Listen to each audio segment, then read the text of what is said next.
anyone able to try and pull up the stream? Does anyone Yeah, I have? can do that really quick. Okay, just see if it's working. My other question was going to be, do you want me to do a backup record just in case? I think as long as it's pulling up on the stream, it should be fine. That way you Yeah. don't have to. Great. Okay. It's good. Audio's fine. Awesome. Okay. Then we'll go ahead and get started here. Take it away, Marco. Okay, so for atmosphere and effect, I'm going to turn off my camera as I do this. Okay. Okay, so good evening, listeners. This is Arthur Pendleton with the Evening Echo, bringing you another edition of the Stormcrow Society. When we last left our heroes, the raffish gunslinger Nathan had asked the impassioned sorcerer Nina for a moment alone. What could this be, listeners? Well, Nathan had expressed wanting to have a redo to express his innermost feelings to his companion. He admits that he was lying when he said that he didn't want to save her, and that, to the contrary, he would do anything to save her, give her his all, and stand by her, side by side, and desires to live with her. Gracious sakes, if only there were more men as attuned to their emotions as this rugged figure. But how did Nina take it? Why, our sorcerer expressed similar sentiments, wanting the same with him. Truly a match made on Mount Celestia. Nathan went on expressing wanting to die before Nina, an acknowledgement that he cannot live without her. Nina revealed that she has always been watching him and that he is her safe space. They ended their chat with a casual joke about tanning on a beach somewhere when all this cult hullabaloo is done.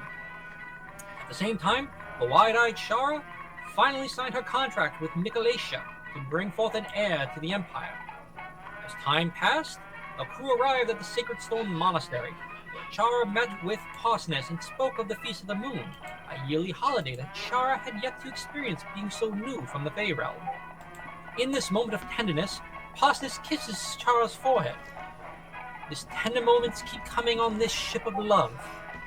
In her excitement, she rushes to Nina to ask if it would be okay to delay their return to Westbridge in order to experience this new and unknown event. Nina agreed, thinking that if her brother were in danger, they would know. Could she be referring to a supernatural bond between siblings? Who knows, listener? What we do know is that Nina felt comfortable enough to agree to taking time to experience the festival.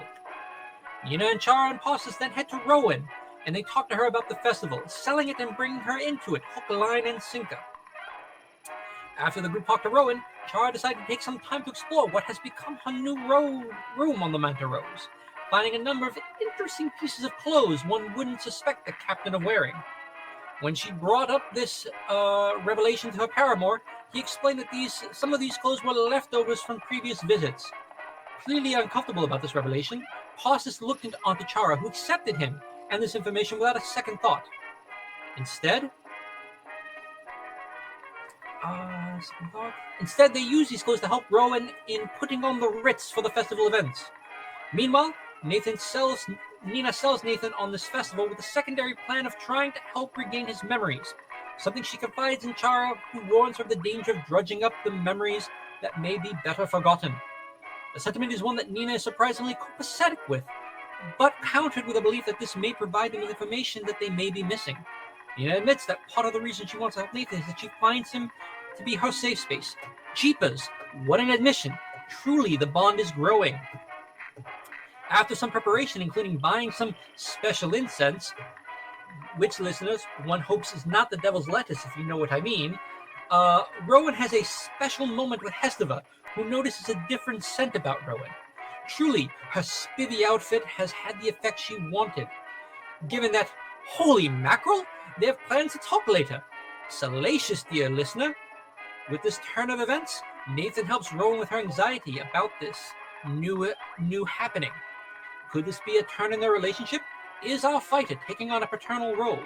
Only time will tell. The Manta Rose Festival of the Moon begins with Nina telling the story of the heroes of the Blood War, with the assistance of Chara for dramatic flair, with the addition of a familiar riddle Nina believes relates to Nathan. Our twangy boy, Nathan, is awash of emotions. Feelings of frustration about not remembering his past, as well as feelings of gratefulness at someone trying to help him swirl within him and move him. A strong smell hits them and brings them together, feeling connected somehow. And here, dear listener, is where we shift to the missing member of the party, the capricious rogue Liam. Our rogue makes his way to Westbridge, dodging raiders and avoiding caravans alone. This raises a feeling of familiarity in him, but also one of longing. The time alone allows the young man to think on his life and where he has come, what the journey has done to him, as he questions whether it was worth it. After some time, Liam makes it back to Westbridge to enter Gulliver's mansion, where he's met by the sardonic bard Corbett. Corbett tends to his wounds and heals him with some music. After a few days of recovering, Liam goes into town to visit the shop of Click and Triskin. The goal of Liam's visit was to provide an investment of gold to help Click grow his shop. Click was unsure of this and asked for more time to think it over. Click makes mention of Pell promised to help with the decorations for the Feast of the Moon, but having not come. This spurs Liam to finally meet with his young protege, who's been in a melancholic mood since Liam failed to return with his party.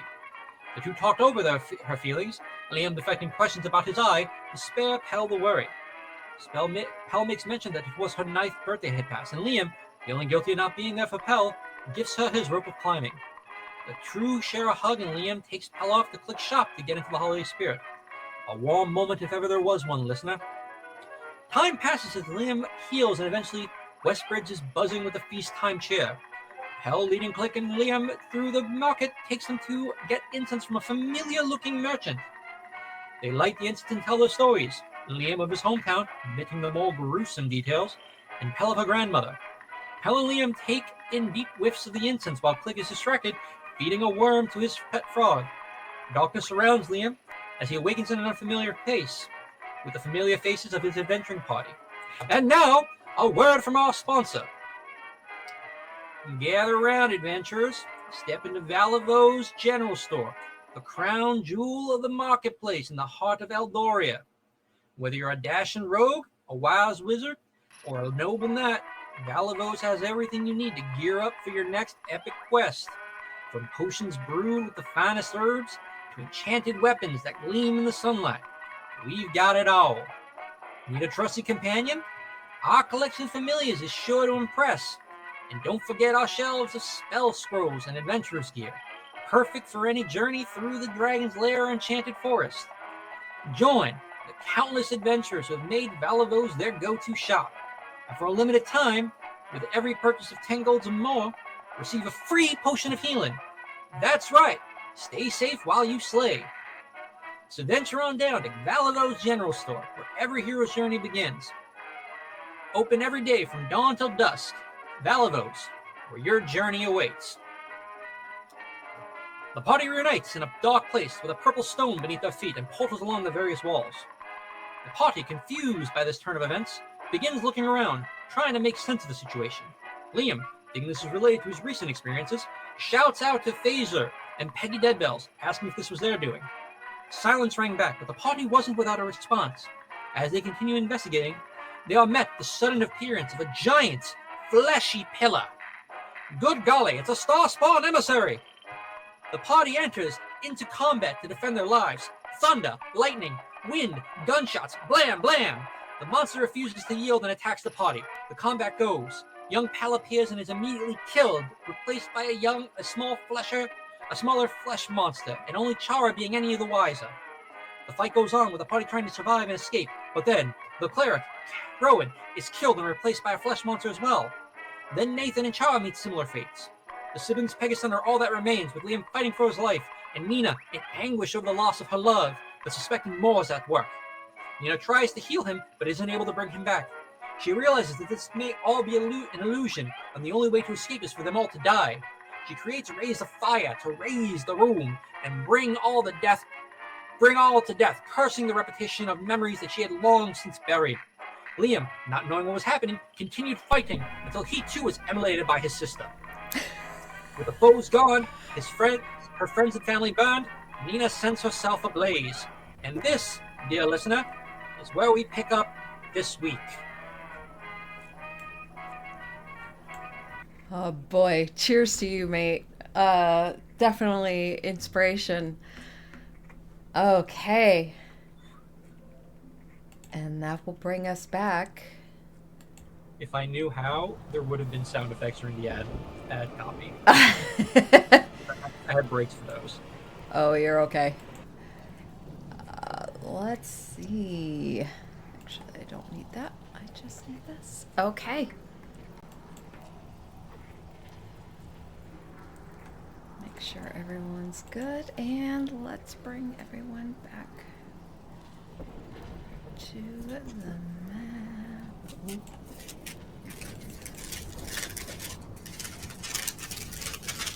Let's not bring everyone back to that map, please. Can we? Nope.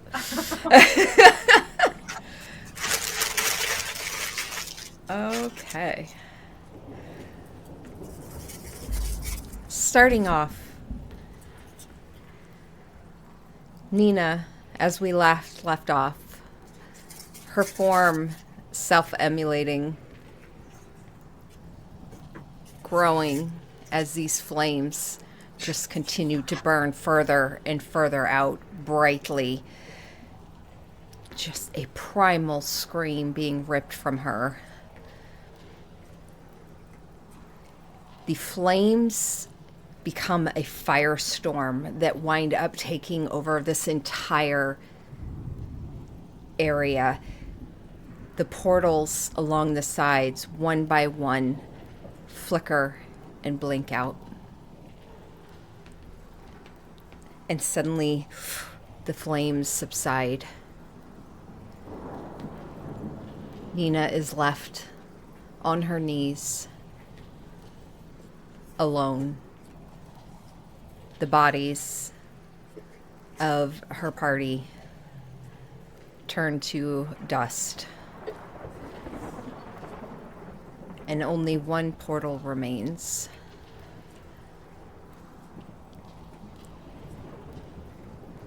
As Nina, I guess, let me ask, what does Nina do in this moment? I think just there, kind of on her knees, crying. Her intention was to take herself out with this firestorm, and it didn't work. So I think she kind of looks at her hands, both sides of them, lets out a really bitter laugh, but then will stand up and kind of turn around, hearing that swirling green portal behind her. And I think she walks through it thinking, this is the only way left to go. And she'll go back through it. Nina, you get to the edge of this little bridge where the swirling, dark, sickly green portal is. And as you go walking forward and you go to walk through it, it flickers and dies and disappears.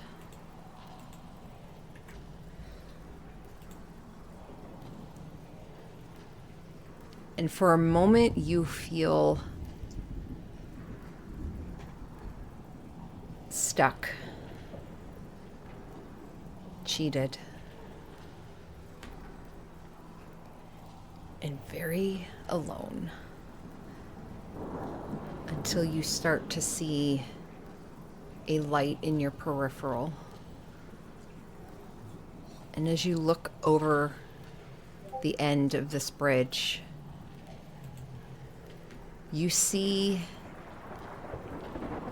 what could be miles upon miles upon miles below. A huge, swirling dark portal.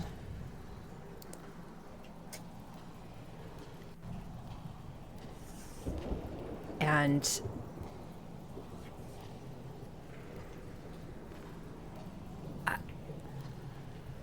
I'm just going to go ahead and assume that Nina...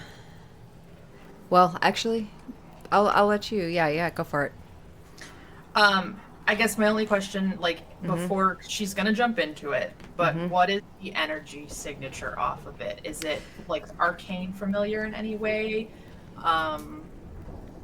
Does it give off the same vibes as when I was dying? Does it give off the same vibes as when the hag like had me in a thing, or when we were like scribbling Thrazidune's signature or whatever, like any similarities there. I just want to know if anyone is messing with this, like if this was just a bad trip or if this was intentional, and I'm trying to figure out if there's anything that I can sense that gives me a clue to that. I want you to roll a perception check for this. Okay.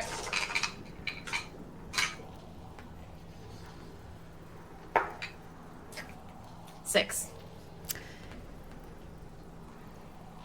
You hear faint whispers.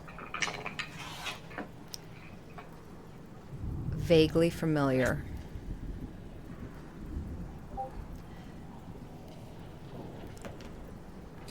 Can I tell where they're coming from? From the portal. Okay.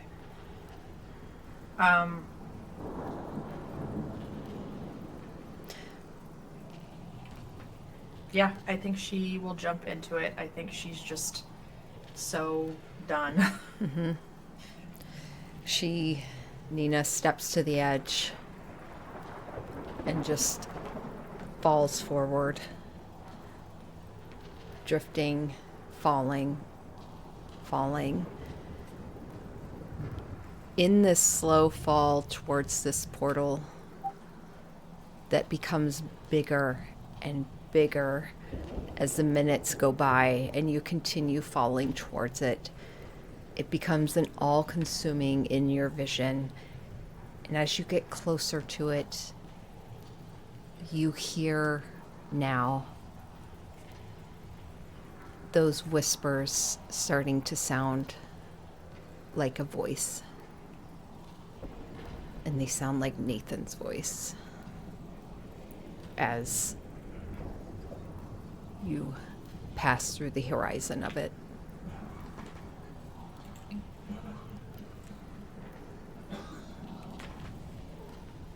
All of you find yourselves drifting, formless, pointless, completely untethered, until suddenly a fiery ray of light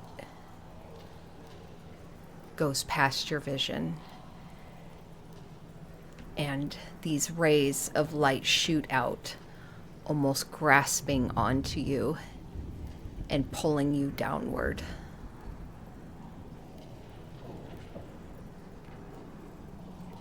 Through nothingness. Until you all fall through a portal and wind up on a hard surface, taking a very deep breath, gasping. This is not familiar territory.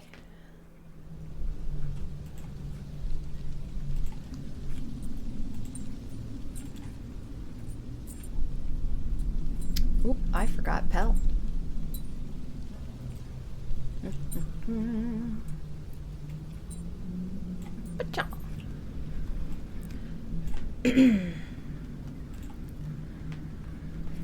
You all find yourself on a hard surface. The immediate thing you notice is a flickering red light. As you all fall to the surface, having been shot through it and dropped back down, your bones ache. But as you start to push up, you realize nothing is damaged. You have no burns, you have no scars, no bite marks. You all can consider yourselves at full health. What about spell slots and things? Consider it a long rest. Okay. And go ahead and... You see this ring of red around where you are. and you notice portions of it are flickering out, dimming. And you sense a power dying. Immediately, you can see large branches reaching out beyond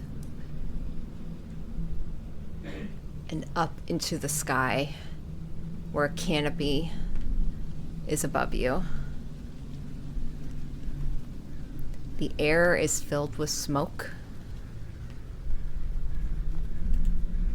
And I do need everyone to go ahead and roll me a D100. I'm sorry. Disregard that. Roll me a con save.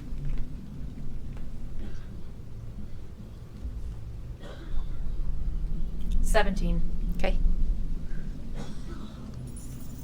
That was a 1 for a total of 4.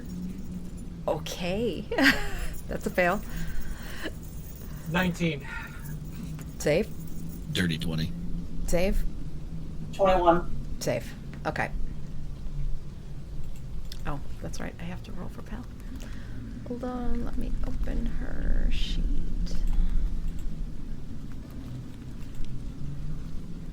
Nope.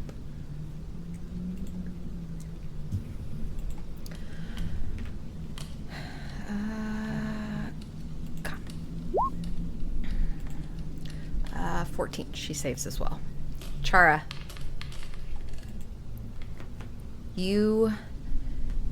This smoke in the air, at one point you just feel it choking, leaving this taste of ash and charcoal in your mouth and causing your lungs to spasm as you start to go into a coughing fit. You do have disadvantage on stealth and perception checks that rely on vision and smell for the time being. Okay.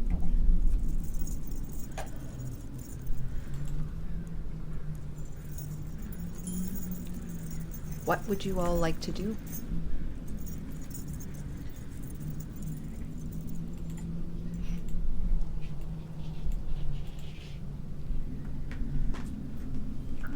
I'm gonna be honest. Really honest. I think we should go through this portal. I have no idea what's on the other side. We've had not great luck with portals. But Do they remember what just happened in the other? So great point. The rest of you remember your final moments before all you knew was chaos and sound and needing to scream. And that's following that. So basically, from the time that the creature killed you, that's where you leave off. What about Liam? Because Liam was technically not killed by the creature.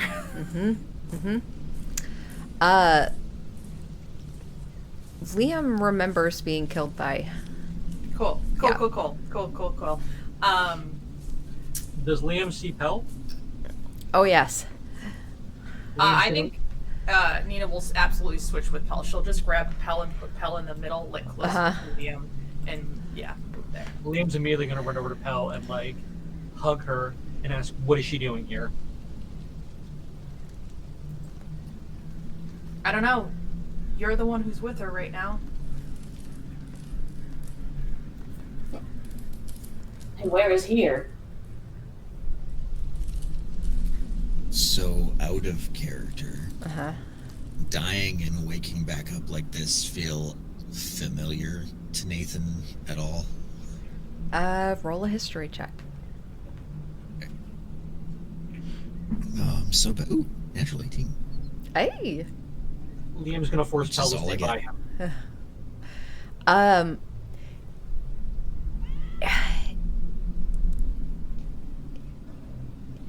It's odd. It has a nostalgic touch to it, but at the same time, it's unfamiliar. Okay. Yeah, Liam, as you pull her The close. tree. Yeah, I'm again familiarity or no? same thing.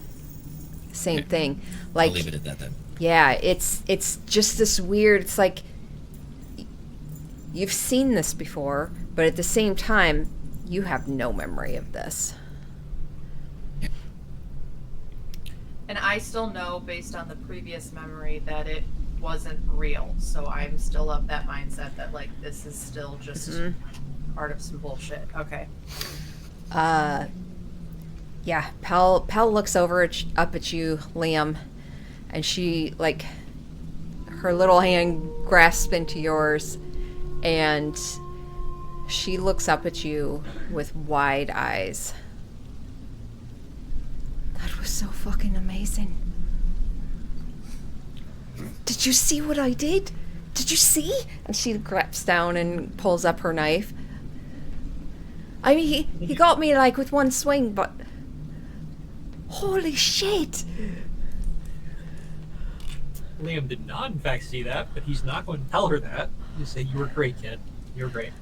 Just stay Oh by my me." god! This is so incredible! Look at everything! And she just, like, starts going into pure, like, kid mode, looking at everything, like, completely wowed at This being is in her a version totally of Disneyland. new world. Yeah.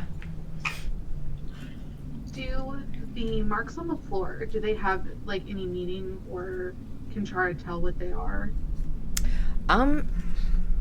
Yeah, everyone can roll intelligence checks. Actually, I'm sorry. Disregard rolling. Do any of you speak Celestial? Yeah. Yeah. So you recognize celestial runes are surrounding this. And there are portions of it that are missing, and you see it flickering and fading out. And one big portion, a side of it, dims. And this giant portal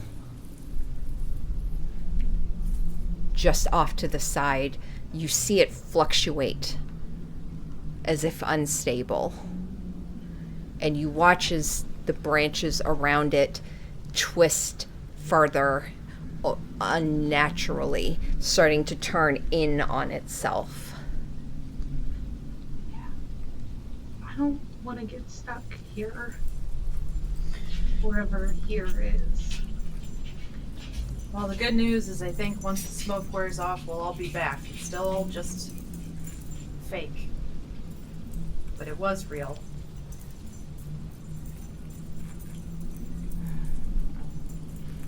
So get what info you can. And then we move on. You start to head. Nathan will kind of. No, sorry, go ahead. No, you go for it.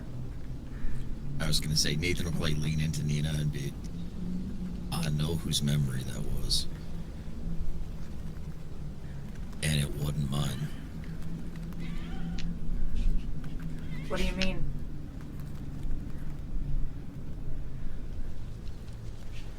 Think your new hitchhiker is sending you some messages.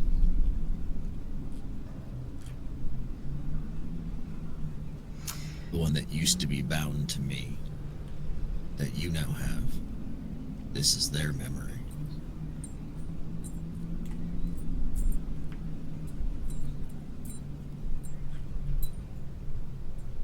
Wait. What?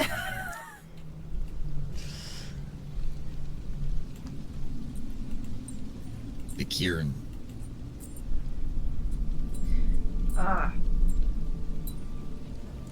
For a I never second, I thought thought you that meant thing. Thrasadune, and I was like, No, it's all good. okay.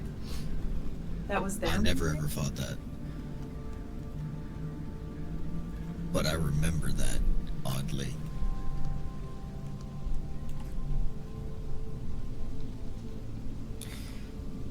Cool. That was awful. So, I'm sure it's only going to get better from here. yeah, I would imagine so.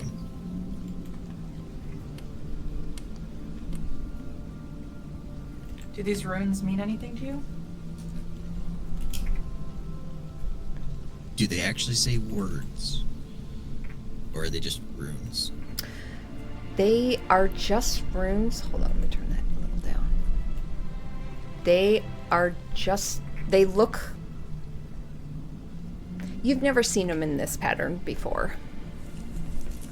So more like arcane significance than actual words. Yeah. Well, for Nathan, I know when it comes to Celestial, he doesn't actually know he can speak or read it. So essentially right now he's just like, I don't know. But Rowan, you've seen these before. Vaguely familiar to runes you saw in a mirror room.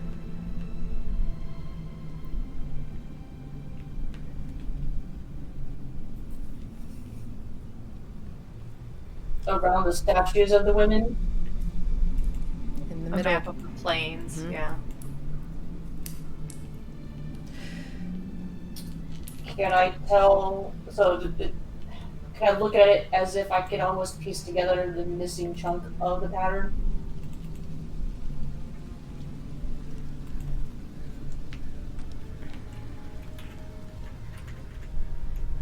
Yes, hold on. Sorry. Book.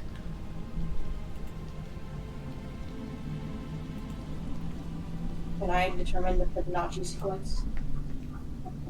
That it's what? So, can I determine the Fibonacci sequence? No. You can see it's, despite seeing it before and recognizing the symbols, they don't necessarily form words so much as almost like coordinates.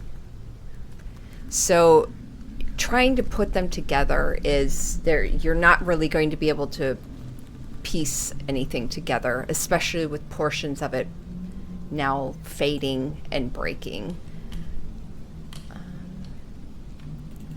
God damn it. That is not a sure. I think Nina's gonna walk back to the other end of it just to like check around everything. And after Nathan said that,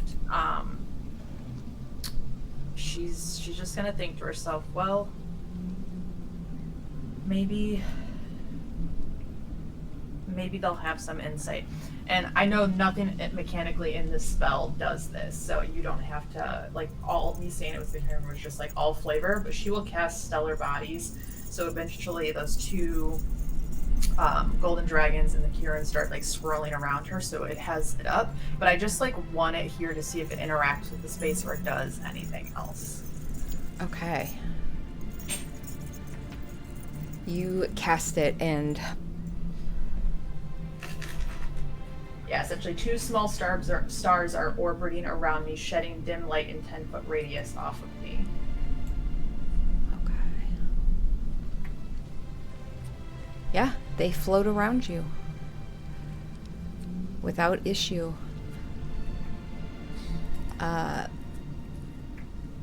Give me 1 second, guys. My thing lost connection on one of these, and I can't pull up the sheet for it. I'm so sorry. Bear with me. No worries. We're always good to RP amongst ourselves. I was gonna say, when you do cast that and it's done, I think Nathan would just be like, beautiful. Just beautiful. Nathan, when you said your statement to Nina, was it only loud enough for her to hear? Because you said you leaned in, or was it kind of out loud? I wasn't exactly hiding it, but I wasn't exactly saying it loud. Like I think mostly keeping it from like Hell and like that conversation, essentially, or not trying to overpower it. So it wasn't like a secret. It was just I wasn't trying to overpower other conversations.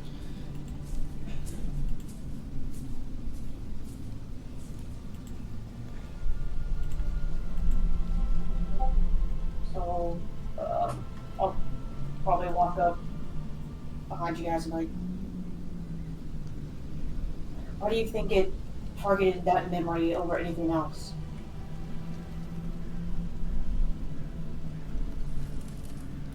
I'm not sure. Maybe it was the toughest thing it ever fought. And it wanted to give us an idea of what we might be up against. And if we couldn't handle that,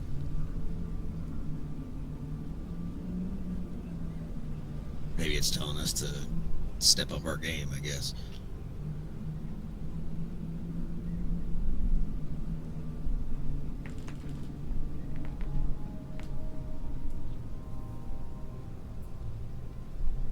It seems like these runes could be pointing to another location or something.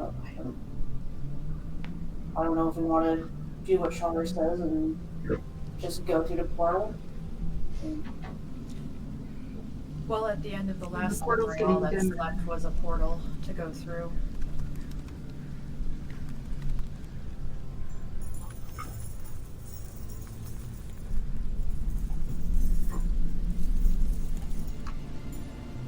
I mean, it makes sense. But those other 4 portals that were there were also misleading. True, but I mean, if this isn't real, what's the worst that could happen? Nina doesn't respond, but you see her flinch. Yeah, what's the worst that could happen? Chara giggles Sorry, uncomfortably. that was insensitive. It's okay. It's not real. I'm not used to mental warfare. also, Charse? She giggles uncomfortably. Oh. also, why are Liam and Peg here? They weren't with us. Yeah, Liam, why are you here? What are you doing right now? Liam looks up from Pell. I don't know. We were in Westbridge doing the festival. The Festival of the Moon. You're celebrating that too? Yeah. Tis the season after all, right? Okay, well, what were you guys doing? Like, just sitting around telling stories? We were telling stories. There was incense. Told stories about our loved ones who were lost. What were you guys doing? We were trying to get some of Nathan's memories unlocked while telling stories. We had put the Mana Rose down next to a caravan that was celebrating and just give the ship a break. So you weren't just celebrating the holiday. You were doing something else. What were you doing? I told the stories that we've been reading in these books about Eastgard, and in the hopes that it would unlock something between Nathan and Rowan. Chara got this special incense from a vendor at there, because Rowan always uses incense in her magic.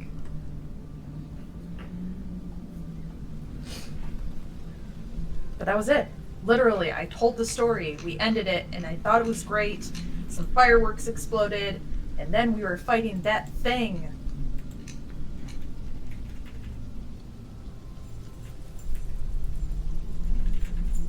I mean, that kind of sounds like a Monday morning for us.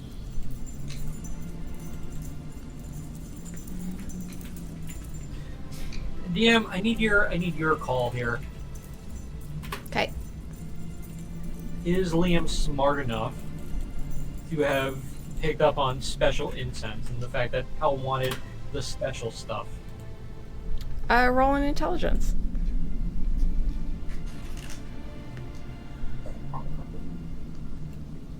Absolutely not.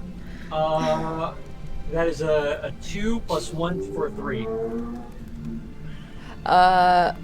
Yeah, you have no idea. Ignore. As you all, I think I finally figured it out.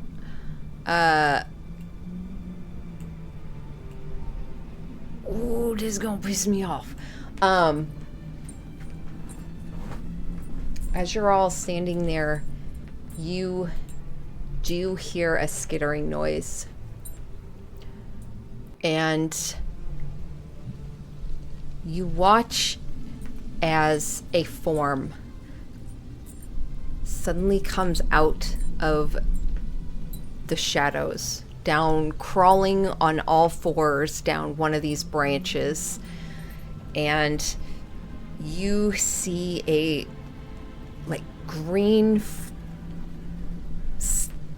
sluggish reptilian like body with these tentacles coming out of this almost not even recognizable type face, and it has Liam gets in several front of Hel. limbs as it crawls down, looks at all of you in surprise for a moment before it leaps and it jumps.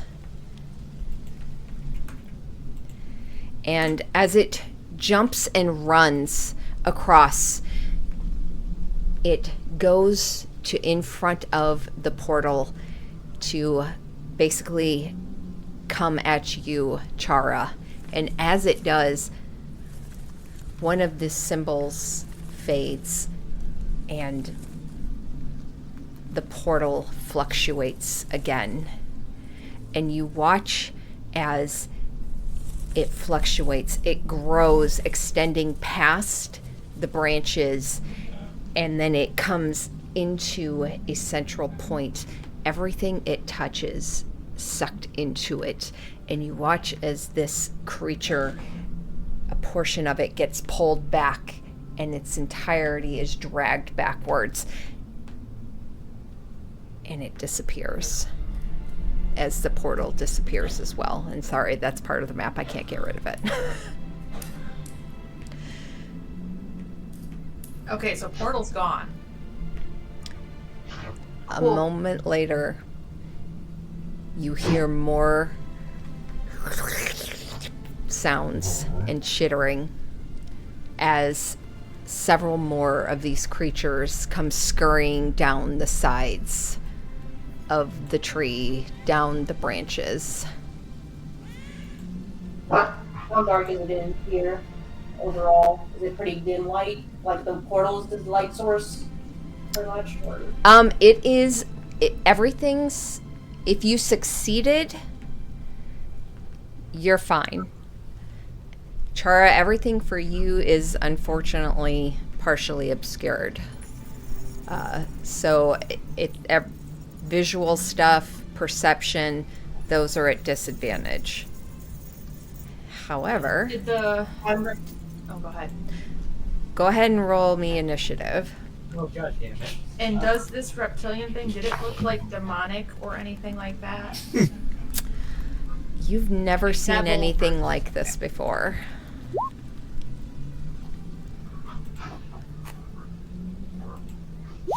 I rolled a 5 for initiative. Okay.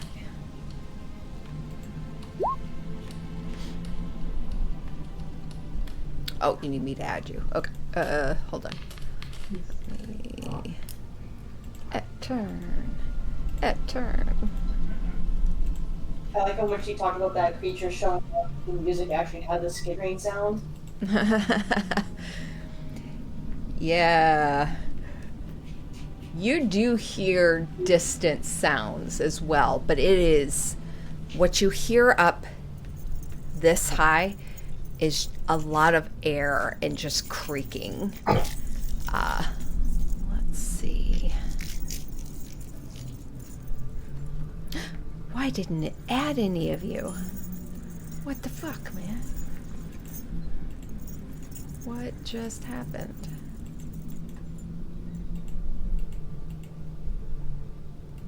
Oh. There, okay. My bad.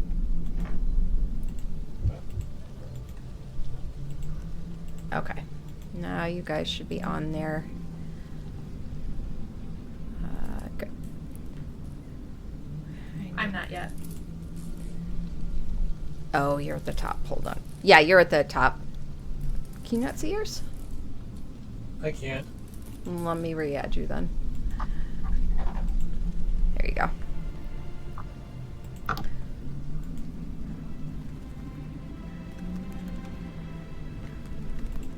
Don't get-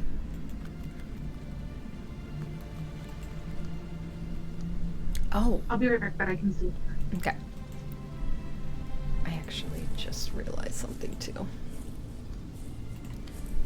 These things are...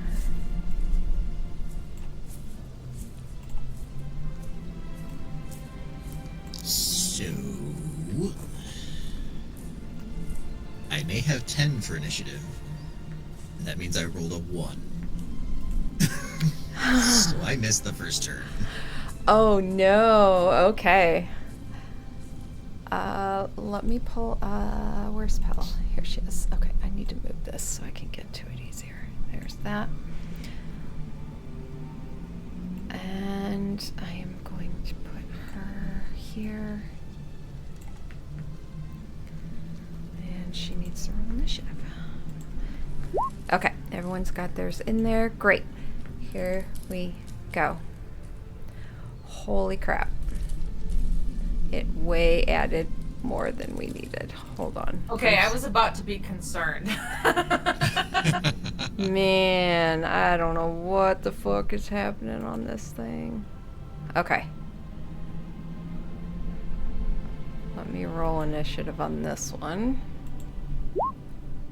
Although, to be fair, we survived the last attack, so I shouldn't be too concerned. There we go. Okay, now we're cooking, guys. Okay. Starting with Nina. Okay, I've already got Stellar Bodies up and running, so Mhm. I will go ahead and just use my action to make one of the stars head to this thing. So I make a spell attack, and if it hits within 120 feet, it deals 48 radiant. So, Okay. 15. 15 hits. No. Nope, 15 does not hit. I'm sorry. Shoot. Okay, so that goes expanding as it explodes in a blinding flash. I'm gonna say that star still exploded even though it missed. It doesn't say whether or not it does. So I'll just say I only have the one left. And then I will quicken spell. Okay. Let's do... Since I had already cast that, that wasn't actually casting a spell, so I will quicken spell Scorching Ray and get my 3 rays at it instead. Okay.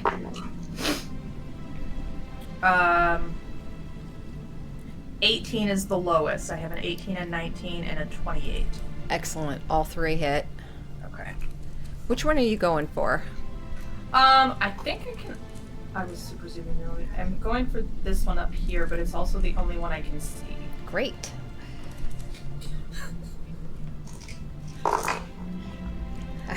Good. You can't see the other things that I've sent to kill you. 16. 16 fire... Oh, plus 5, so 21 fire damage to that one. Okay. And that's my turn.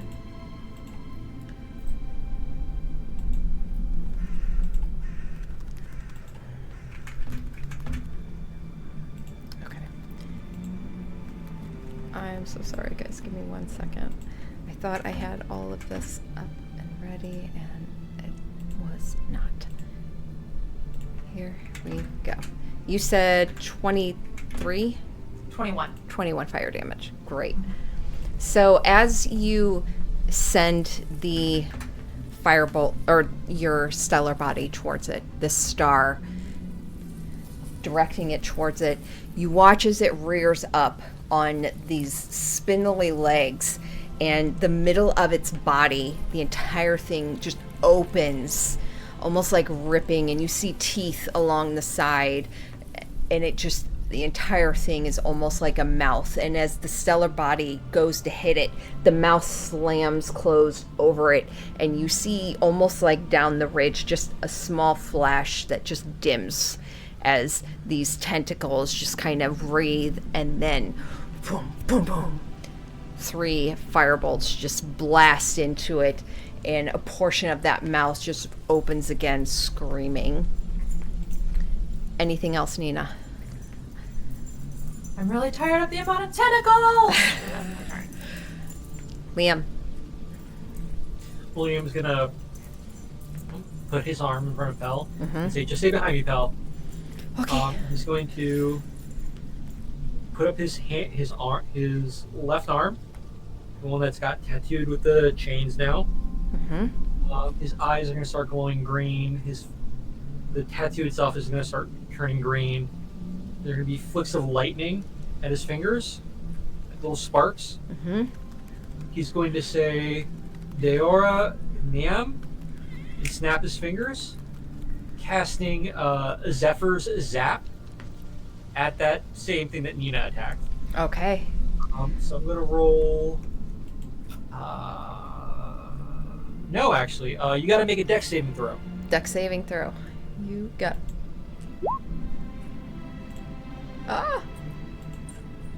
Ah! 10. You fail. He fails. So now you take 3d4 of lightning damage. Okay, very nice. Just 3 bolts of lightning are shot at you. 2, 4, 7 points of lightning damage. 7 Straight points at of you. lightning. The lightning ripples along its form, and you see as it just kind of shakes it off a bit. Anything else? Good question. Let's see.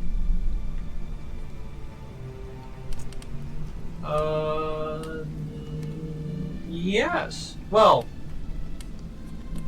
I'm still a little like getting used to magic. Can I cast? It says I can cast Hex as a bonus action, but I just cast a cantrip. Can I use Hex on the same turn? If it was a cantrip that you just cast. You can only cast 1 level spell per turn. So Okay, if you yeah. cast a cantrip, this is a level, then yes. Yeah, so Zephyr's Zap is a cantrip. So I'm going to cast Hex on it. And it's going to have, from now on, disadvantage on dex saves. Okay, on dex saves. Let's do this. Dope. Nice job. Synergy.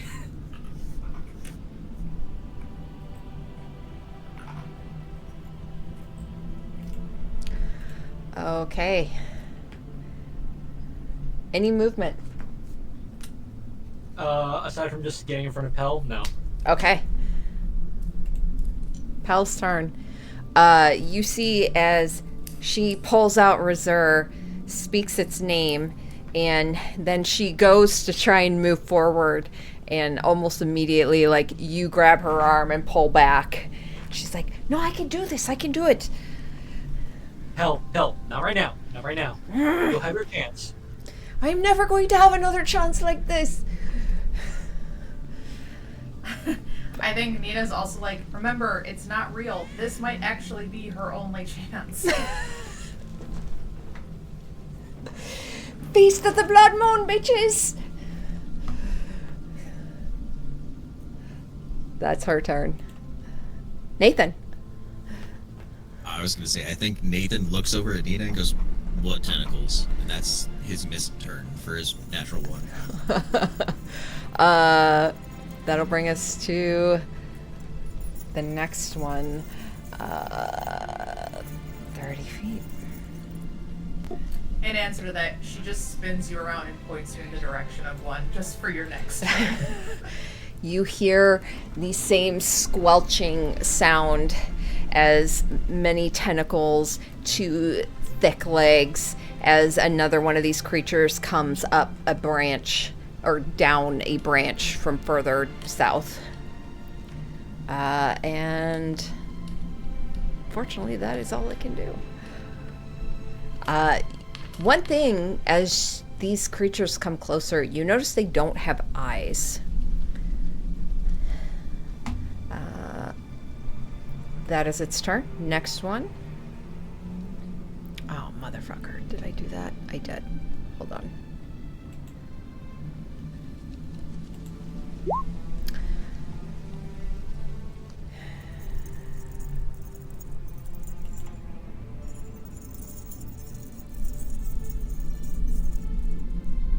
Okay. So it is Rowan's turn.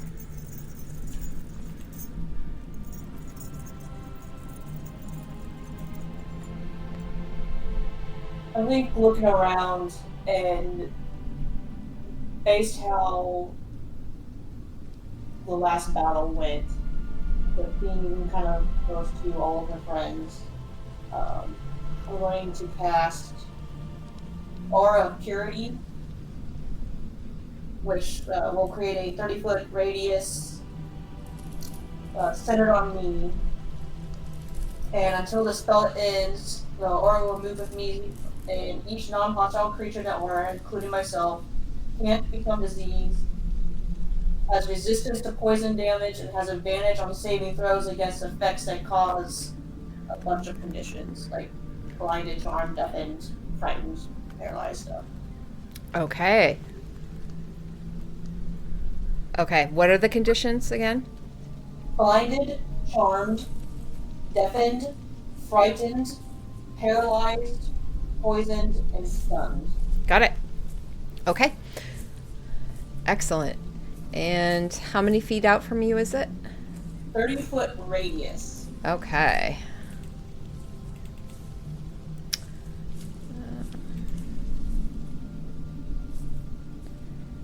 I think I can have you. And you also can't become diseased, and you have resistance to poison damage.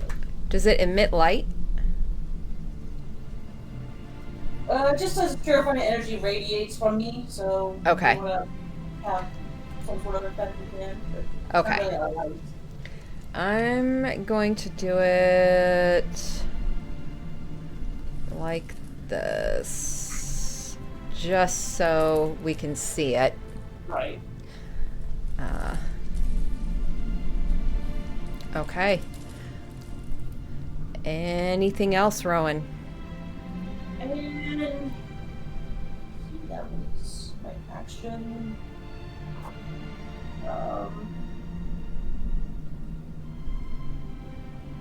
Nope, that'll be it for this turn. Okay. One of these creatures starts to crawl down, leaps the rest of the way. The thud of it, almost like its form flattens for a moment as its mouth opens before it closes back up, and it looks up at Hel and Liam, the mouth reopening and spittle and drool just falling down. And it will, that is, actually it can move 5 more feet. That's as far as it can go. This one is going to move. Actually,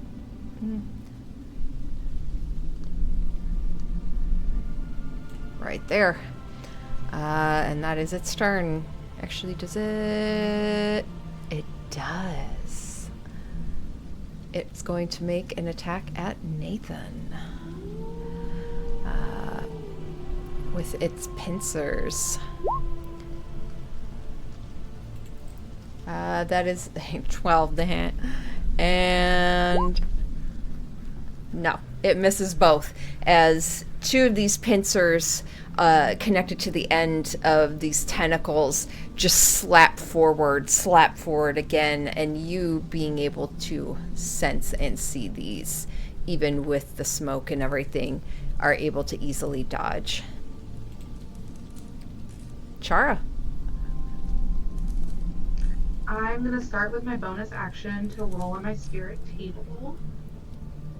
So Chara's spirit markings would light up as she focuses to try to hear better. She doesn't actually have to hear anything, but sweet. So that's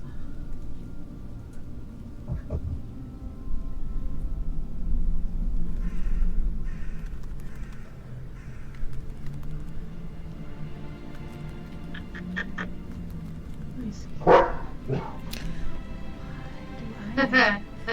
This is Wait, music going. is it each creature? Sorry.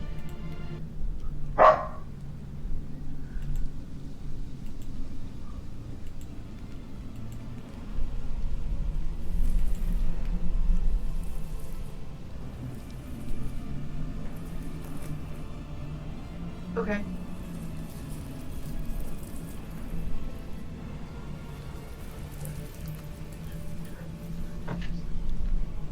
I have a question on the Tales from Beyond real quick. If I bestow the tail on somebody as an action, Mm-hmm. do they have to wait till their action to use it? Or is it used on my turn? What does it do?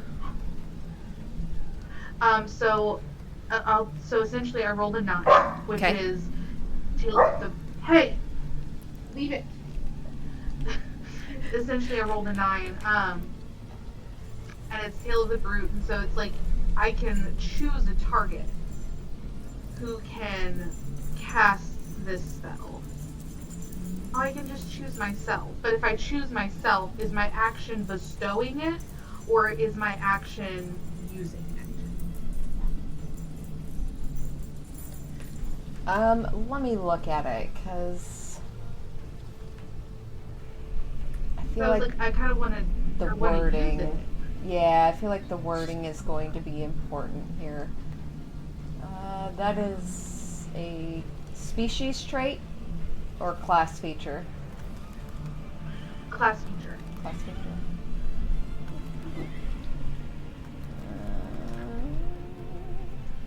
Tales from Beyond.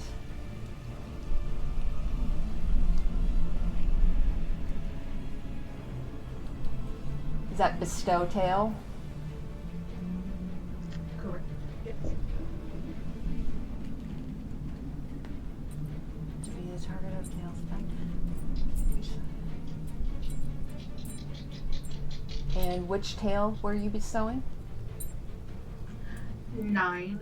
9. Tail of the brute. Yep.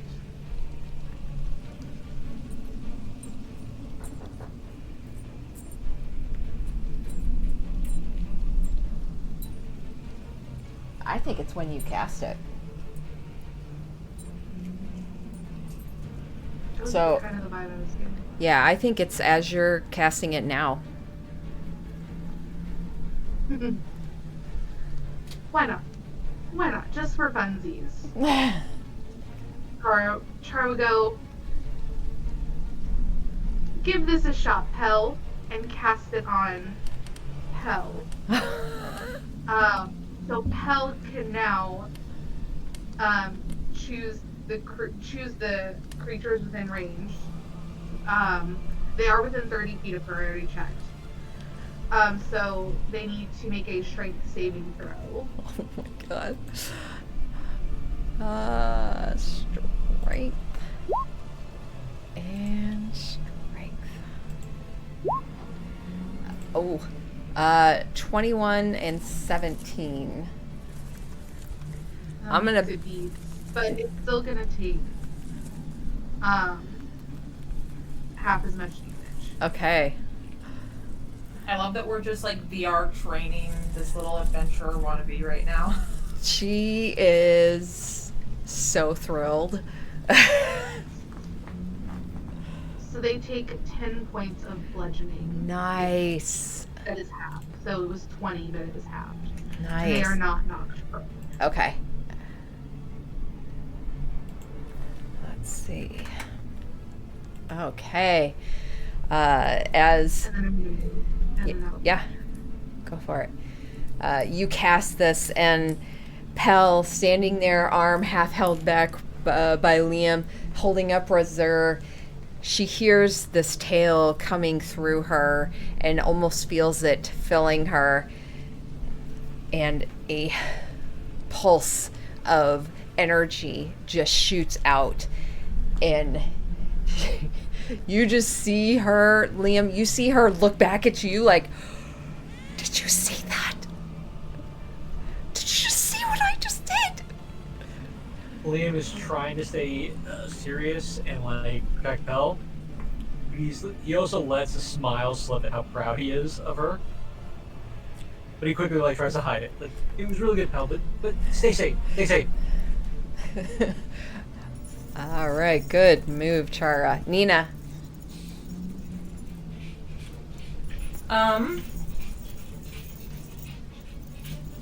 I will move around 5, 10,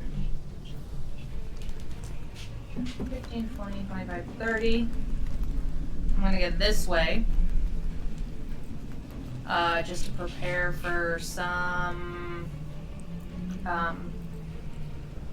whatchamacallit, flanking. And then 15. Cool, I don't have to careful spell this. I will Burning Hands this creature, just in case I don't take it out. We'll do it at 2nd level, so I need a dexterity saving throw of 17, and it does have disadvantage because of his hex. Nice. Okay. 7. That fails, so it's going to take 4d6 plus 5 fire damage. And 15, 20 fire damage. Nice. Okay. And then I will... Its skin just blisters and bubbles as these flames go over it. Yeah, why not? I'll careful spell Sword Burst. I need another dexterity 17, please. It's a 7 again. Cool. Oh, and I rolled max on both of those, so 12 points of force damage as fiery swords swirl out for me and barrel into this thing. One of the tentacles goes flying off Chara. You see as it just flies past you, boom, boom, drops to the ground, this wood ground, and just continues to flail. Anything else? Nope, that's my turn. Liam, you're up, sir. Okay, quick question. Yes. In relation to my earlier question, and Okay. maybe our 3 DMs here can help me out. One action, cantrip, bonus action, cantrip. Is that allowed? No, it can only be a numbered spell if I do it as a bonus action. Got it, okay. I actually don't know. I've never had someone want to cast 2 cantrips a turn before. It depends on the casting time of the spell that you want to cast. So you can cast, because you have an action and a bonus action and Yeah. a reaction, right? Yeah, Or so something like that. So my Each of cantrip, the spells will tell you. yeah, so I've got 2 cantrips that I'm thinking of using. One is an action, my other is a bonus action cantrip. That's Yeah, why. you would be So able- I think you you can be do able to that. Yeah. Okay, cool, because it sets up what I'm about to do. Okay. So again, green energy starts flowing through his chain tattoo, his eye, and behind the eye patch where his eye used to be. As he snaps his fingers and says the word, what was the word I used? Deora Naim, to hit Zephyr's zap against that same one that Nina just hit. When I have disadvantage on it. Okay.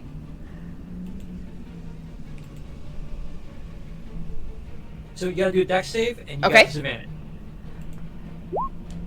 That's a 3. That hits. So 3 lightning, 1, 2, that's 5. That's 8 plus with the hex. That's 1d6, so 8 plus 4, so that's 12 points of damage. Nice. What kind of damage? 8 of it is lightning, Okay. 4 of it is necrotic. Great. Okay. Anything else? Yes. So Liam is going to put his hand on Reserve and just say, Hell, just be careful. And he's going to cast Zephyr on the blade. Which, as long as she attacks this turn, her weapon does an extra 1d6 of damage. Wow. Okay. Only if she attacks with it this turn. Otherwise, it's going to dissipate. Okay. Okay. So wind starts swirling around the dagger for her. All right. Anything else? That's it. Pal, who, as you have gripped Razor and cast the spell, she reaches back or reaches up, grasps your arm as she kicks back and goes forward, and she swings around you and moves towards this creature and will attempt to stab at it.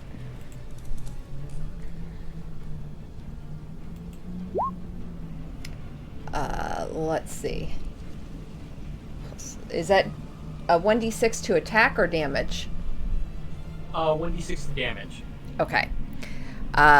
She moves forward to hit, and unfortunately, one of the tentacles swings out, and she ducks, missing her sweep at it. And she stands there a moment, just goes, "Oh man!" That was at advantage with flanking with me. Yeah, she. Okay. Yeah, Just it making was sure. really shit rolls, unfortunately for Pell. Poor Pell. I know. 8 and 7. I almost feel bad imbuing her with power because now she's like, oh yeah, look at me. Liam's gonna shout, "Good try!" I gotta sit down, swing. I'm practicing. She ducks another tentacle, but she will stay where she's at. Liam is like that dad at Little League saying, "Good hustle! Good hustle! I'm proud of you!" Nathan.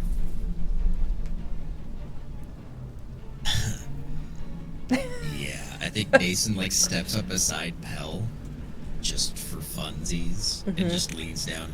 Remember, I told you, it ain't about strength, and he'll pull life and just let loose 2 shots. Yeah, do it.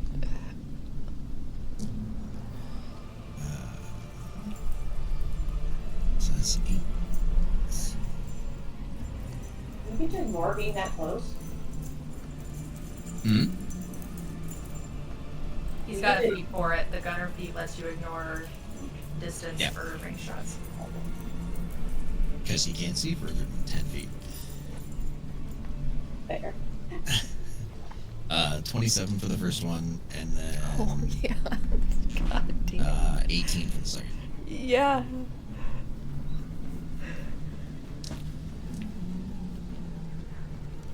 Six.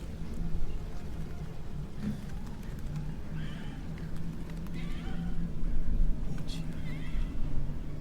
30 damage total. Yeah, bludgeoning. These shots go into it, and this form of this thing, Nathan, as you come up to it, you see the skin along the sides of, like, almost what looks to be a head, this bulbous portion. It seems to fluctuate and vibrate as some of the tentacles almost move faster, and that mouth starts to open, and then you just pull out life and you shoot 2 shots in it, and this thing explodes. All 3 of you are covered in viscera. Anything else? Sorry about that. and you'll just give Life a quick couple spins and put it back in his holster. You spin it, That'll be his turn. Viscera going off of it. Pel's like standing there looking down at herself and then looks up at you, like gore just kind of dripping down. That was really good. Really good. That'll bring us to this one.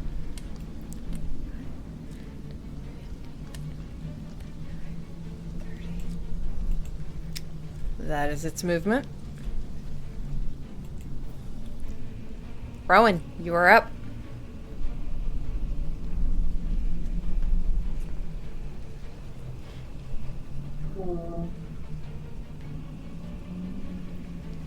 I think I'm gonna run up this one because I had seen it appear first over the other one.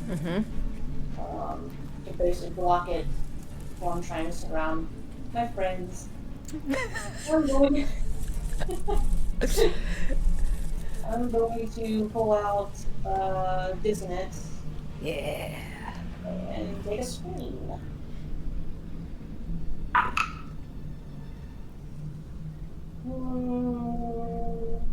I think I'm gonna have to use a Panel Divinity to add 10 to my roll. Hey. To make it 17 that hits. Nice. That hits. Yes.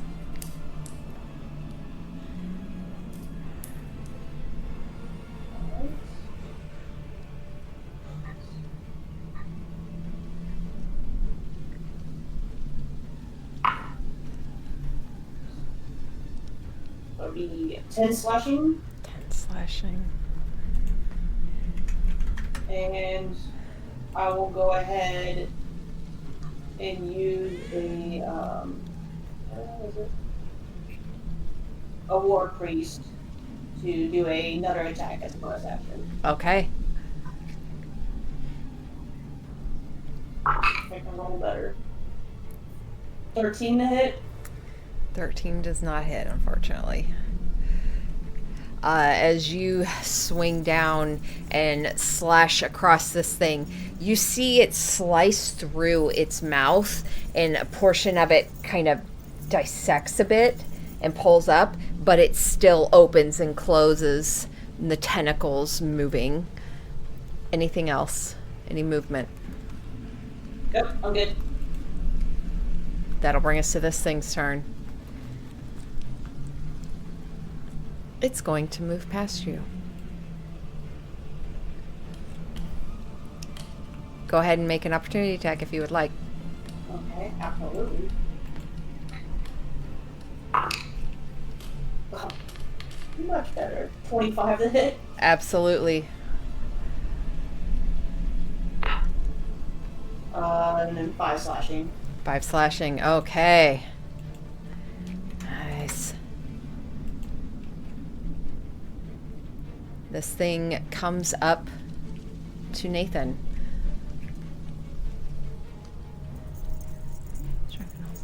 And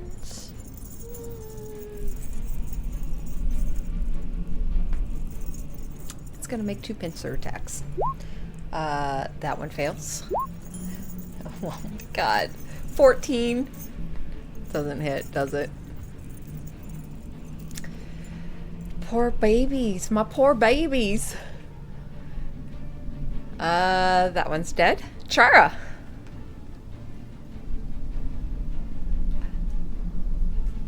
Okay. I would like to, for my bonus action, first thing I'm going to do is roll on my spirit table. 'Cause I get to do that again. Come on, 10. Oh, I really want a 10. But that's 5. Oh man. I fucking love squeaker toys.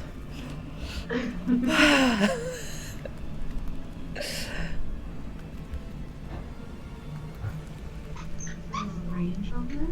No, it has to be with this. Okay.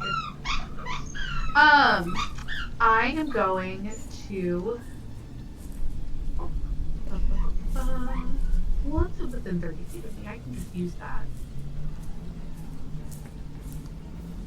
Why not? Let's give it a shot. I'm having fun with these spirit tales this time. So I'm gonna cast Tale of the Beguiler. Beguiler? I need a Beguiler. wisdom saving throw. Okay. Wisdom. 7. Yes. Okay, so first it's gonna take... 7 is their number for tonight, apparently. So they're gonna take 8 plus 6. I'm not gonna forget this plus 6 anymore. Perfect. So they're gonna take 14 points of psychic damage, and they're also incapacitated until their next turn. Oh, okay. Nice. At the start of their turn or the end? Until the end of their next turn. Nice. Okay. Any movement from Chara? No, Char's gonna stay right here. Lena. Covered in gore. I think she goes, as Nathan apologizes, I think she goes, no, you found the tentacles. It's good. And I will move 5, 10, 20, 25, 30. I'll move here.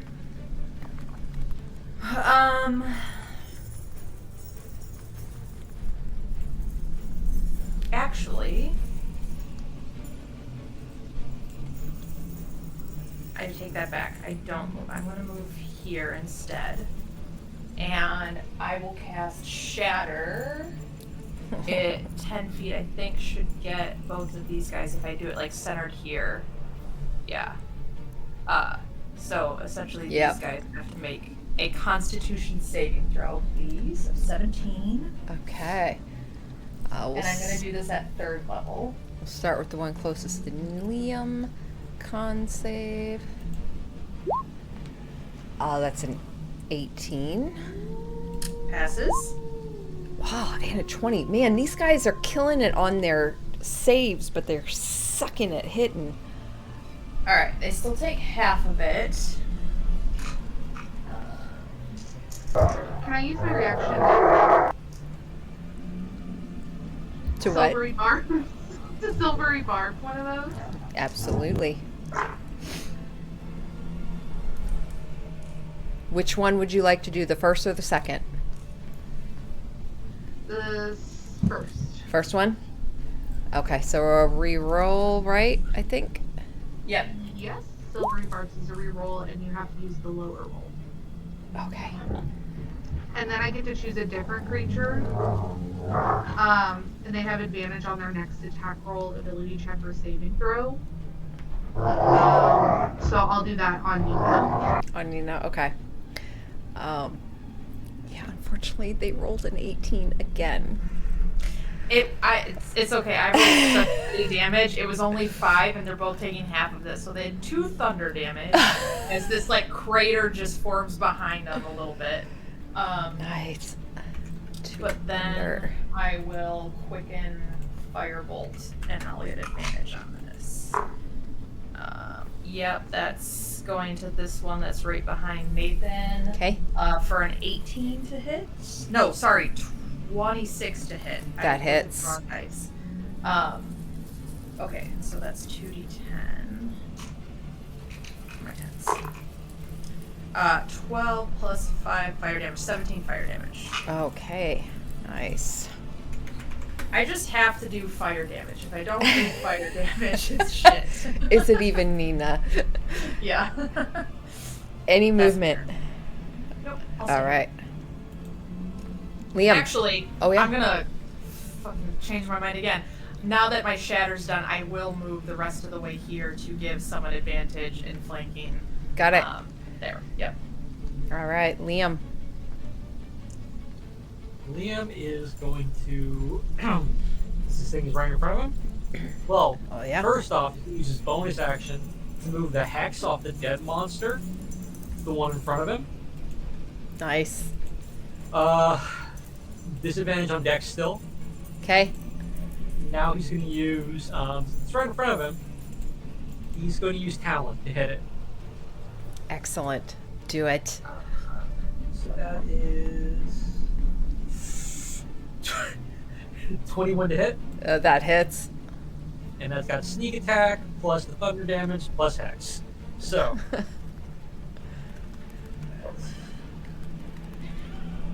Okay, we're starting off with 8. Now let's roll the d6s. Do it, rogue.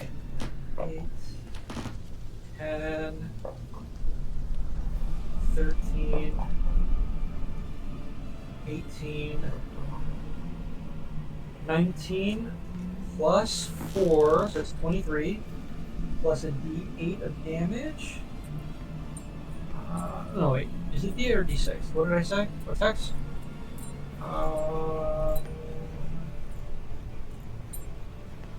D6.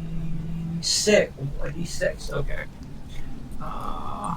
It's 23 plus 2. So that's 25 points of damage. Nice. As you bring up Talon, slice upward, cutting through one of the tentacles that goes flying. You slice downwards again, and almost like pulling down as you dig in, just a row of teeth along the length of this body just almost peel off and drop to the ground. Anything else, Liam? Liam's gonna look over and see if Pell saw that. Pell's like, oh, that was so cool. Liam's just gonna flash a smile at Pell, and that's it. All right. Brings us to Pell. I gotta look good for my girl here. Yeah, she's gonna come up and try and also make a hit at this thing. Come on, kiddo. With advantage, because we're flanking. 14 unfortunately does not hit. This thing is so tall. She's trying to reach up and go for the body of it. Misses again. And she looks up at Liam for a moment, kind of looking slightly guilty. And she's like, I'll get it next time. Liam's just gonna look at Pell and like, it's okay. It takes practice. You're doing great. You're getting better. Go for the legs next time. Uh-huh. Nathan.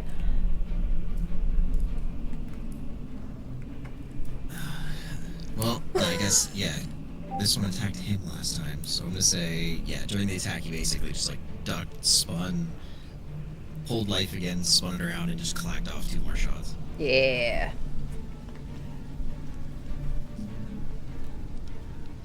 Oh, yay, double 7s. Which is only a 16 to hit for the first one. That just hits.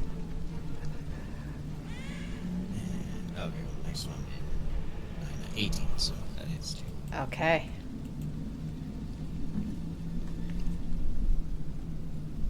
And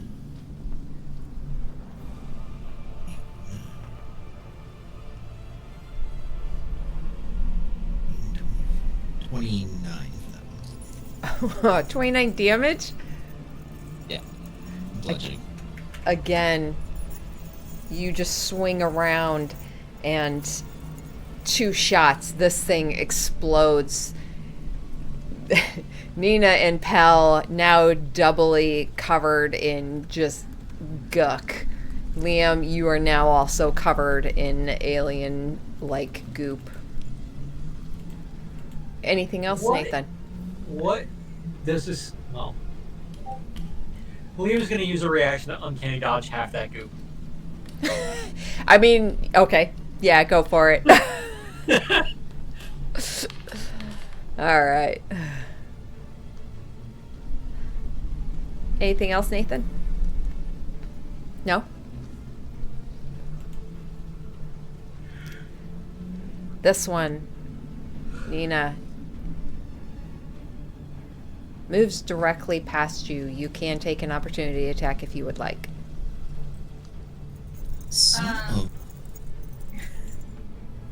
No, I'm okay. She doesn't use her dagger a lot, so it's okay. Okay. It comes up to you, Nathan. Punch it, Nina. Keep him practicing. It's going to make 2 attacks. Wait, I think you got this. Dagger? What? What happened to your dagger? Ha!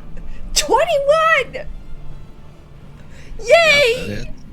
That it? 13 bludgeoning. Okay. You are grappled. Silvery barbs. God fucking damn it. I don't know how I feel about how excited you were about doing us damage.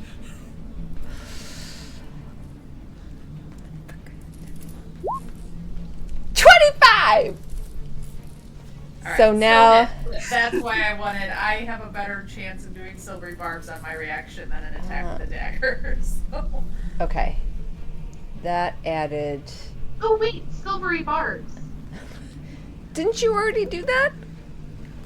For Nina this round? On the burn sequence. Wasn't that a different one? Oh damn it! I'm at the end of this round. You're Yeah, right. I think I'm this the set- very this last is- one. I was like, I haven't done that in a while, but never mind. I was just messing with you. Oh, you're okay. You're okay. I'm not going to add that extra 6 because that was based on the second roll it did. So it's 8 bludgeoning. You are grappled. Okay. Great. As the mouth opens, it peels open. One of the pincers stabs into your neck, and as you kind of jolt to the side, the mouth moves forward and closes over you.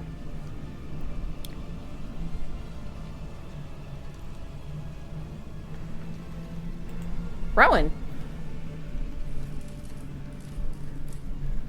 You watch Nathan basically be completely engulfed into this creature's mouth. Yeah, don't like that. Don't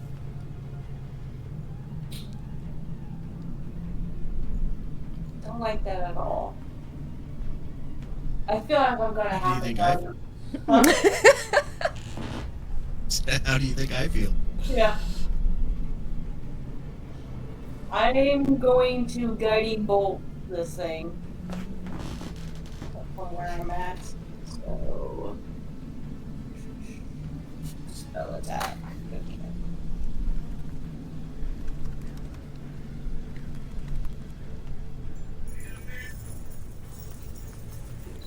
Okay.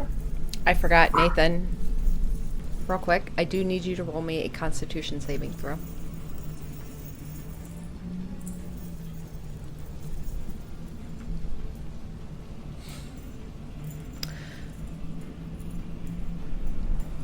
Rowan, your aura, does that completely negate poison? Or does it give advantage? Resistant. Resistance. Resistance. Excellent. To poison damage or to being poisoned? Resistance to poison damage. Okay. Is the poison condition one of the conditions listed at the end? Yes. Then does he get advantage on his saving throw against it? Is That, yeah, I think Yeah. he would, so you can roll again. It works.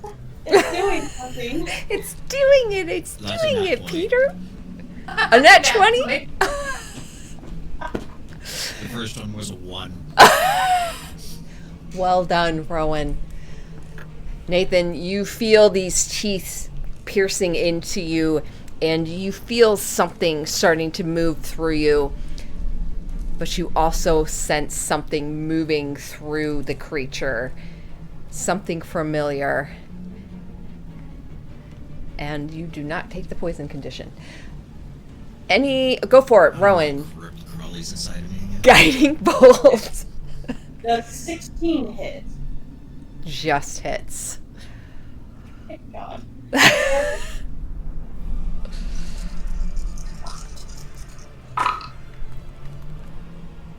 Four,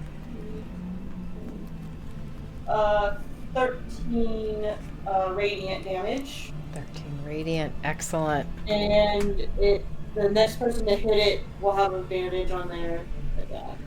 Okay. That guy's gone. That'll bring us to Chara. Okay, great. I'm gonna start with Rolliff and Psychic Lance. So Oh. I need an intelligence saving throw. I would have moved too, by just FYI. Oh yeah, you can move, Rowan.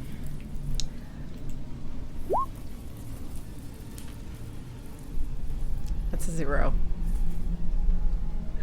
That's beautiful. So that'll be 7d6 plus a d6. Oh god. Not to forget that. For 27 points of psychic damage. Oh my And gosh. it's also incapacitated until its next turn. So it's unaware of its surroundings, drops whatever it's holding, and falls prone. So it It spits Nathan out. then falls prone. It literally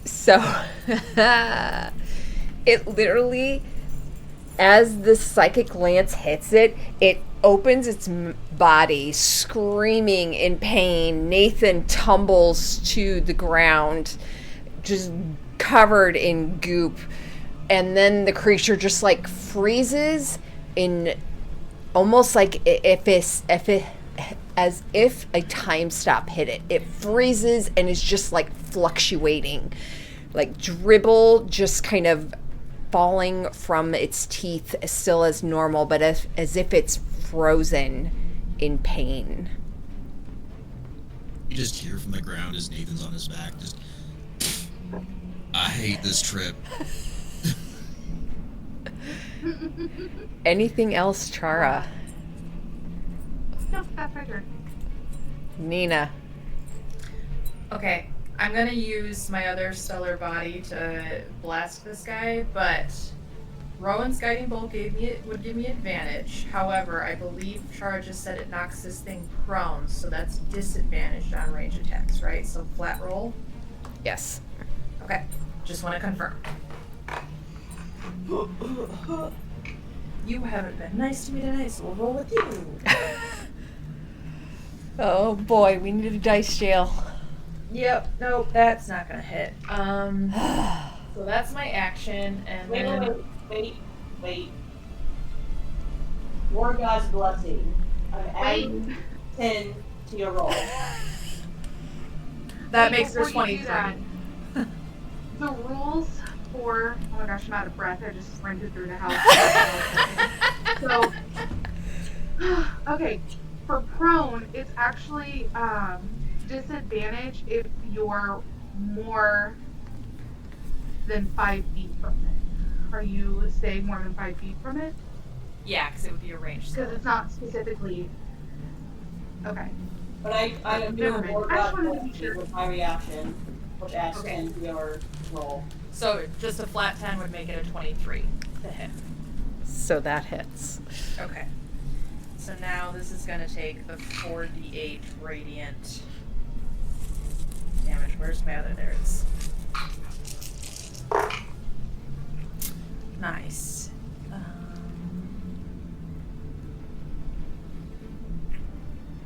Wow, I just suddenly forgot how to math.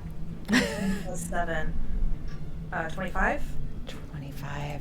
25 radiant damage. You point, grabbing your stellar body, and point it towards this creature. It flies towards it. One of the tentacles knocks it aside. Rowan, sweeping around, a red cord shoots out, wraps around the stellar body, and flings it back, and it explodes against the back of this thing. Anything else? Yeah, and then, so that was my action. Spell was already cast, so I will cast a cantrip with my bonus action to quicken Firebolt. Yeah, that's a 28 again to hit, so this is yeah. 2d10. Plus 5. Shit, there it is. 14 plus 5 is 19 fire damage. 19 fire. That's my turn after I move here. This thing is looking quite quite hurt. Liam. Bonus action, move the hex onto it. Okie dokie. Disadvantage with Dex again. Okay. And Liam is going to, once again, put his fingers up, channel all this energy into those sparks of electricity, Uh-huh. snap his fingers, saying the magic word, and he's gonna. You gotta make a Dex save. 4. Incapacitated, does that one mean that you automatically fail? I think it does, yeah. He fails. Those of the 4. He fails. He auto fails. Yep. Okay, so that is 3 d6s plus a d6 for necrotic. That's 4 d6s. So that is 5, 9, 12, and 17 points of damage. 12 lightning, 5 necrotic. How does Liam take this creature down? So he's going to. You see the green energy swirl around his arm, into his fingertips. He's going to snap it, and out of his fingers come 3 bolts of lightning. Green lightning. One strikes in its head, the other in its gut, and the last one on its side. Just burning into it with electric damage, and then the last one hits it with in all 3 spots that it gets hit, you see some necrotic rotting of its flesh as the lightning goes through it. It just drops. You hear a big thud as this large form drops to the ground. Just smoke coming up from it. One of the tentacles, its long tongue, just kind of flopping down.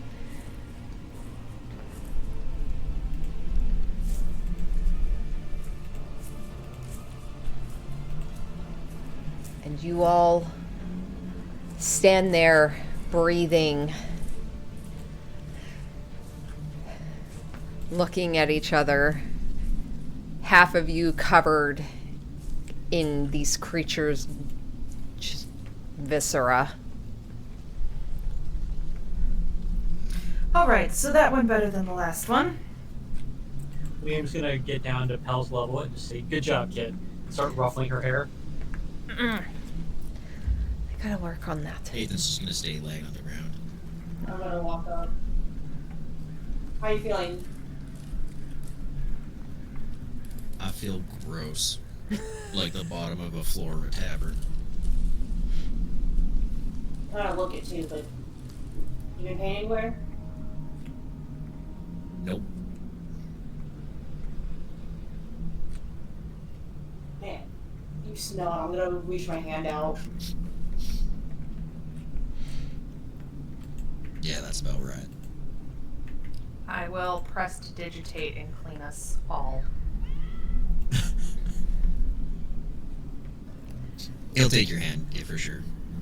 Let you pull him up. So, still nothing ringing a bell for anyone? Other than Big Tree, kind of familiar. Heard it in the story. Did the portal come back at all? Portal is gone.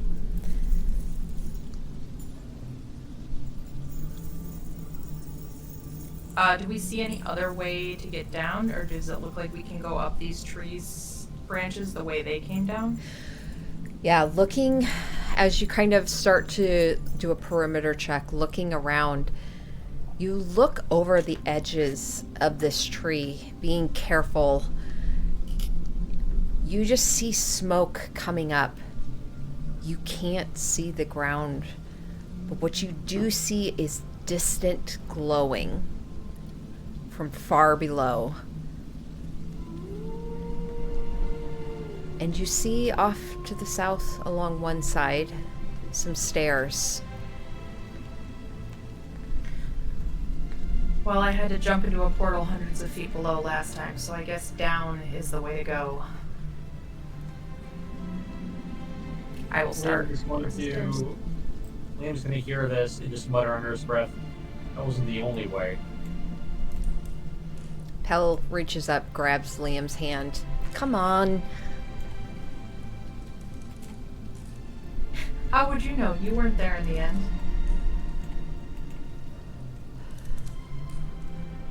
Out of character, Liam's implying that he remembers getting lit on fire. She's implying you didn't know that the portal the hundreds of feet down because you weren't there. Fair. I will be quiet. No. Can't we just find a downward that's like a slide? I'm tired of stairs. After that wizard's order, I just don't want to do anymore.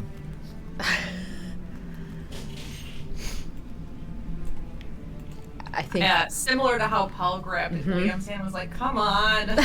Grabs Nathan's hand and is like, come on. Here, let me help you out, Nathan, and I'll reach over and on your hoister of the one of your guns, I'm gonna cast light. nice. And that offers how much? You, bright light for 20-foot radius, and then dim light for an additional 20. Nice.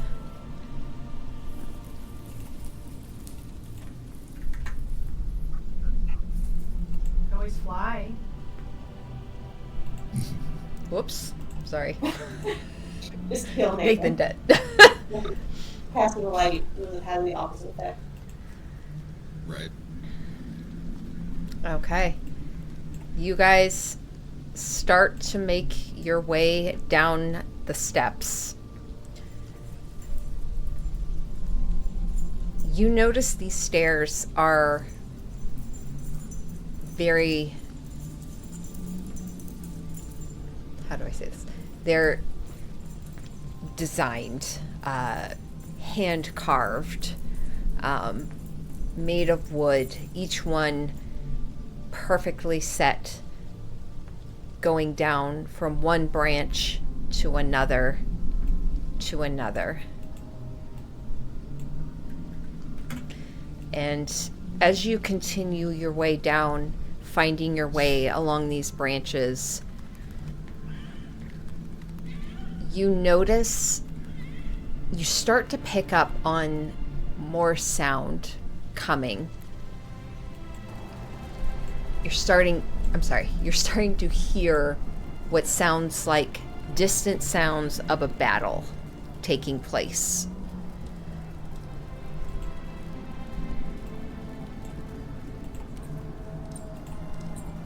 And you're starting to see flames come closer. I'm gonna get rid of these tokens. Apologies. And there we go. As you wind your way along a branch, as you come to this lower section, I do need all of you to go ahead and roll me another Constitution saving throw. 25. Save. Dirty 20. Save. 10. Fail. 13. Fail.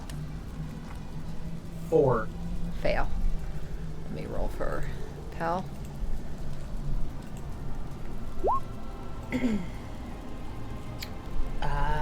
That's 12. She also failed.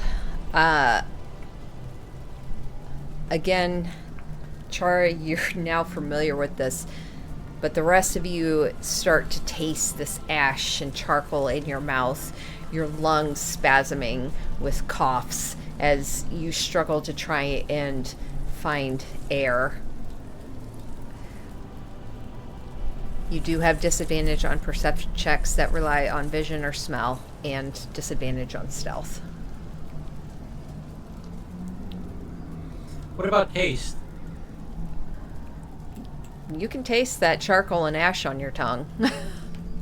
It's like a good barbecue.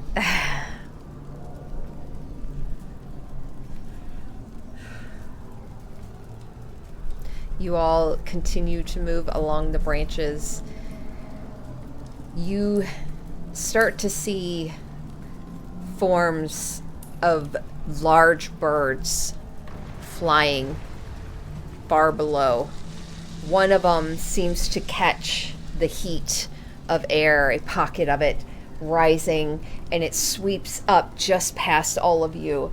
It caws loudly at you, screeching, before it continues and flies off, finally making its escape.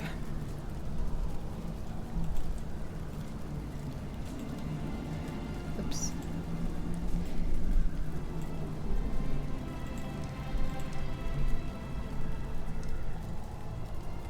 What do you all do? Keep walking, I think. Yep. One foot in front of the other. Okay. Keeping an eye out for anything that's aggressive, right? Because those lizard things came out from branches, so Mhm. yeah, just Alright. You happen to know what kind of tree this is?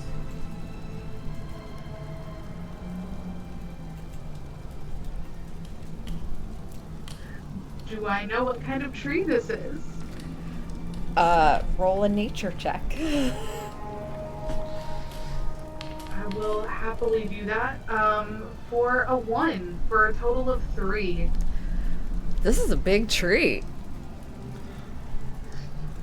Well, Rowan, I'm glad you asked. I do in fact know what kind of tree this is. It's possibly the biggest tree I've ever seen. And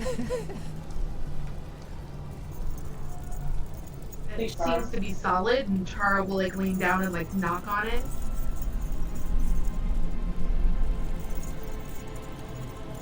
I like how Rowan asked that and then didn't even cast guidance or anything either. Oh yeah, I do have that thing. What's guidance? I don't know. Hal runs up to this nest that is, you just see barely the lip of it. It is huge. Liam is gonna run after her. Can you imagine the size of the bird that has to go into this? Yeah, maybe you you for shouldn't. breakfast. What if there's Why, baby birds in stole there? what I was about to say.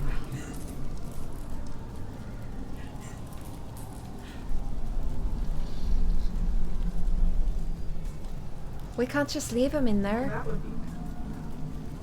Well, we sure can, and we sure will. Hmm. You know, if you mess with the babies, then the mom won't come back, and then they'll be lonely. Well, what if the mom already flew off? She'll come back. Hal crawls to the edge, looking over at the fires and the flames below. She looks back at you.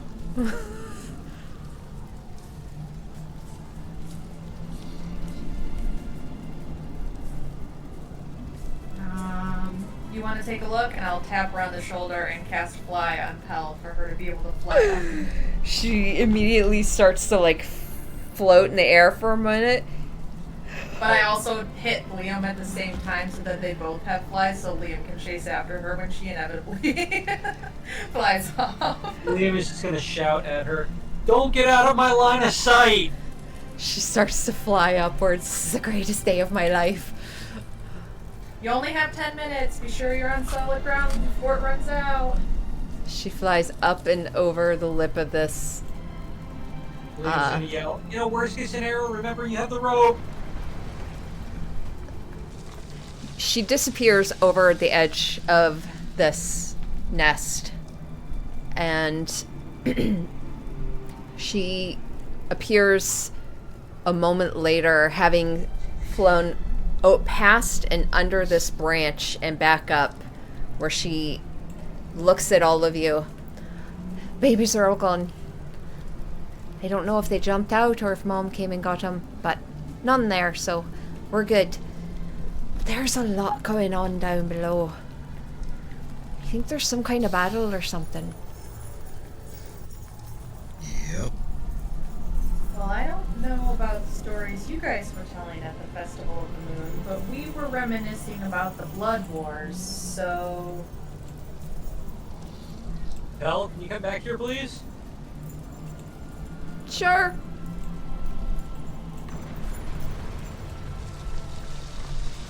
Floats in the air. Trust me on this one, kid. Battle's one thing. War's a whole different monster you don't want to see. She kind of hovers just around the group. Some of the excitement dimmed a little. Well, I think we gotta keep moving. Eventually something will pop up or that smoke will wear off. Whatever The way ain't out the is word. through.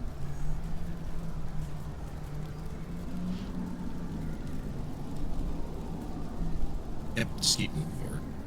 Okay. Pell pushes off, flying along the edge.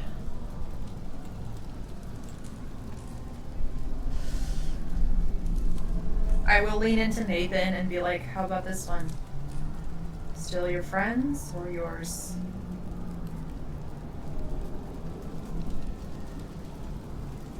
DM. Roll me a history check.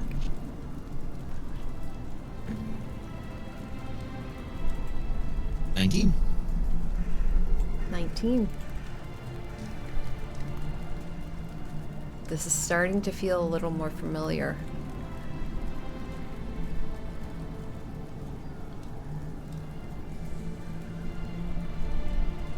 This is starting to feel a little more recognizable, but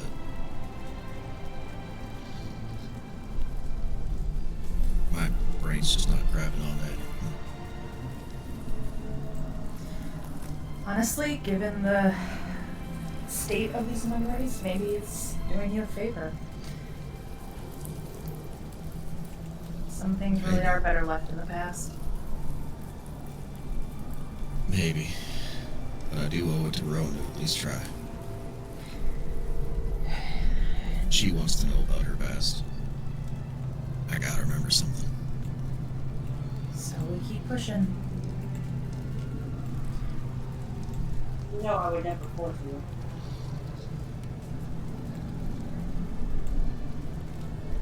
I know. That's why I will.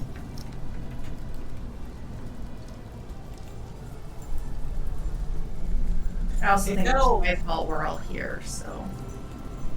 Hell, don't leave my sight! Oh, you can't see me.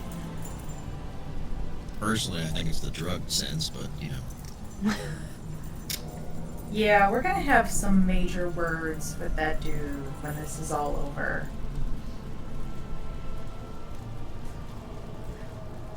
Pell sweeps up next to you. What dude? Chara, what did he look like? Some vendor at our festival? Scraggly, Old? kind of muttered, and then Chara will mimic his voice and be like, incense, special incense. Oh yeah, that's Mr. Greythane. You know him? Everyone knows him. Anyone that celebrates the Feast of the Moon. He always shows up, pitching his tent, always selling incense. It wouldn't be the same without him. But how does everybody know about him at Festival of the Moon? I mean, he was at our thing, so. He Does was just at travel yours around? too? Who? He was at yours? Alright, Tyke, park it. Start explaining. What? He goes to Old. Are you- I mean, I didn't know he went to more than one, but I just always thought he came to ours. It was literally the night of the festival. For you guys, right? I turned to like Pell and Liam.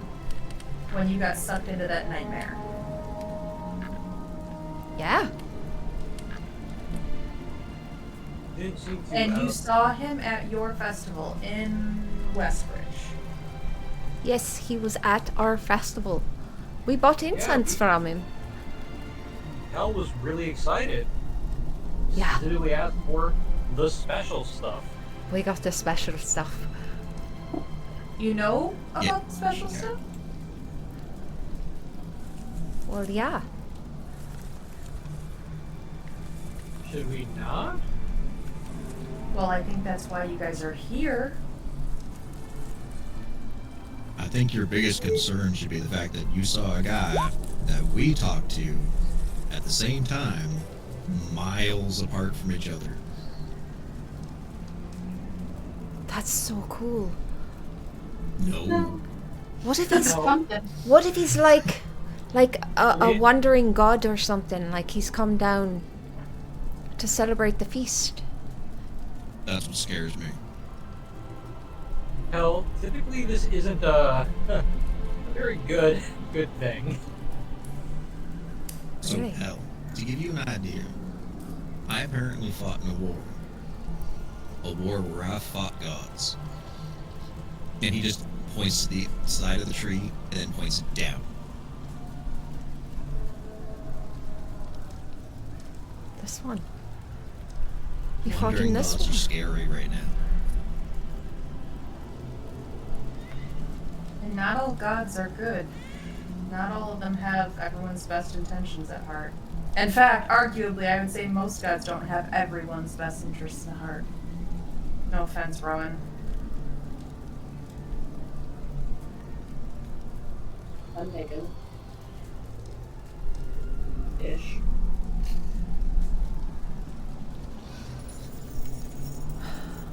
Alright, well, we'll deal with Mr. Greythane once this is all over.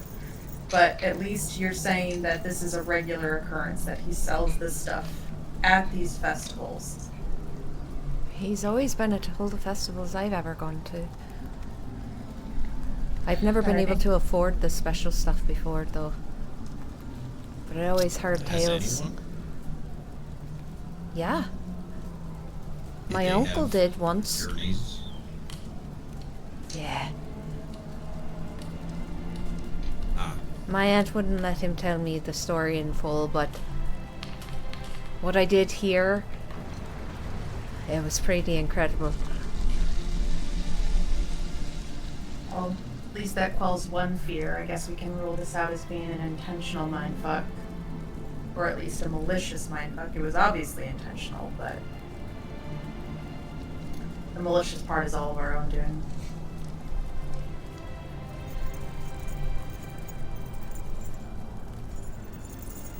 What did the incense smell like? Pungent. Lilac. For us, it was lilacs. What about you guys? what did it taste like? It tasted like lilacs.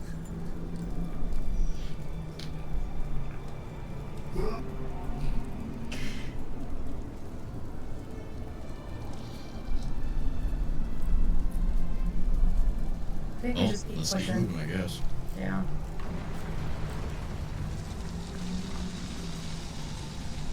Does it seem that as we keep descending, the smoke thickness is remaining the same? Or is it getting thicker or thinner? The smoke seems to be getting thicker the further down you go. And you're starting to feel heat. You're starting to see the flames below.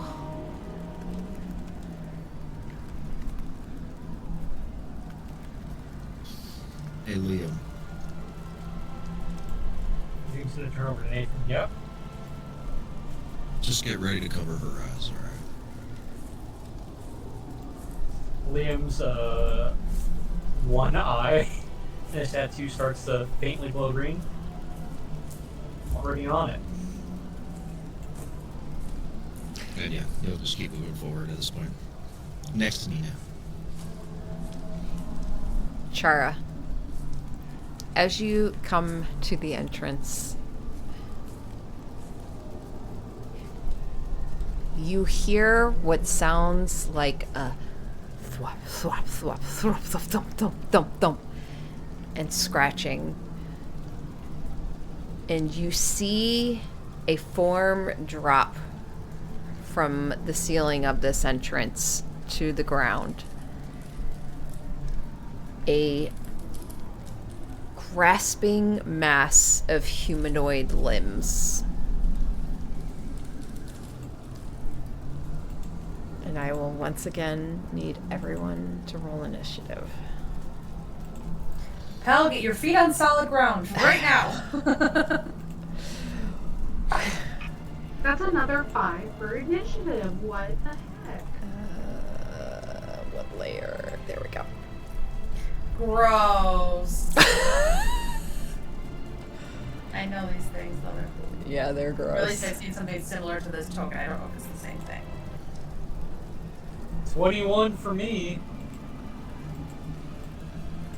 Ooh, well, I have 21. Ooh, you get better dex too. I'm pretty sure you do. What's your dex? 14. I'm a 16. Yeah. I don't have the best dex for a rogue. I didn't take a stat up improvement the last time I could. All right. Did you all add your initiatives? We're not in the turn God damn it. counter. Yeah, the weird thing with Roll20 is you have to like clear it every time and then re-add everybody. So annoying. Here we go. There's I'm Chara. assuming There's more than Nathan. 10 minutes has passed, right? Yeah. So that aura is gone. Okay.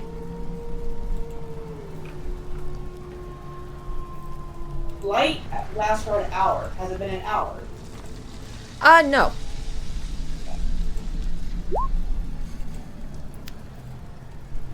Hell got a 6. Okay, you all should be added if you want to add your initiatives. 21. Beautiful. Okay. Starting with Nathan. As these limbs reach forward, going to grasp for Chara, it almost like rolls as all these limbs just reach forward. He will just step forward beside Chara, and both Nina and Chara will just hear this. He pulls his jacket back and spins out death, and I will action surge this time and just drop 4 shots. Oh god.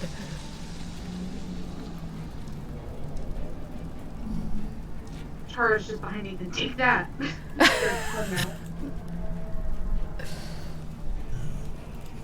on, math is not that hard.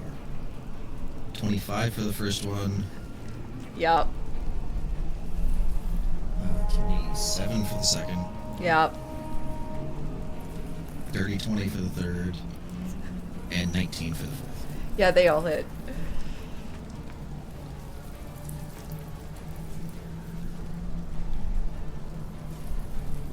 So,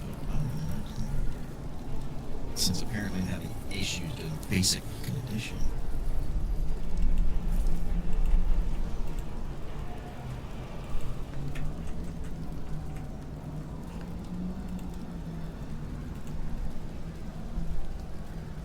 I don't know what it is, but my brain's super slow tonight too. Like mathing is hard tonight.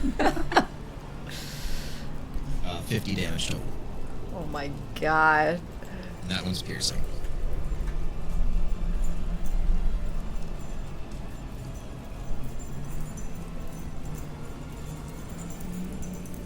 Yep. For shits and or giggles, if it's not dead. It's not. That's a 28 for the last one, as he'll reach down and pull life, give it a quick spin, and shoot off a 5th shot. Okay. 14 damage for that one bludgeoning. Okay. And then he'll just basically snap them both back, spin them both, and holster them both. Limbs just go flying off this thing this thing is just obliterated. It's still up, and you start to see limbs growing back out of it. Ugh. That's his turn. Rowan. It'll actually be Liam based on Dax first. The two of us. Got it. Liam.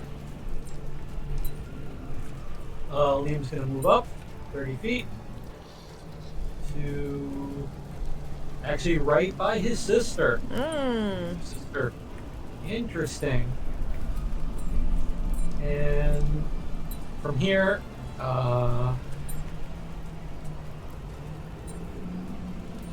he's gonna point his finger like a gun, like you see Nathan do at the thing. Say the word Charlian and cast Boreal Winds, which spell attack roll. Does a 9 hit? No. You see 2 streaks of like cold energy just go past it. It gleams like blam blam. 2 streaks of cold just miss it completely. Okay. Well, that certainly is something. With a bonus You- action. Really quick, is that your Eldritch Blast? No. Oh, okay. that's I was just, if it's like Eldritch Blast, you would roll individually for each of those streaks, just so you know. I don't know if that's the same.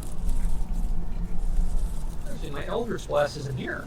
Actually, wait, apparently that is my Eldritch Blast. I thought I remember you mentioning you flavored it to be like wind or something. Yeah. Longer version. Something's And wrong. I think as a warlock you get 2 like Eldritch Blasts and you roll separately for each one.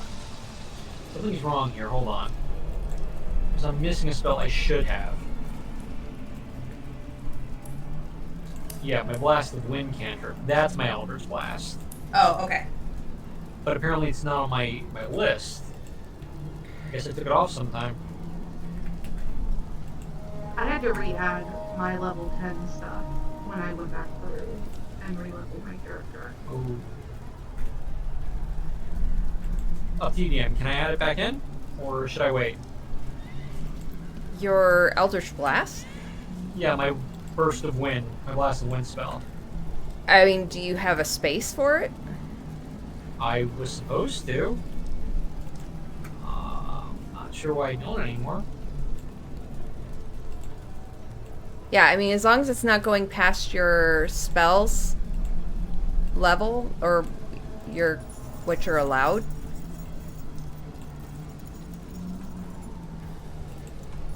I think I know what happened. Yeah, it kept the cantrips out to a column when I was level 10. Well, we are level 10, you mean when you took on 12? Sorry, 12, yeah. Yeah, that's probably it. So it got rid of the ones that you had before and kept your level 12. Yeah. Because I still had Lightning Lure. That was like when I took on 12. It's like, Oh yeah, I mean, if you go ahead and put it back to where it was, so you can retake your normal. Sorry to derail. I No, just you're wanted to good. make sure you got the most bang for your buck if that Yeah. was your Eldritch Blast, but...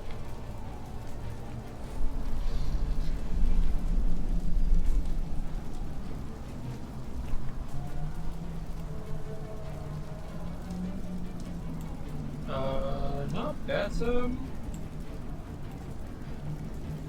no, I used Boreal Winds thinking that was my my Eldritch Blast, but it's not. So still misses. I'll just next turn. For my bonus action though, I'm going to throw Talon at it.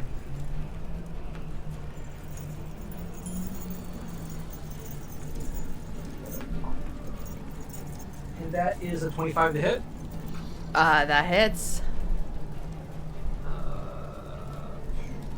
I can't get sneak attack from that one, right?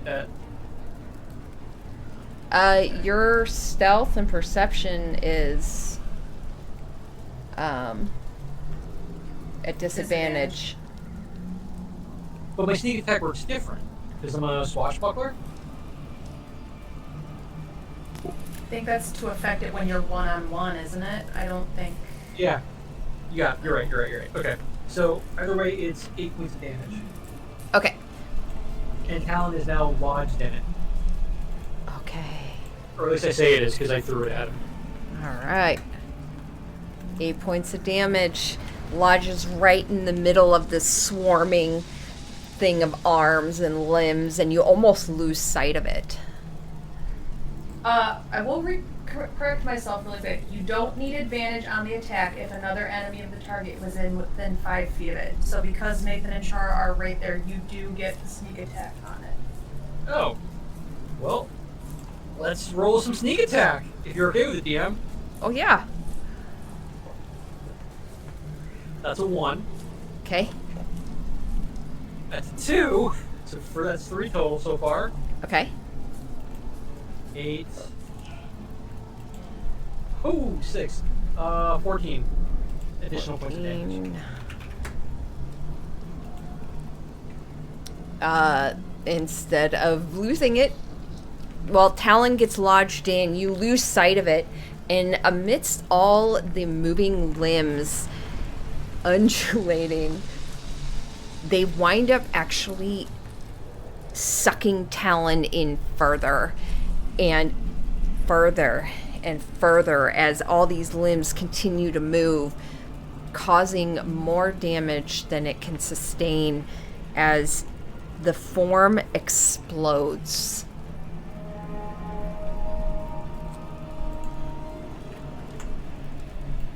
And in its place, drop 7 crawling hands. Yes, I know. Okay, this is exactly what I thought it was. This is great. That all fall to the ground. And I will roll initiative for one of them, because they will all go on the same initiative. That did not roll. Come on. Whoops. We'll take the first. Oh, I rolled 4 by accident. Oh, no. That's right, because that was for the others. So 16. And that is Liam's turn. Indeed it is. Rowan. I gotta change these things. Oh.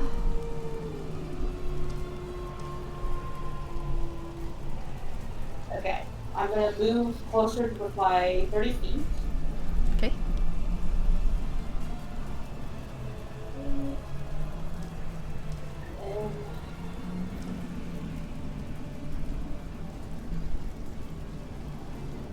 the whole row there. Okay. I will cast Bane on the front row of guys here. Okay. Up to 3 creatures, charisma saving throws. Okay.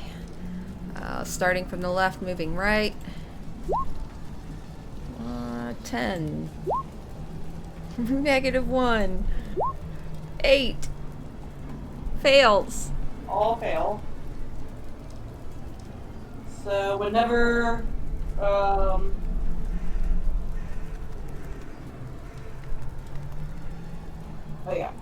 basically you're gonna roll a d4 and subtract that from attack rolls and saving throws.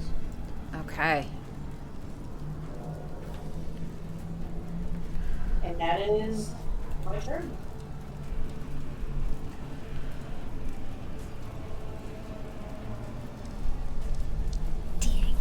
Okay. Nice. Nina, you're up. Okay, I will move here. So this one can get us attack of opportunity if it wants. Okay. Minus the D4 from Minus Bane. D4.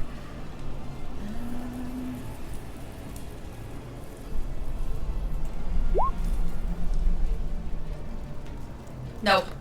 Yeah. Okay, I'm gonna Burning Hands. Essentially these 3 here. Okay. I need dexterity saving throws from all of them. I am gonna careful spell that so it doesn't hit Nathan. Then. Starting from I the was gonna top. say you're just gonna see like Nathan naturally grab his jacket and kind of throw it up over himself. Yeah. So he's just gonna take it. I'm just gonna roll a D4 and we'll do that. You for don't even have to 3. do that. You save automatically and Minus 2. So a 12 on the first one. fail, A 4 on the second. fail. And a 15 on the third. Okay. All of those fail, so I'm just doing this at first level. Okay. For a total of 14 fire damage. Okay.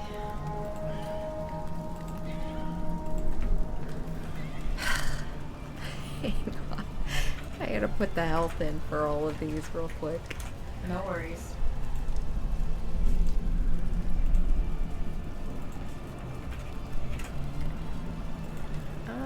Okay. How much was it? 14. 14? Alright. 14. On all of these guys.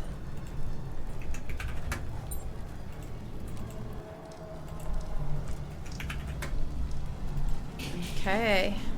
Anything else? And then, yes, I'm gonna bonus action quicken spell sword burst again. So, these 2 and this one behind me. Anything in 5 feet essentially has to make the dexterity 17. But again, I will also careful spell that so Chara, Nathan, and Liam succeed. So, Okay.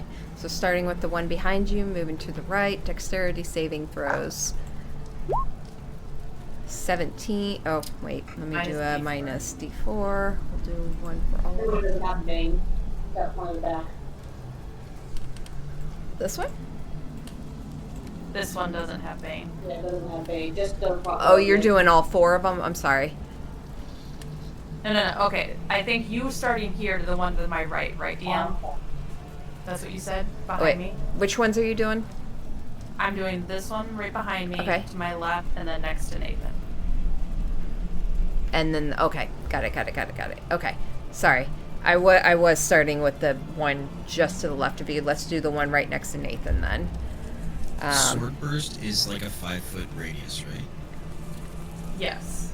So if you cast it on Nathan It's stealth though. It's 5 feet from me. itself, okay. Yeah. Gotcha.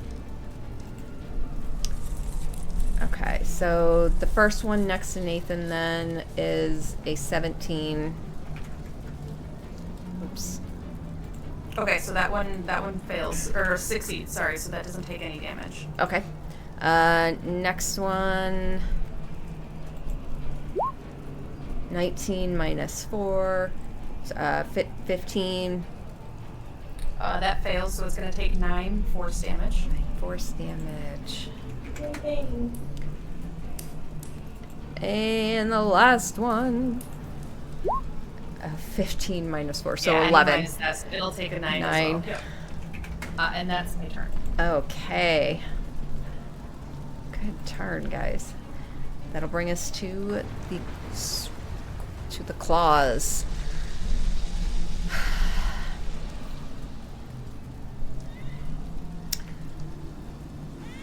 They all move, and because some of you are in the way, well, hold on. Swarm can occupy another creature's space. They move into, one of them crawls under your legs, Chara, as they all swarm around Nathan. Am I they are going to make hits on you. 16 to hit. Nope. It's gotta be 18. Oop. Or it's gotta be 18 or higher. 22. Nope. That's actually a nope because I will use my gift of the metallic dragon to add 4 to that. Oh, but that's meets it beats it, so technically it would hit still. But Okay. that means Yeah. Nathan's AC is 22. 22. Okay. 15 bludgeoning on that one. That misses. That misses. That misses. That hits. Yep. For 19 Swarms are bludgeoning, brutal. I do need you to make a strength saving throw.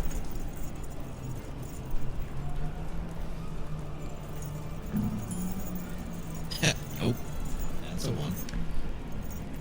This last hand that comes up, it grabs your ankle and tugs backwards, and you tumble to the ground as it then reaches up and just slams into your knee. And you are prone. Oh, interesting. Okay. That is their turn.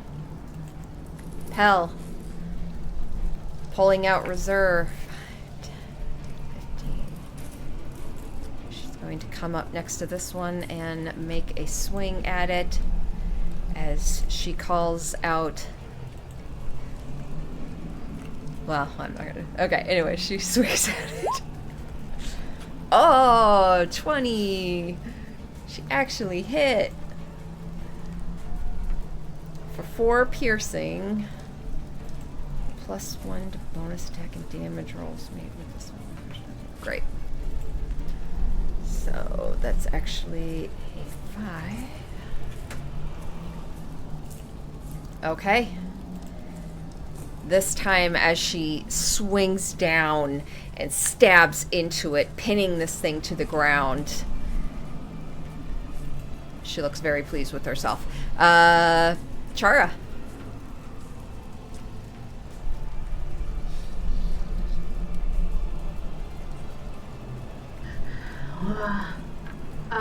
Okay, so I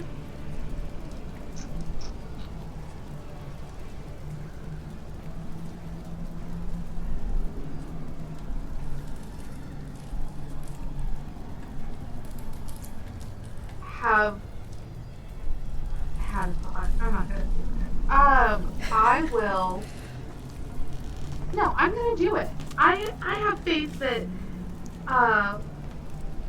Faith in Nathan's Yala? hit points are higher. I do have faith in Yala, but I have faith that Nathan's hit points are higher than these creatures.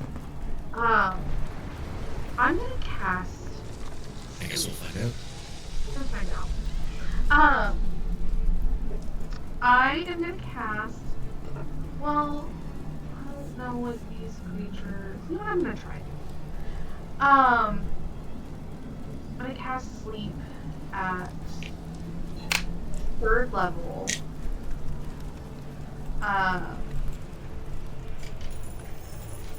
So that's going to be.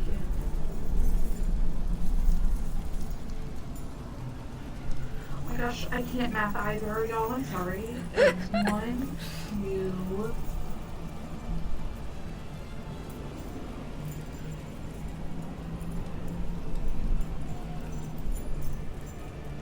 Roll an additional 2d8, but it's not telling me how many to start with.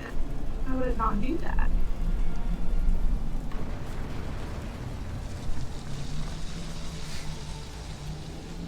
What level are you casting it at? 3rd. So then you're doing 5d8. Oh, 5d8. That's what I was missing. So 5d8 98 total. if you're doing it there. 90 Yeah. damage. So I'm gonna do it on this. It's 20 feet, right? Yeah. Yeah, I mean, you're essentially. Oh no, it's gonna hit everyone. No, that's. Do I have to do it? I already hit cast. It's fine if I have to do it because I totally thought that I didn't even realize that Pell was gonna get hit. So it does hit from the point that you choose, but it goes in ascending order. So it starts with the thing with the lowest amount of HP, and then that takes down whatever you rolled as a total slowly as it goes up. Yeah, that's my concern because Pell is gonna get hit with the point that I was like. I think with any point that I choose, right? Oh no, I can choose from which point. Yeah. I'm sorry. Okay. Yeah, you're good. I don't want it to hit Pell. That's my thing. If it hits Nina and Nathan, I'm less worried about that. I feel really confident in this. So I will do it from. I don't know if you guys can Nina see could it. use a nap. Knock her ass out. It's fine. From there, it'll start. And so Okay. it'll hit all of the hands, Chara, Nathan, Nina. Got it. So it's 9d8. And it starts from the lowest one. Yep. Pull my calculator. Oh my gosh, I rolled so bad. Are you kidding? I rolled, well, 98, not 98. Great, I rolled 28. 28. Oh gosh. I know, that wasn't good. Yeah. Unfortunately, none of them are low enough yet. No, that's so sad. Okay, well, One of them was close, but yeah. alright. Well, that was, and then for my bonus action, yeah. Yeah, that really sucks because that was some bad rolls, Shura. That's okay. I'm gonna use my bonus action to roll on my table, and then that will be my turn. Okay. Nathan. Prone on the ground. Let's see. Knee pulsing with pain.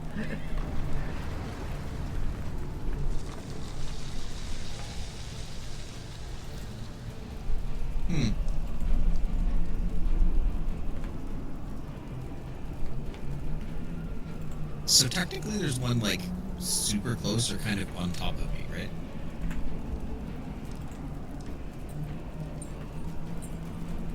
Yes.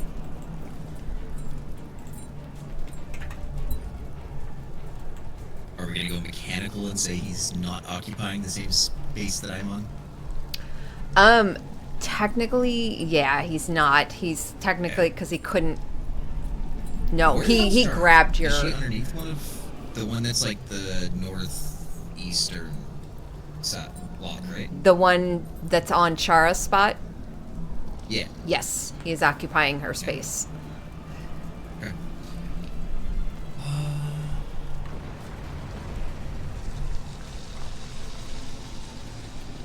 Yeah, no, should be fine. Okay, so from the ground, actually, he went from probably getting up. He'll just pull out life and quickly snap it open, pull out 2 shells, pop in 2 of the Firestorm bullets, click it, and the northwestern one in roll 20, Yeah. he's just gonna lean over and just pop 2 shots into it. Oh God. And I'm gonna have to make that roll too. But the 2 shots. 19 and 22. Yeah, yeah. Yeah, both hit. Oh, I was gonna go find this thing. I think I'm gonna have to get you to pin the Firestorm bullets thing in my private chat so I can just find it easier. So it's normal damage. I'm gonna have to find it. 8, 13, 26, 31. So it takes 31 damage. Whew. And then I need a dex save from the two next to it. Nice. 14 and a 9. Okay, the 14 passes, the 9 does not. Okay. So the one that doesn't takes 8 points of fire damage. Points. And I can roll my dex save because I'm on the. Oh, prone. Never mind. So I just take 8 points of damage. Okay. And that'll be my turn. I'll just stay on the ground. That's your turn. All right. Liam. First thing I'm gonna do, or first thing Liam's gonna do, Liam and I are interchangeable. I'm gonna put hand up, and with a bonus action, Talon is gonna appear back in his hand.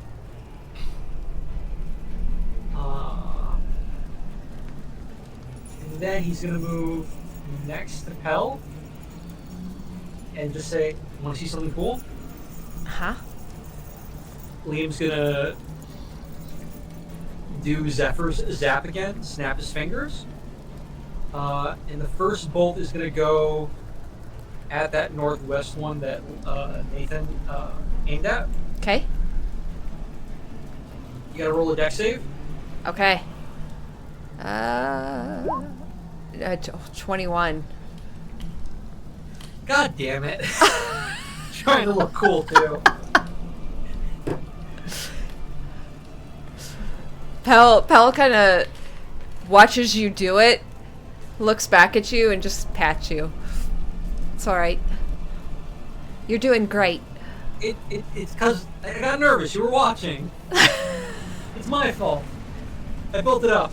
Trying to impress this 9-year-old man. God damn it. I'll use another feature of that spell too. Oh. That's all I got. At All least I got right. half back. Rowan.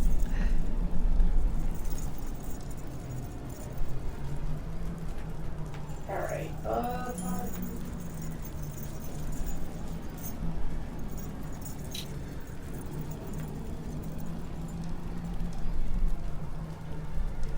I'm gonna move up closer.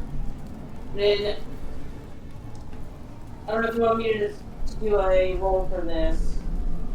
I'm gonna gauge whether I feel like they're able to attack because they can see or if they're using sound to find people. And if that, I don't know if we're gonna make that be a action or not. But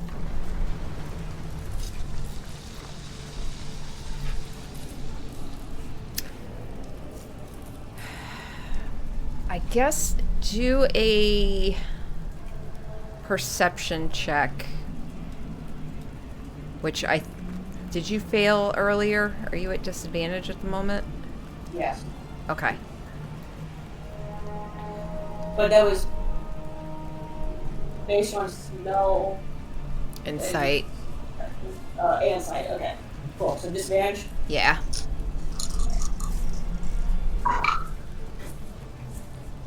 Uh, 13. That's not bad. They don't have eyes. They're just like clawed hands, varying different ones. You see one with darkish green skin, some pustules along it. Another one you see has these sharp painted nails.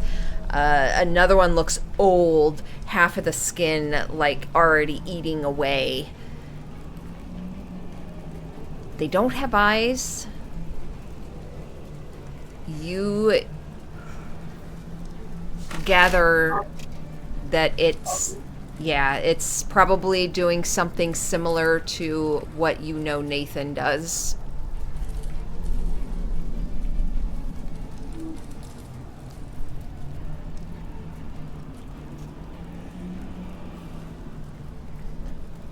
I don't know. I'm gonna take a chance. See what happens. I'm gonna cast blindness / deafness on the back row of 3. Okay. And then cast at 4th level. So these 3? Yep. Yep. Got it. So that's a Constitution saving throw. All right, starting from the top left. 8. 19. Oh, a 1 and a 20. So a 1. So the middle one succeeded then. Okay. Can I celebrate Barb, the middle one? Yeah. So roll again. 13. That fails. So all 3 of these. And I'm gonna choose deafness then. Okay. Deafness. They are deaf.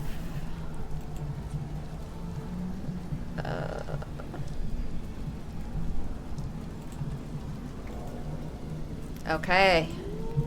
Anything else?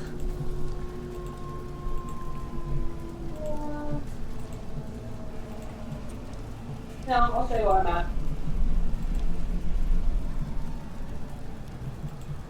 For some reason, neighbors are shooting off fireworks.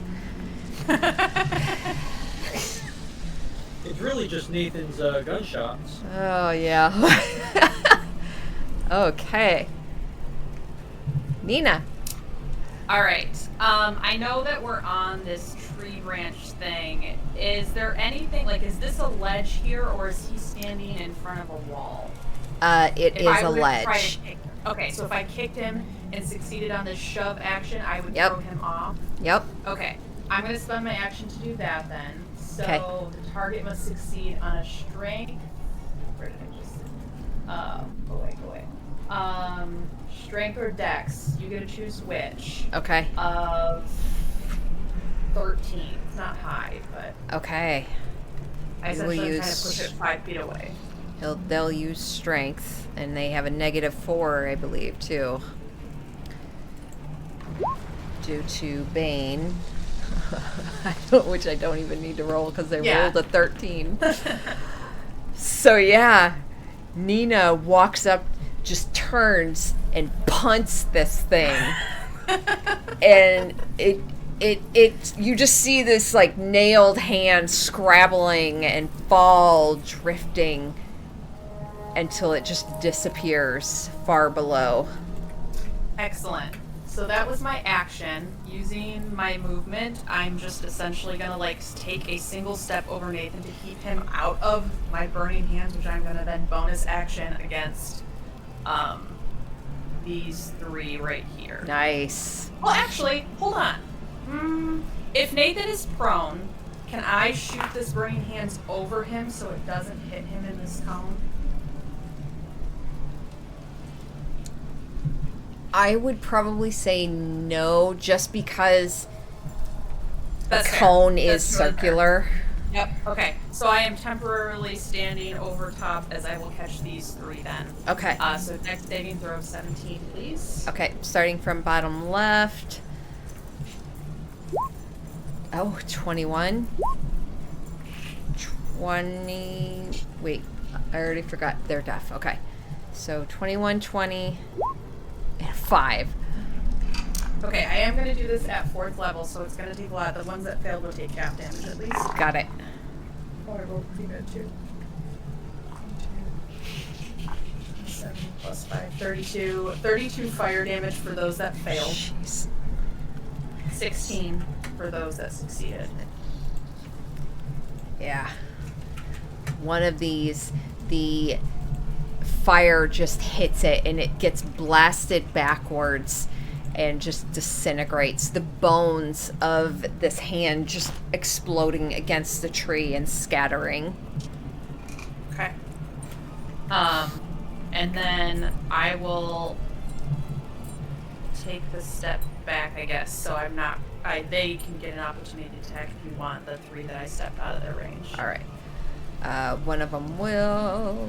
Actually, both of them will. 23 to hit. Yep. 17 bludgeoning. Okay. And you will need to make a strength saving throw.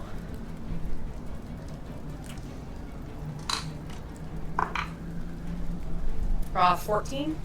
14 fails. As the one right here, as you go to move backwards, you feel it just leap up and just, man. I imagine I'd go to step back off of Nathan, and it totally just like grabs my ankle and trips me. Yeah. So now, I'm this Now prone. you're down on the ground, and this other one will also take a swing at you. Yep. Yeah, they still have more than half. So 18 to hit. I will use my golden dragon wings, so that misses. All right, and that one misses. Okay. Nice.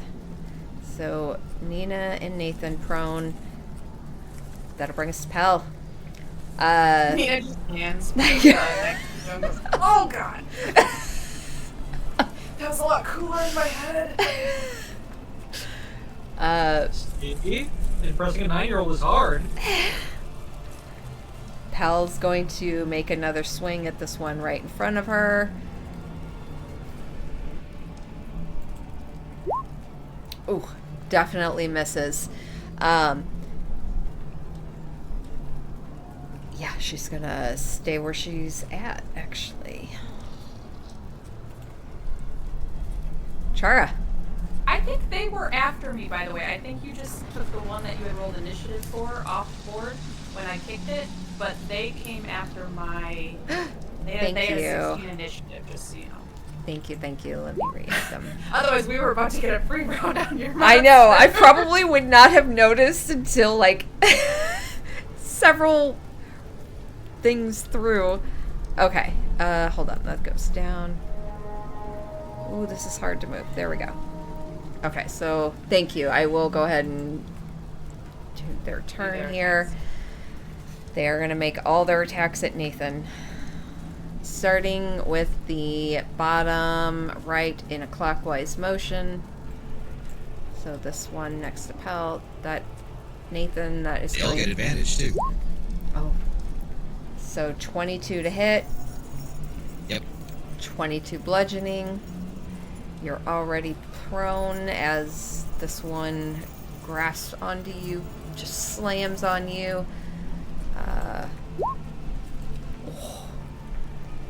Natural 20. So 36 bludgeoning. Pause for a half second and Yep. check your Discord. So yeah, will you check for mine too? Yes. I didn't write anything, but you can check mine if you want. Just so I don't get left out.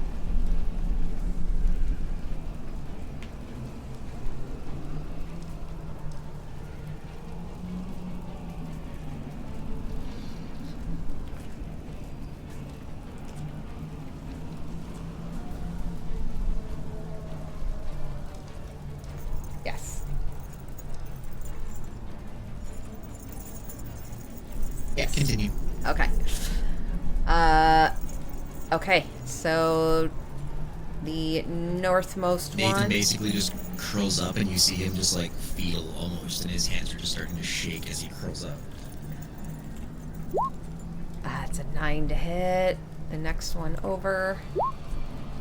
26 to hit. Holy crap, these guys. 23 bludgeoning on that one. Okay. And then the one beneath Chara. 20 to hit. For 17 bludgeoning.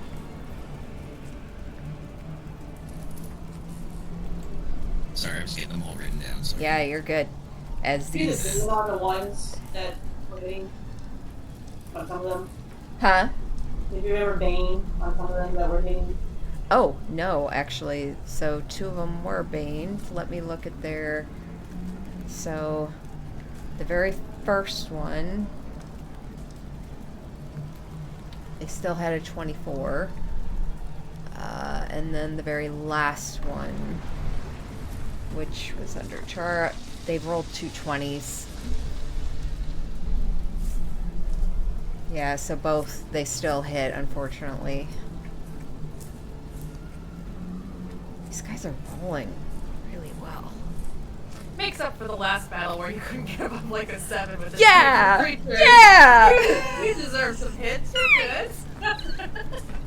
Okay, as these claws are just bludgeoning the shit out of Nathan.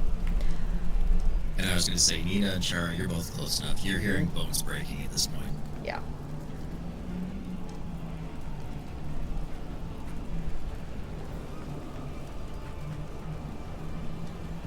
I think you do hear Nina like kind of rolling over as she tries to get up and just like growling, not again, as she's gonna like reach to do another flame on her next turn to get them off of you.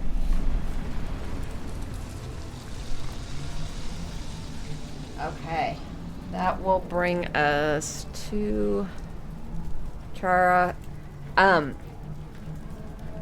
Chara, with the discussion you all had earlier, you get the sense this was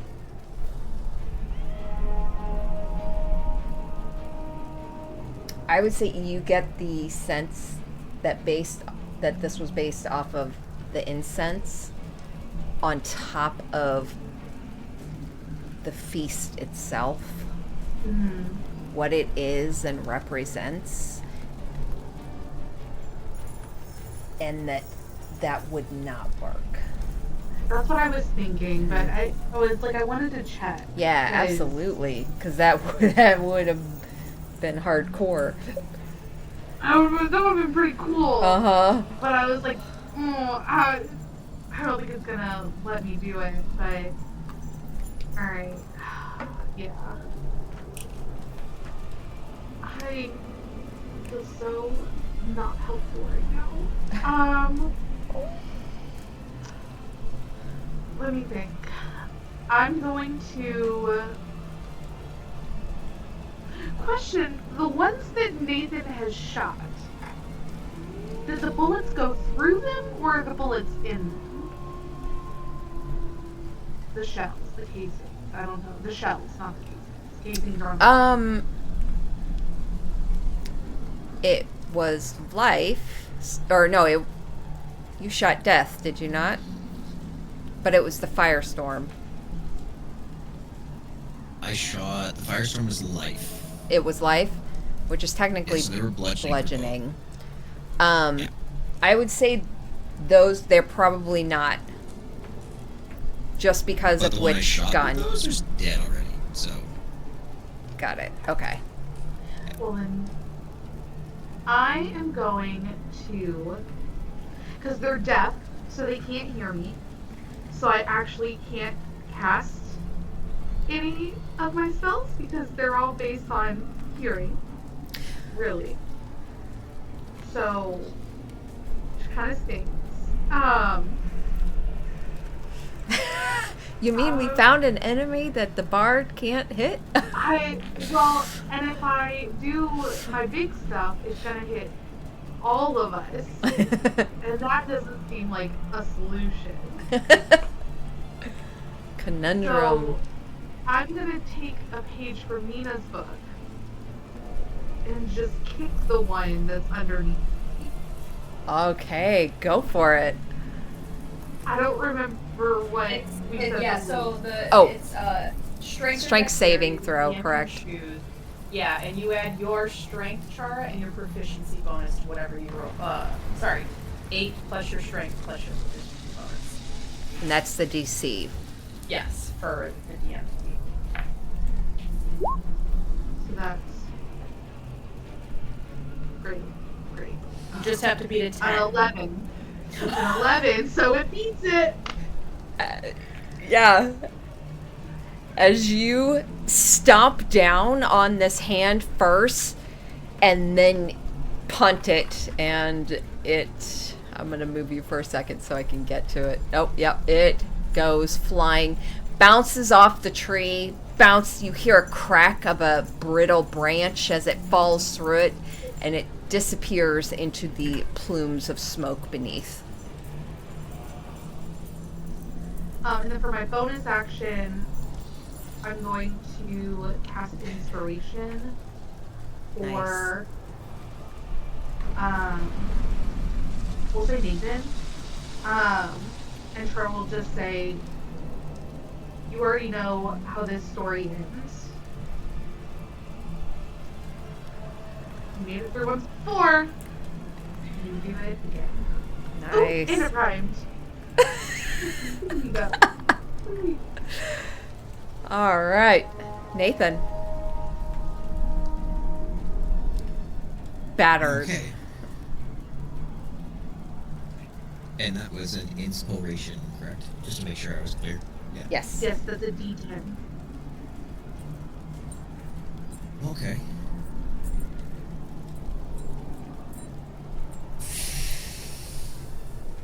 Yep. You know what?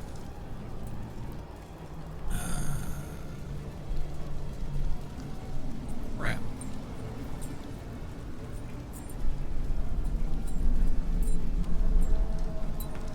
From where he is, he reaches down and grabs both his brawlers and basically spreads them both out. But one is going to hit the one that is to the left of Nathan. And I'm going to use a grip point to use Forceful Shot to try to blast it off the edge. And then the other one will be the top right, and he'll just hit with Death as a normal shot. And I'll just roll this ring now, and then I'll flavor it after. Okay.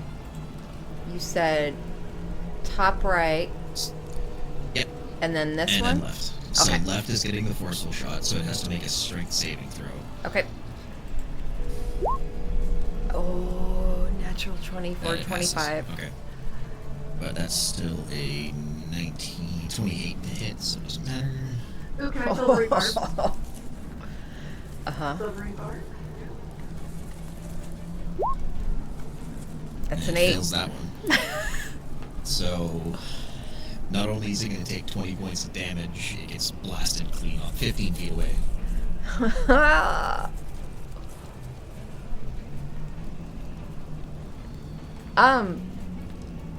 Is Silvery Barbs? Read that to me real quick.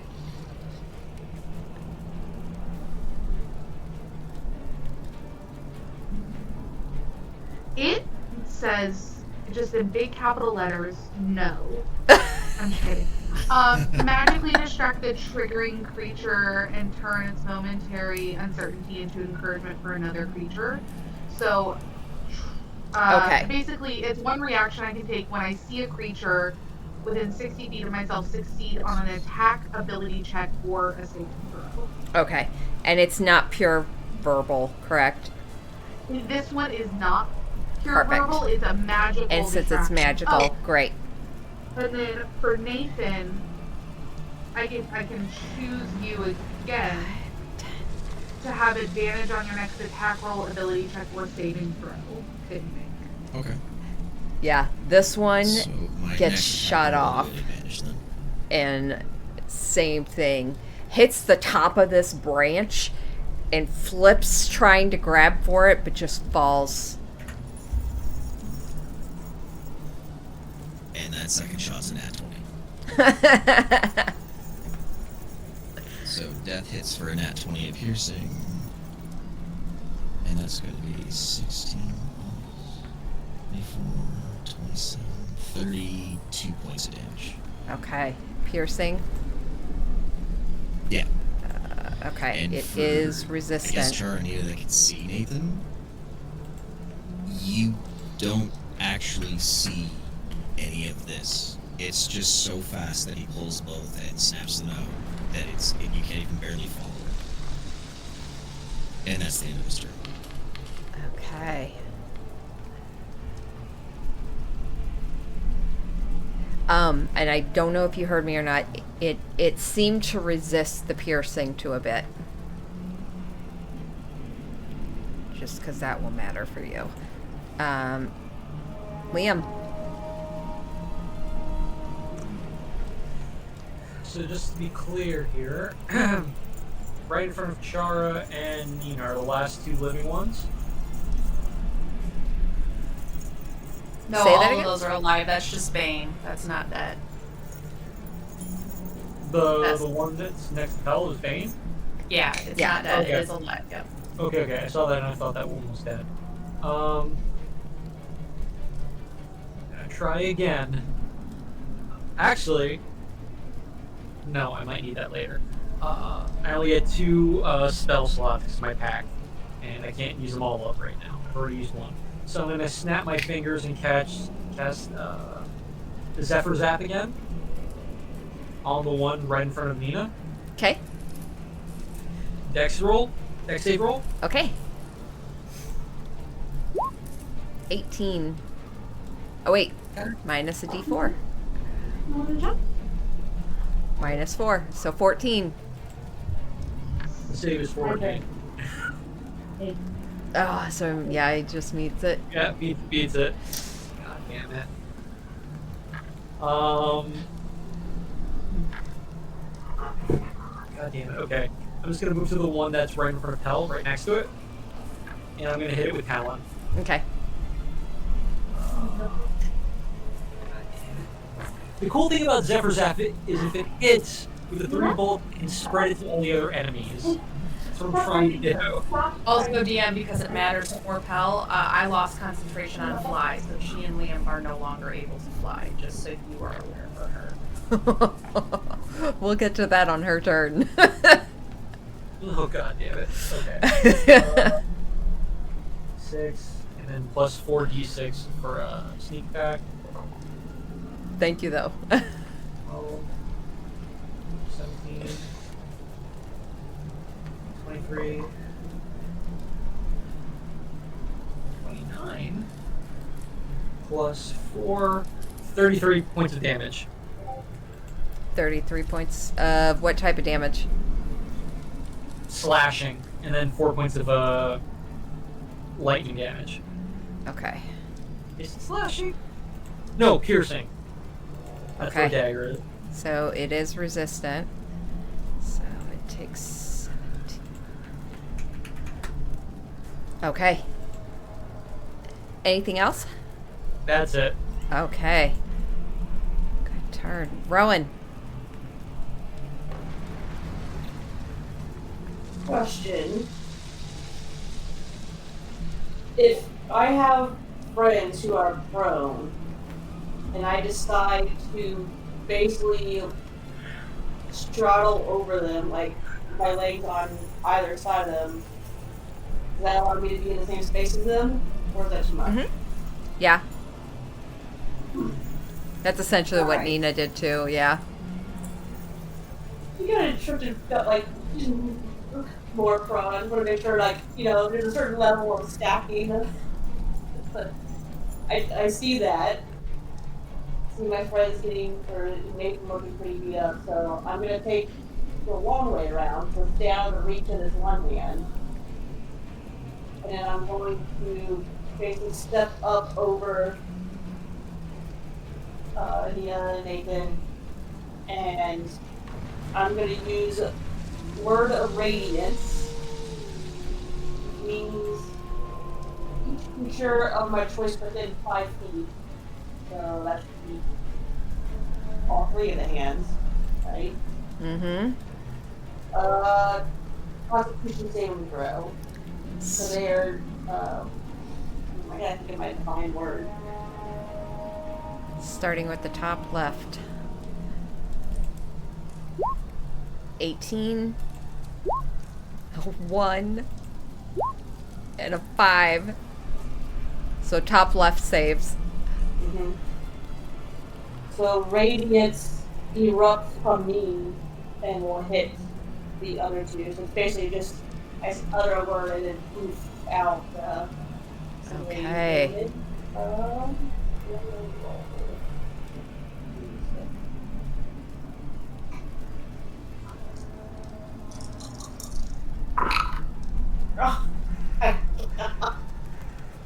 Two. Total? Yeah, I rolled both ones. Oh, that hurts. Okay. 2 radiant damage. Wow. 2 ones. Uh,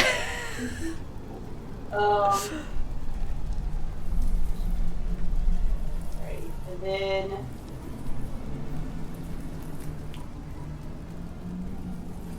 I have to use. It just says attack actions. It doesn't have to be a melee weapon. So the one kind of behind me after I do this Word of Radiance, I'm going to shove it.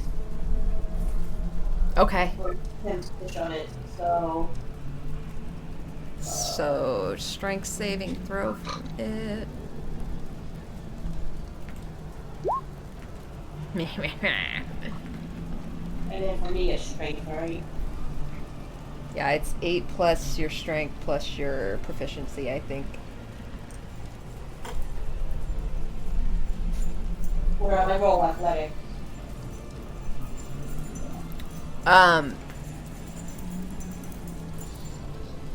Wait, am I thinking of that wrong though? It's like I have to do athletics, but you get to choose between athletics or acrobatics. Okay. They rolled a 21. Strength saving throw. They did. The way, okay. You go to shove at it, and it almost just darts underneath. All right. My great, powerful turn, but I'm gonna stay where I'm at because I'm protecting my friends. Okay. You motherfucker. Nina, you are up. Okay. I'm protecting you, I got you. As I look down at you. Yeah, I think I'm gonna use a bonus action to convert one of my 5th level spell slots into some sorcery points. So I think Nina essentially like rolls over and like both fists go into the tree trunk and they kind of like burn. And as the like fire kind of goes out into the tree, you actually see like golden energy flow from the tree into Nina as her eyes glow gold. So I'll get 5 sorcery points back. So Nice.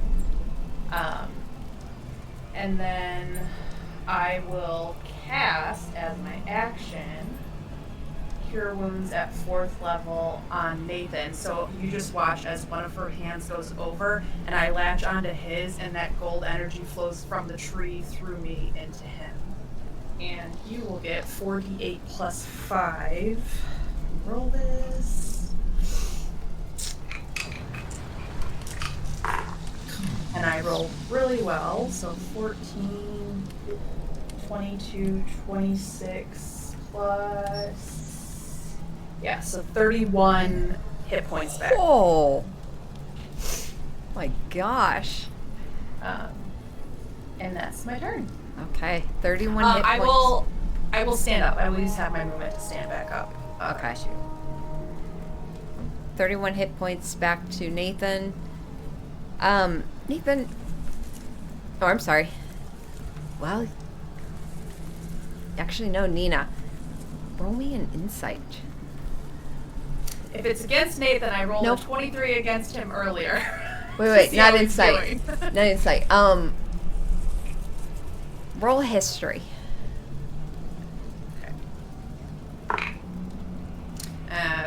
6. Your histories are shit. None of us are History intelligent rolls are characters. shit. None of us are intelligent characters. None of us have Not intelligence. a one. I'm actually intelligent. Plus one. That's only a +1. Yeah. that's Okay. not- All right. None of us I'm are smart. intelligent at all. So yeah, you're not. You know what? Actually, no, I already had you roll.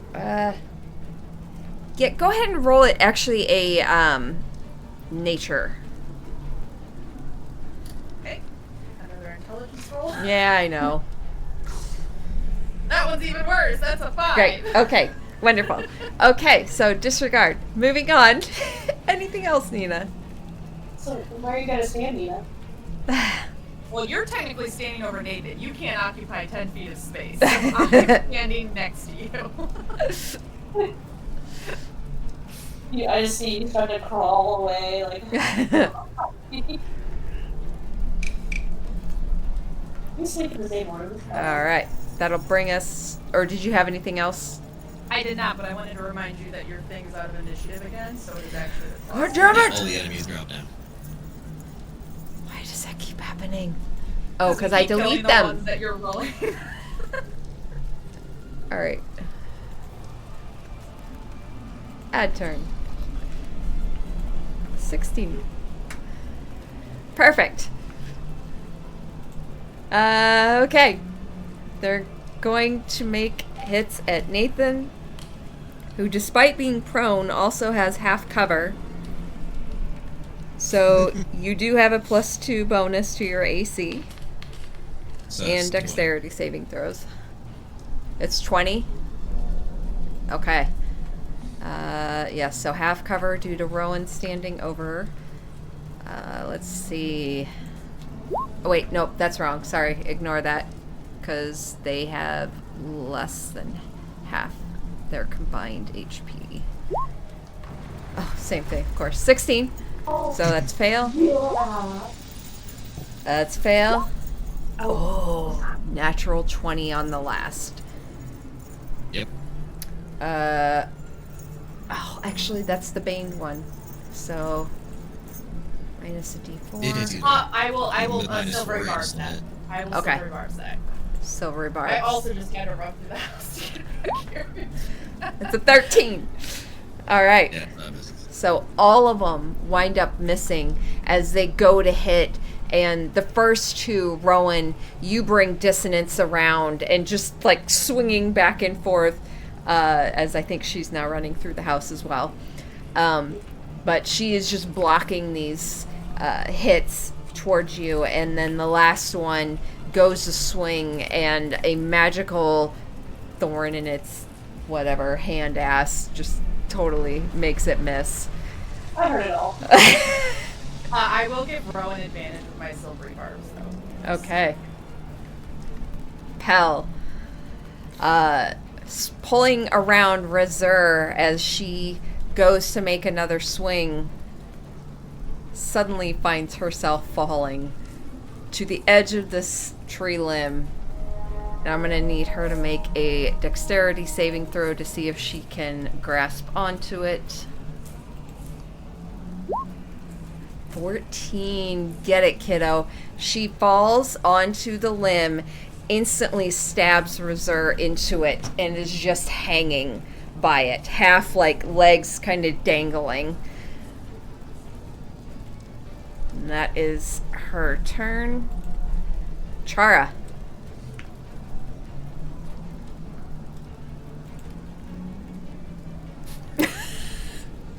Can I, is Pell, like, can I grab Pell Yeah? and pull Pell back up? Yeah.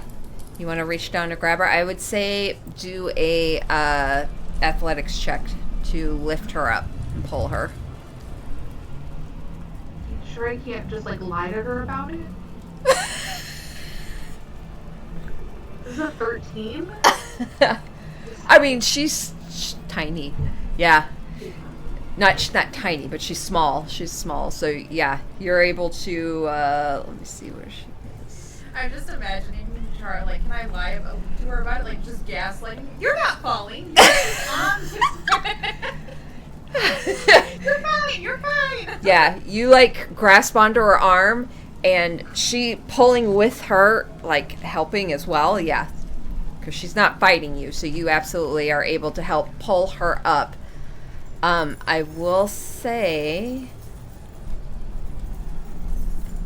she's going to be in your space. You basically pull her into your space, and so she is prone on the ground beneath you. Okay. And I assume that's my action. Yeah. Okay. And then for my bonus action, I will give Pell, inspiration. Oh, nice. And that'll be my turn. Nathan. Remind me, inspiration only lasts a turn, right? It lasts for a full minute. Okay. Alrighty.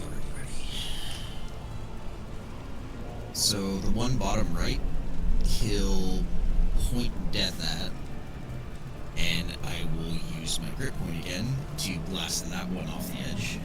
Okay. And is Liam there? Is that flanking? Probably not. Yeah. Because it has to be directly across, doesn't it? I think you just have to be able to draw a line through it. So, like, Okay. it hits its Yeah. token. Yeah. There's like, it's surrounded. Okay. 17 for that one. To hit? Oh, yeah. Yeah. Yeah. That hits. And then it needs to make a strength saving throw. Strength saving throw. Nope. Somebody gets blasted. All right. And he goes 15 feet. 15. And that takes 13 points of damage. 10, 15, just off the edge of this thing. 13 points of damage won't matter because it's going to fall a long fucking way. Is this the one I added And again? then If you just want to leave it there, we'll know. Oh, it wasn't, but.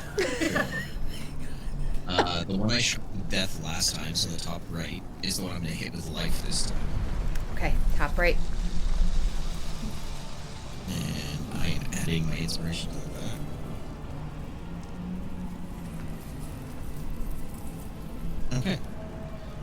16 plus 9. So yeah, it's above 20, so that hits. Yep. Oh, that's almost max damage. 20 damage. 20 damage. Okay. Bludgeoning. And then I'm using my bonus action to heal myself. Okay. Because Megan missed it previously when we started this, they are also resistant to bludgeoning. Okay. That is Nathan's turn. You staying on the ground? Yeah, I'm not going there. Okay. Liam.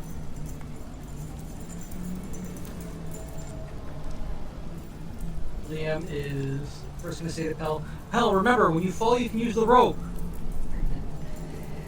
She's like under Chara's legs with reserve, and she's just like, yeah.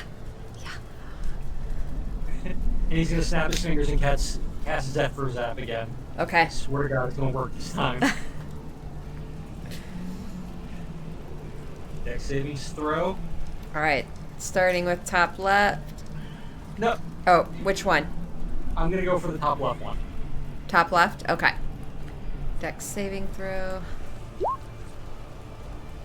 15. Are they Bane? No, all the Bane ones have been kicked off. Okay. Can't be upset. It's my own fault. Open for bonus action. It's not your fault. That's just how the dice go. That's Yeah. just literally chance.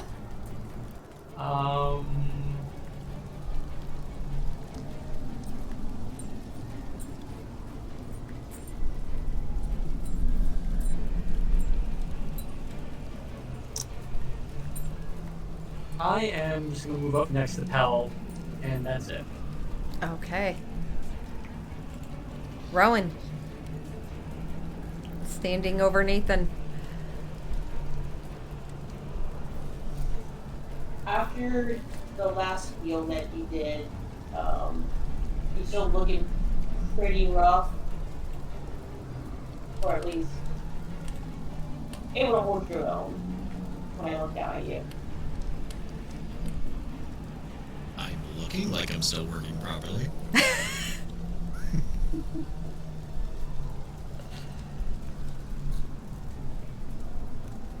Oh.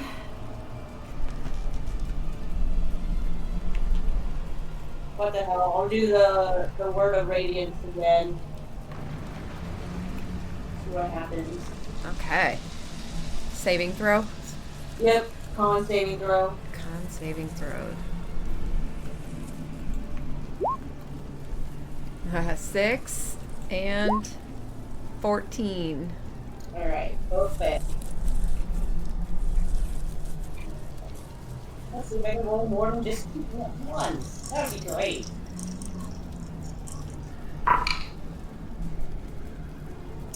7 radiant damage. Nice. 7. Okay. And never mind. Anything else? Actually, You do have advantage on anything. Well, I guess not anything. But an attack saving throw, etc. For my silvery barbs. advantage.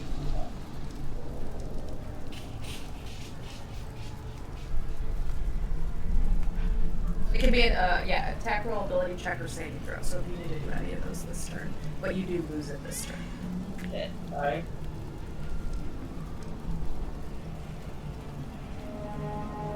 To basically shove Nathan away. Is that going to be an action? Yeah. Okay. Also giving everybody attacks of opportunity. It does, but at least get you behind me. But It's technically forced movement. So, I mean, standing over him at the moment, you are giving him half cover. okay. You know what? I don't care. For just for fun, I'm gonna shove the one that's in front of my face. Okay. You know, you can get Yeah, that these shove actions have been coming in clutch. I know.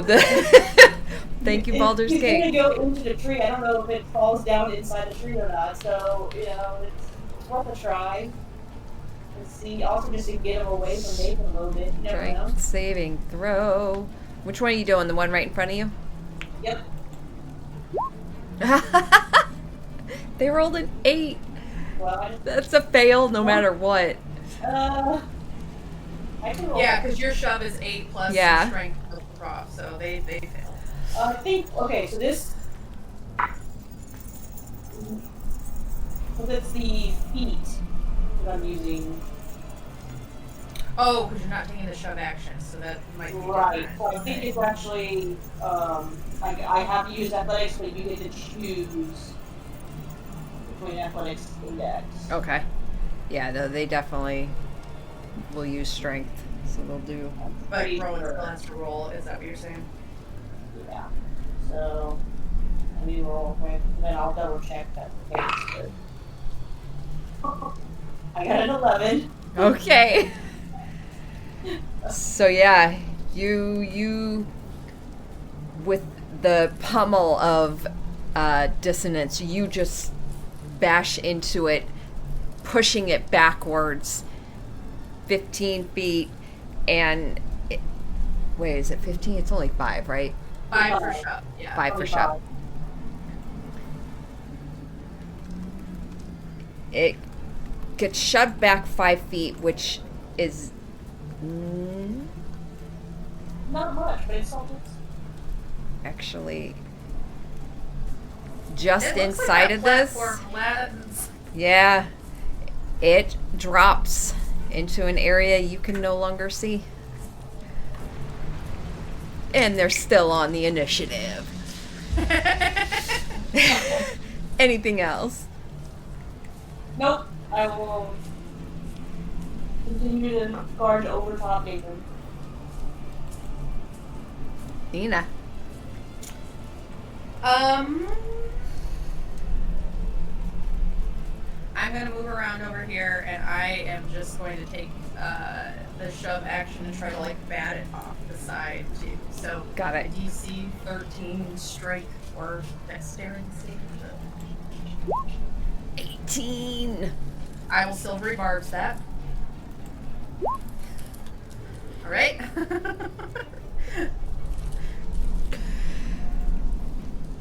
And it gets shoved down as you just come up and like bitch slap it. Yeah. This thing just goes flying. Well, I like it when they're small, but come on. All right. Yeah, in general, it's roll against each other for shove. Okay. Then I think they changed it with the new stuff because it's against the shove action, and the new stuff is on my sheet. Yeah. Because it's literally like it will say like you roll athletics, but they get to choose between athletics and acrobatics. Yeah, 2024's rules have changed that, so what's on our sheet is different. Okay. Do you get to still choose between whether it's a 5 foot or prone? Yes. Okay. Oops. You just don't have to roll as the person shoving. You have a DC set based on your strength and proficiency bonus. Okay. You Hell. guys just hear from the ground, Yeah. like, why does everything here hate me? Probably because these are your memories. Liam chimes in, which really raises the question: do you hate yourself? Currently, no. Maybe then, I don't know. All I know is this trip sucks. Pel's like on the ground next to you, on her elbows, under Chara's leg, and she just kind of arm crawls over to you. You gonna be alright? It's gonna be okay.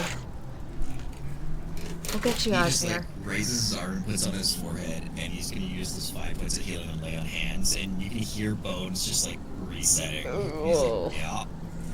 Yeah, I'll be Nose cracks back into place. You wanna step off of him now? You gonna stand over him like a...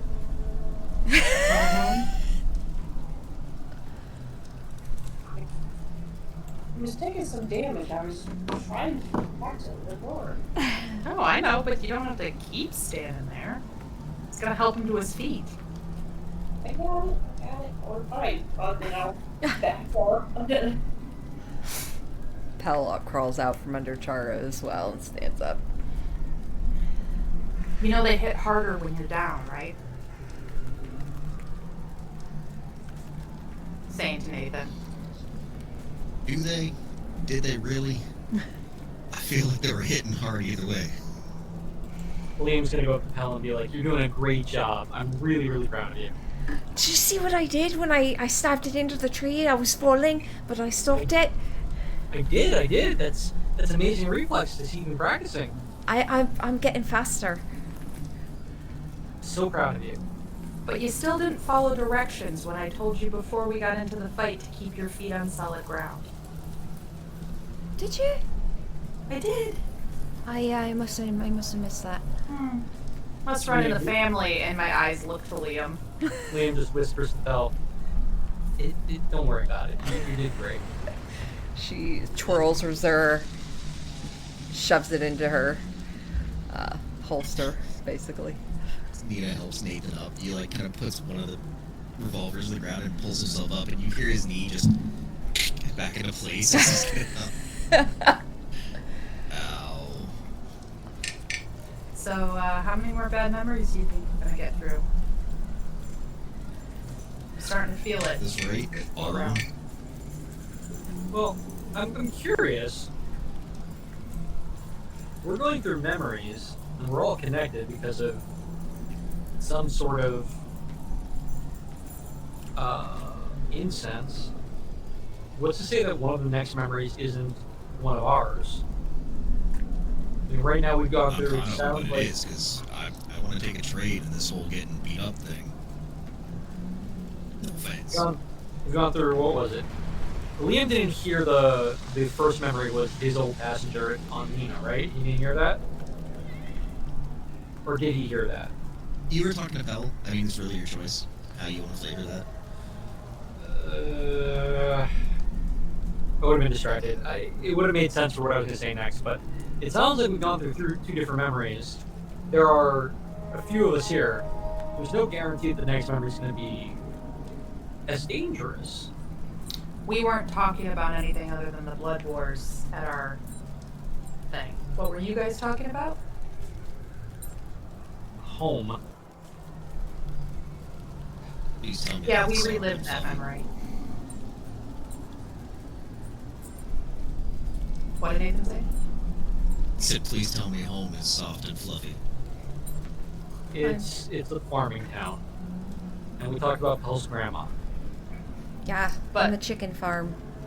Liam, when you said that, Nina said we relived that memory. To her, that first. I heard it. I heard that, and I chose to ignore it. Okay, Liam Nina chose is to ignore turning that. away from you at this point. Yeah, I don't see. I.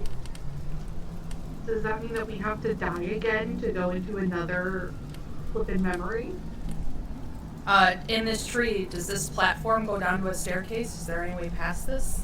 Yeah, inside you see sharply there is a stairwell. It just winds around the outside, going down and down, and then a long ways down. No, just more stairs. Well, Liam starts stretching. I've been in bed long enough. He starts heading down. You all start to head down the tree. And I think that's a good place to take a break. Why don't we Sounds take good. a 10-minute break here and come I was back? gonna say Nathan would say to both Rowan and Nina, like, thank you, by the way. I appreciate the protection. Of course. I would reach out and like grasp your forearm. Like, are you sure you're okay? I mean, I've had worse. That's not what I asked. I've also been better, I was gonna say, but I'm alright. out of character, I was gonna say, you could have been better too. And as I'm holding your forearm, I will cast healing hands to give you more healing. Just real quick. Sounds good. Not much, but it's something. It is. For the love of God, how many damn ones do I? 1, 2. Because if I'm being completely honest, at one point I was at 3 HP during the fight. Yeah, one of those rounds Really? you got bludgeoned. I got my ass kicked. Yeah. Well, 7 HP. But hey, guys, Hey, I'm a little we're past that. still alive. Okay. Break time. 10-minute break.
Oh, hello, Bobbin.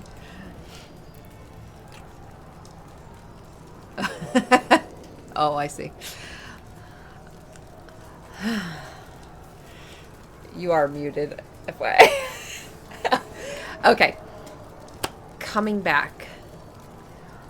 As the party, all of you, winding your way down this enormous trunk of this tree, at one point you come to a flat platform that stretches a portion of this, and you see a fluctuating portal in the trunk of this tree. You watch as you're coming down.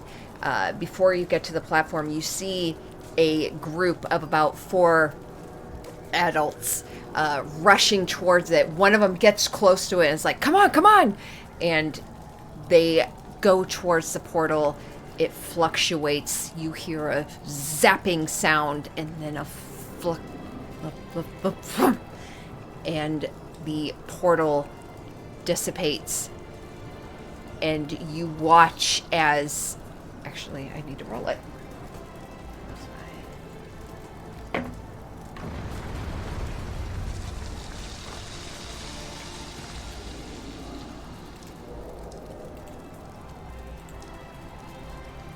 Yeah. You watch 2 of the adults be sucked into the bark of this tree, almost as if being formed into it. A portion of their face permanently just eyes wide, mouth in a permanent scream, as they are almost have become one with the tree as the portal dissipates and dies. The other 2 seemingly exploded in just a gory burst of blood mist. You continue down, making your way. Others are rushing past you, heading upwards. At one point, you hear a scream as someone just falls down. You hear a thud minutes later as you continue.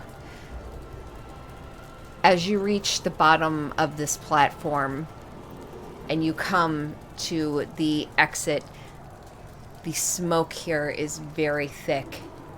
And on top of that, there is a blistering heat as fire has taken this tree and you see along the walls, there is just smoke pouring in.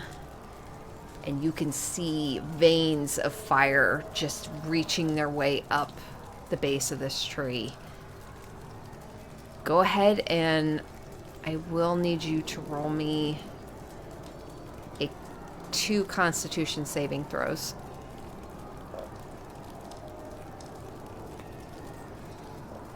A 19 and a 21.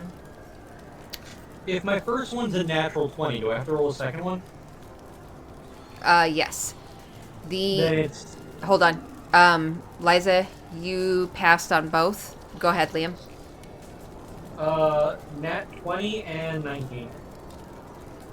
Okay. The 19 fails. You pass the acrid smoke, having gone through it now.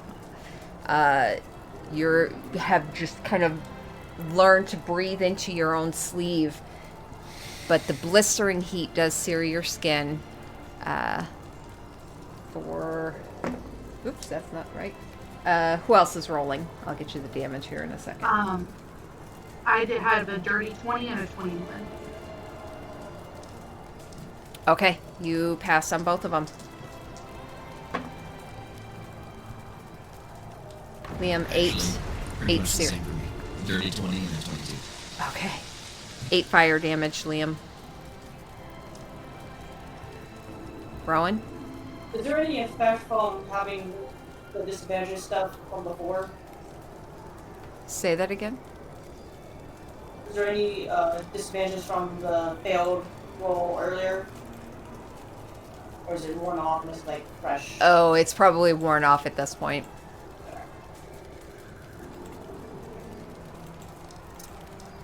That literally the highest roll is an 11. So. Okay. Did I close her sheet? I did. An 11 on... Okay, that's your highest. The highest roll is an 11. Okay, so... Yeah, you taste the ash and the charcoal, and you start to have coughing fits. You are still disadvantaged on stealth, perception checks that rely on vision and smell.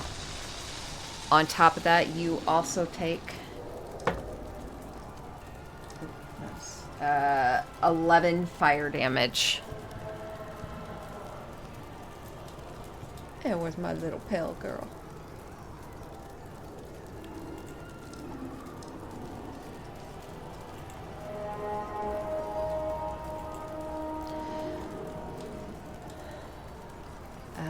Pell. Con. Fails. Oh, almost fails. She will also take 2d10 for 8 fire damage. Okay. As Liam and Pell, the two of you taking the fire damage, as you are the first two, actually, I would probably say, to step out of this tree. Let me drop you onto the map.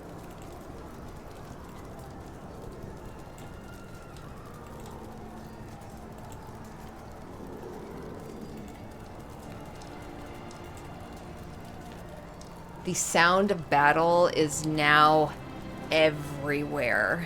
You hear it surrounding the tree. You see flames catching everything. You hear screams, the sounds of monsters, demons, and devils fighting an ancient battle. And this village, built into the roots of this enormous tree, half engulfed in flames.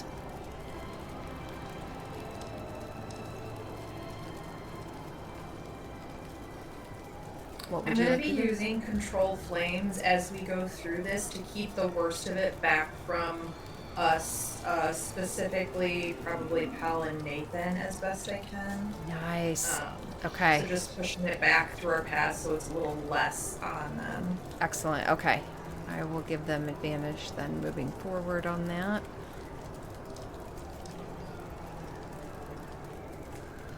Okay.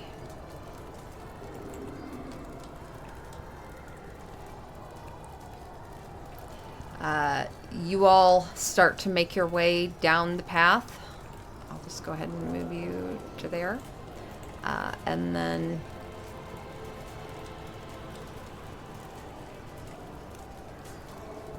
as you continue forward, running down, you see bodies just scattered around.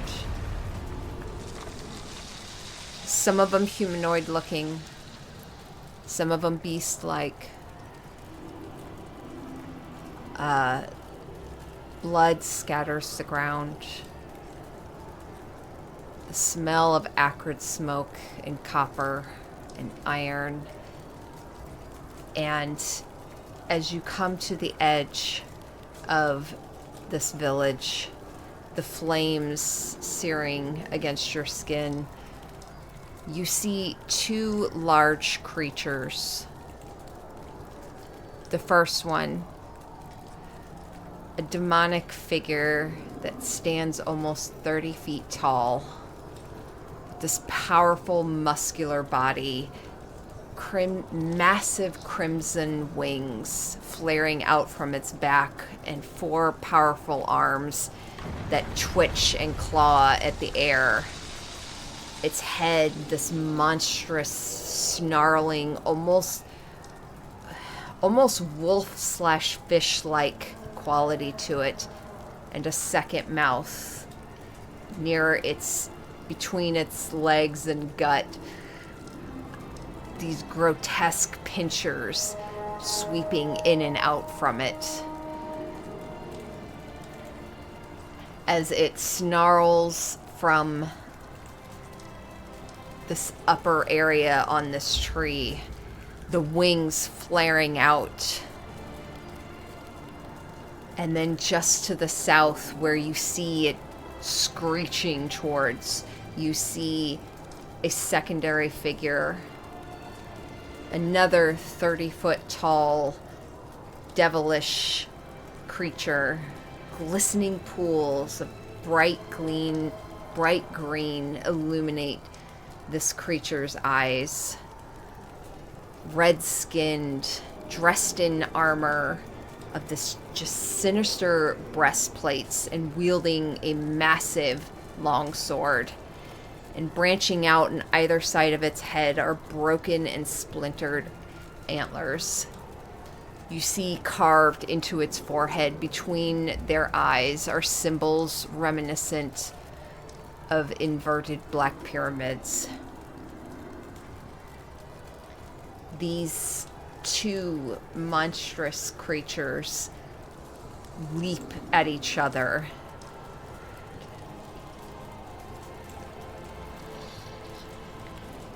And mid-air, they slam into one another, slashing and fighting against each other, tearing.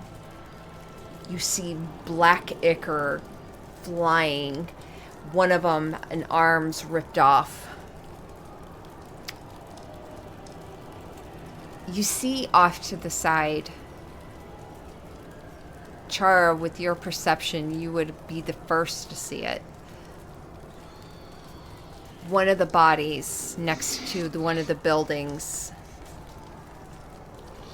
looks like a female lying dead on the ground. Eyes open and unmoving.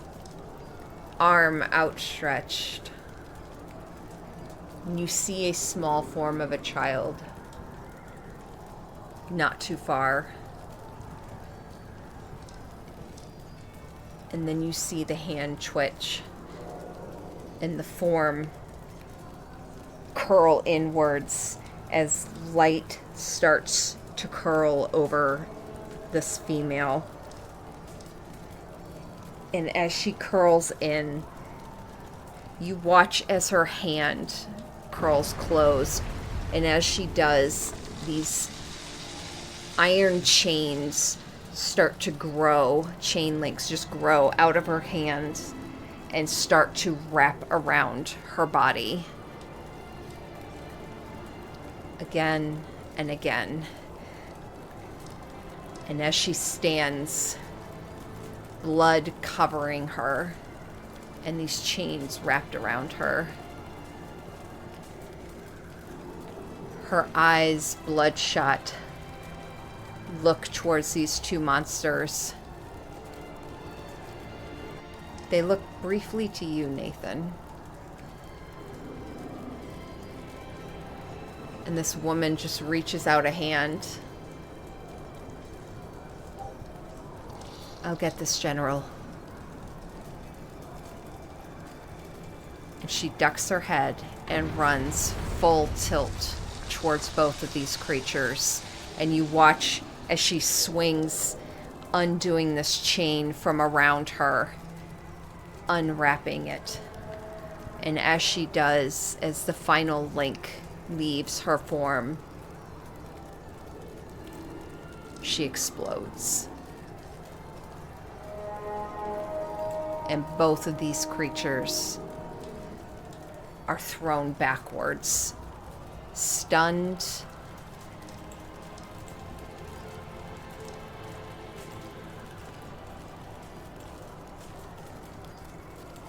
and very damaged.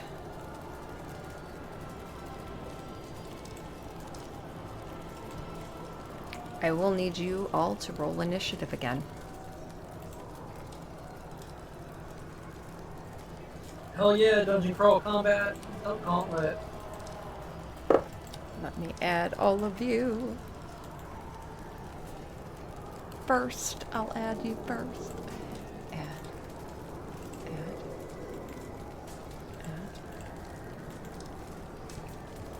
ADM, Hey. I just want to say I'm really enjoying tonight. Thank you. Oh. Add.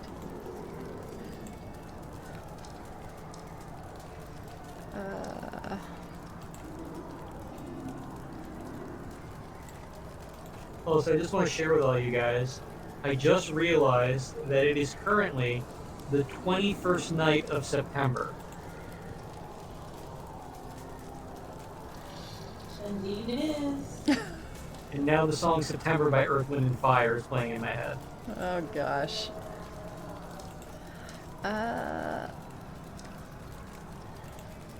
And just because I think it's fun for you to be able to see it.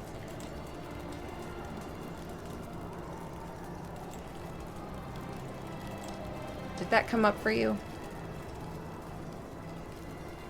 No. No? Okay.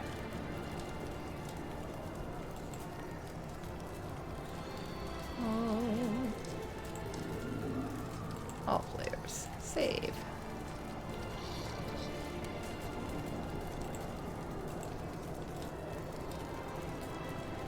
That did. Okay. That was the Hail Mary. And then... Okay. Did I add both of these guys? No, I did not. Add a turn. Add a turn.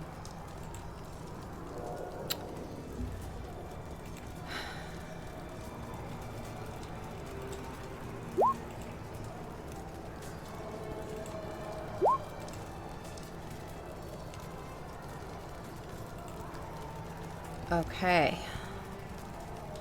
And Death Drinker, Nat 20 was initiative roll. How rude. I was just asking that before I realized I was muted. I was going to say, did that thing just roll a nat 20? I guess it's too late for me to ask if there was a short rest quotations for some hit die rolls on that stairwell walk with it. Yeah, you know what? I'll give you that. I'll give you guys a short rest. Well, this most certainly is an interesting evening.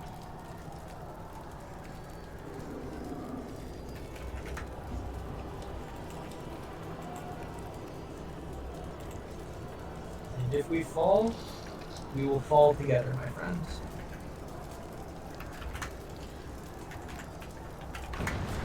Okay.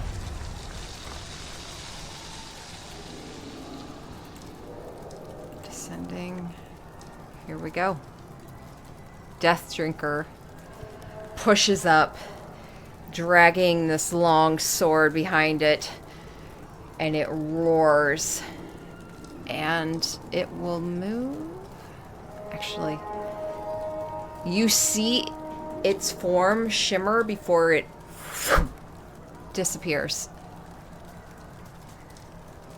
And then it reappears right behind the other monster. The Clericher? And that is one of its actions. And just to be fair, since it did Nat 20, it's its full round ahead of everyone else. No. So it will go ahead and make a weapon attack as well. Oh, that does not hit.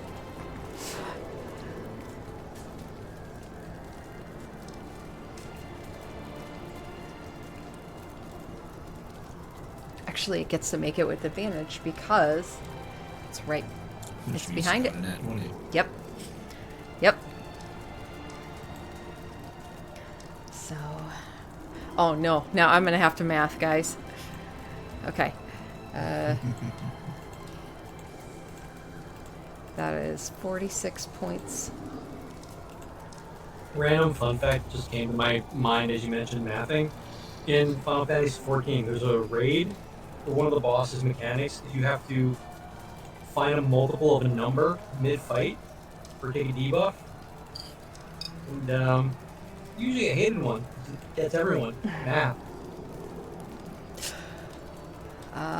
And that is its turn. Attack on roll. Target takes an additional 7 damage for slaughter.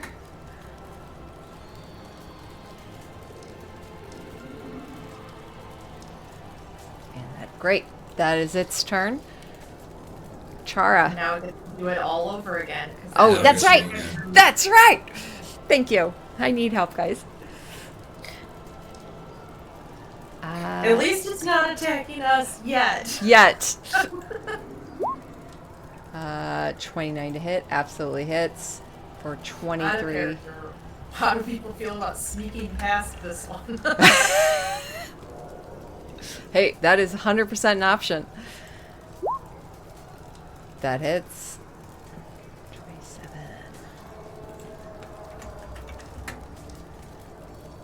Plus 18 necrotic. Whew. I guess my out of character question is sneak to where?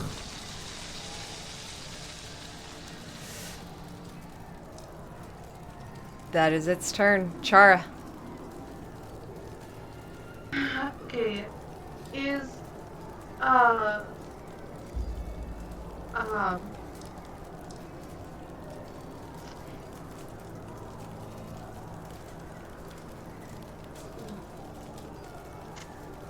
can Chara see anywhere that looks like a way to safety or like a way out of here?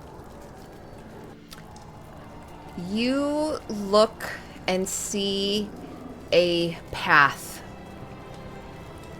along these wooden planks. And you can see where along the roots of this tree, at the opposite end, a bridge that crosses across this large moat. On the opposite side, you see an open valley.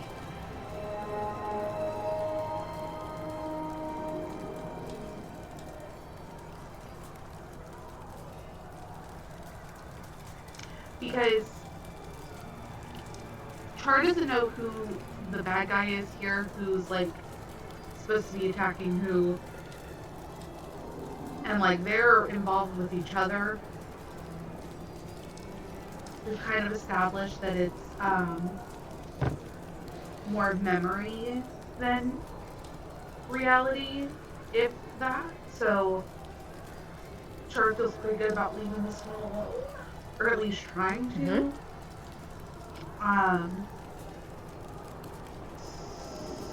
So Yeah, don't ever I- feel like if I throw enemies out here that you have to go for them.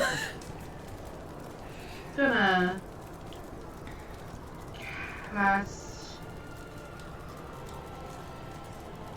I want to cast invisibility. I have that right. Trying to get rid of it. Oh no, there it is. Okay. Yep, I'm gonna cast greater invisibility on myself. Okay. And that lasts for a minute, I believe. Okay. Oh shit. Well, I didn't communicate very well what I was doing.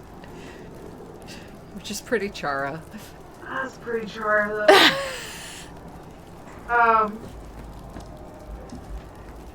In case Chara casts invisibility on herself, and then she's gonna just go like through the middle of everybody and just be like, "Excuse me, pardon me."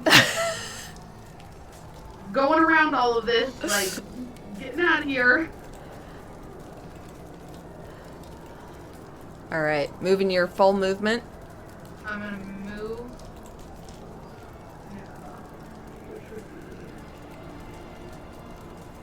Yeah. Okay, I'm invisible. I'll drop to all fours Nice.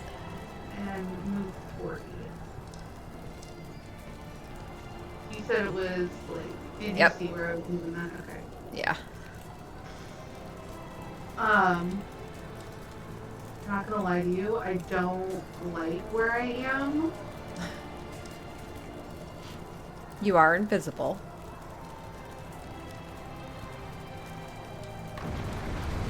Doesn't mean I like where I am.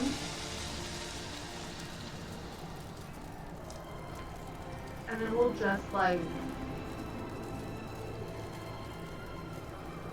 Nope, that'll be my turn.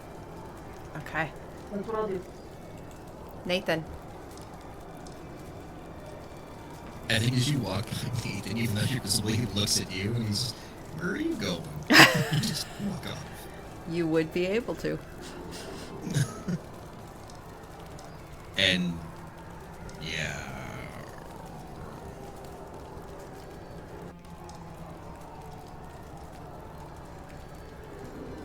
I think I'll just roll stealth for now, and try to just, yeah. Yep. Go for it. But he would kind of lean forward and just, for now, I guess we just keep quiet. Hell, you should probably disappear too. All right. All right. I forgot about that. Also, if you guys stay near me, my plan is to cast invisibility on the rest of us, so just a heads up. Okay. And that'll be his turn for now. I think he'd rather move as a group than walk off. Okay. Nina. Yeah, so, I, like, as Nathan says that, I would say, Hell, the ring, and encourage her to use that to go invisible so that I can use my 5th level spell slot to make myself, Liam, Nathan, and Rowan invisible. And I was going to just say, I think it's best that we try to get around this. We need to see if there's a way out. I don't think fighting these is going to be the best way. Dying didn't help the first go around. And I would again wait for us to move as a group. But I'll take that first step forward and start to keep up with Chara. Mm-hmm. Okay. Nathan. Liam. So I'm invisible right now, right? Mm-hmm. Okay. What is Hell's full movement? Normal. So like 30? Mm-hmm. Okay. Liam's gonna turn over to Pell. Actually, can we see each other if we're invisible? No. Okay. Damn. You know she was right next to you, though. And technically, she isn't yet because it's not her turn to use the Yeah. ring. So you can True. see her. She Very can't see true. you. Very true. Okay. I'm gonna grab Pell's hand. Well, no, I can't do that. Basically, what I want to do is I want to say Pell stick close to me. I'm gonna go my full movement. I'm gonna go my 30 feet. Okay. But if Pell can't see me, I can't really do that. So. I mean, you can hold your movement. You can hold your action, basically, to do it with her if you would like. Then yes, I'm going to do that. I'm going to hold Pell's hand and say, stay close. I'm going to hold my movement. Okay. And when she's able to move, I'll move with her. Yeah. So, sorry, I said hold your movement. It's holding your action, which will be your movement, essentially. Yes. Perfect. Okay. The Cloriture. That was kind of what I meant too, but hold my movement to move as a group. Okay, gotcha. Okay, so great. Then Cloriture. I don't know. If anyone knows how to pronounce it, please let me know. It is going to turn and face the biggest threat at the moment. Yeah, that name's hard. What is... That's weird. Maybe it's like here instead of a cheer. Yeah. My best guess. Okay, can't do that yet. So it will...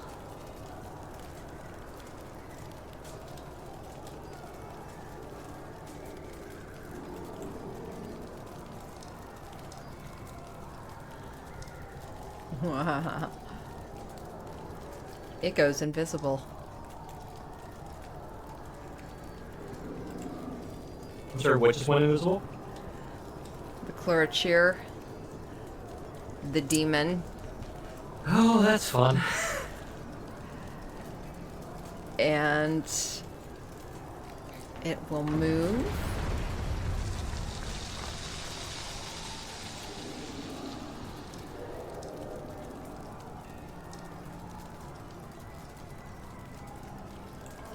So that was its. So it then makes attacks because it can do so.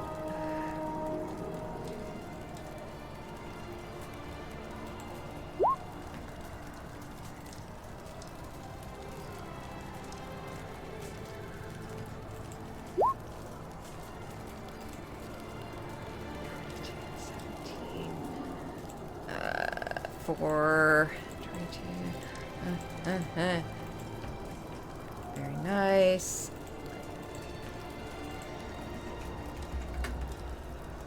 Okay. That is its turn.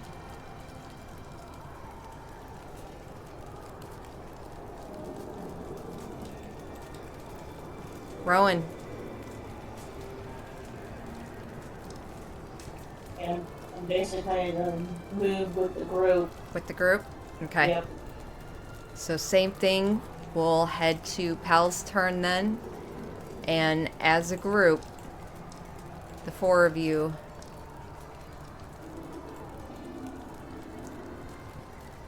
move your full movement.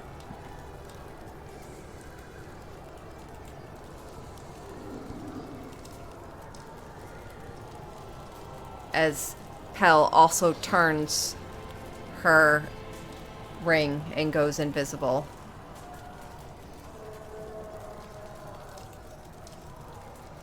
That'll bring us to Life Drinker. Who?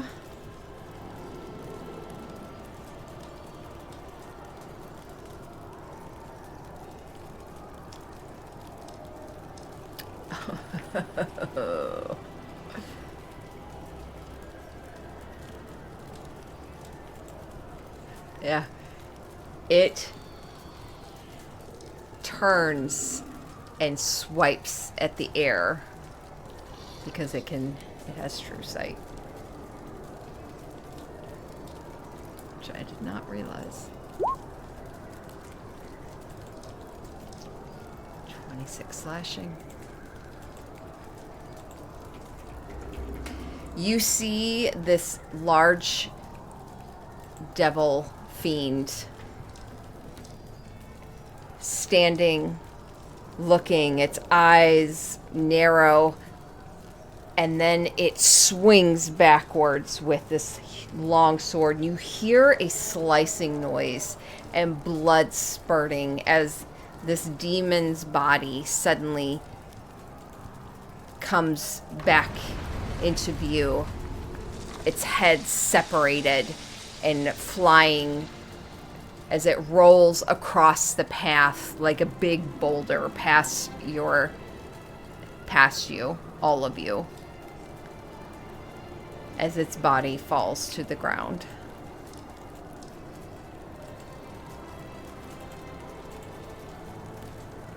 You see the other creature, the fiend, step forward and kick this demon.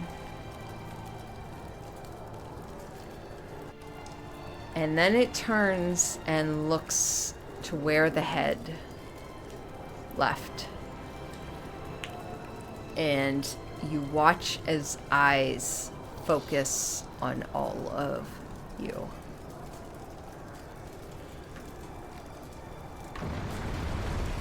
Well, that didn't go Okay. how I thought it would. Guys, I don't like the way it's looking. As it will then use its movement.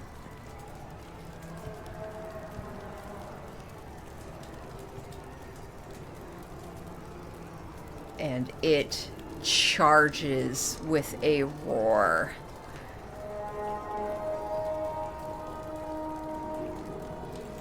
That is its turn. Chara. Just clarify, you did say it charges in like our direction. Oh, yes. You 100% get the heebie-jeebies that this thing can see you.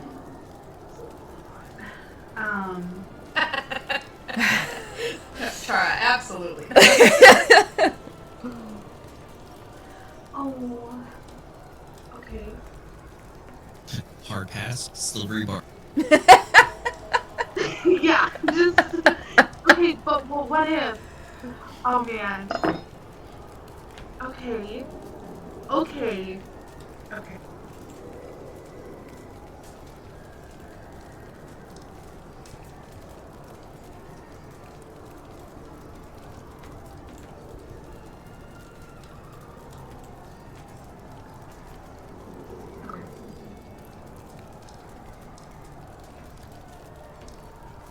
I am going to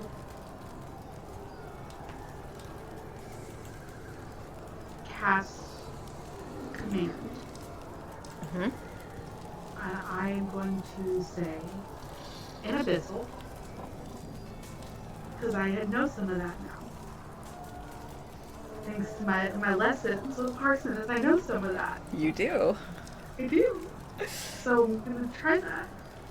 And I'm gonna say, I don't know. I'll do.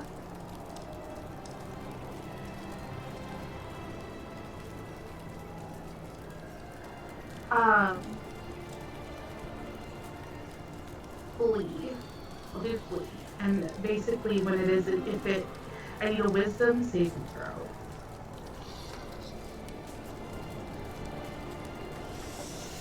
Okay. It does have advantage on saving throws against spells and other magical effects. Is it? I mean, it's from my background. Does that change if it's not? It doesn't use a spell slot. It is still a spell. Yeah, it's So still yeah. magical. Yeah, and it's, yeah. Okay. Here we go. What's your spell save DC? 17. And I don't have any more level ones, the silvery bars. You watch as this creature skids to a stop. The green eyes suddenly fill with orange. And it turns and begins to run the opposite way. You lucky motherfucker. What? It rolled a 15. I thought it had advantage. It does, but I also forgot it has disadvantage because of something else that had happened to it from before. Oh my gosh. That wasn't a magical effect, but it caused it, so. Ooh, I can't believe that worked. Okay. So it uses it flees from me. Okay. Turns tail and runs. Yeah, so at the start of its turn, it will start running. Okay. Great. I'm gonna keep running. Okay. I'm not gonna stop. So then I'll continue on all fours. Move my 40 feet. That was 25. Mm-hmm.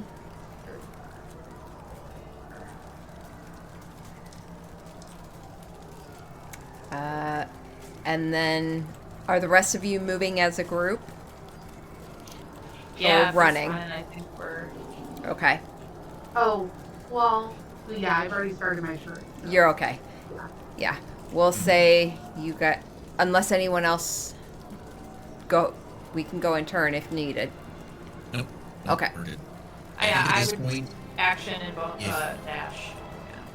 okay, I think, yeah, depending on how it's going to, I'm going to assume Nathan has to guide everybody to where Chara just went. Mm-hmm. Mm-hmm. Yep. So he'll be kind of trying to do that. Okay. Liam's up. So he'll just be keeping her within 10 feet and basically pulling the whole group with him. Yeah, Liam's not letting go of Hell's hand, so he's just moving. Okay, so to keep within 10 feet of Chara, then you would get to there. Unless you want to use your full dash. I don't think we want to lose Chara. Yeah. Okay. And then, so that'll be everyone moving as one. And then Death Drinker.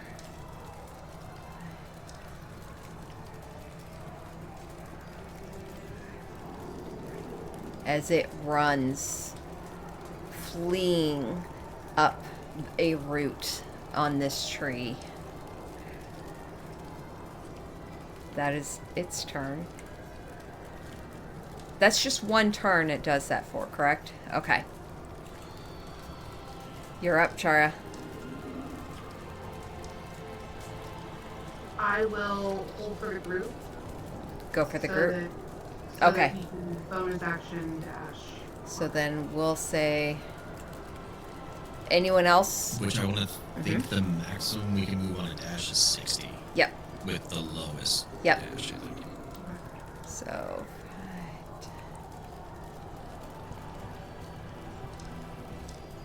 Because Rowan, your movement's 30, right? Yeah. 40, 45,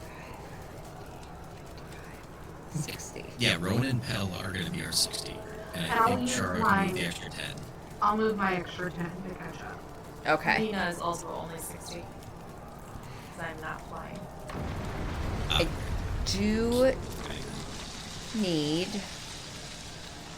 because you are moving through flames on that are along these stairs, I'll go ahead and ask for another Constitution saving throw to Do avoid we get that with advantage? Because I said I was using my control Yes. plane at the beginning. Okay. 100%.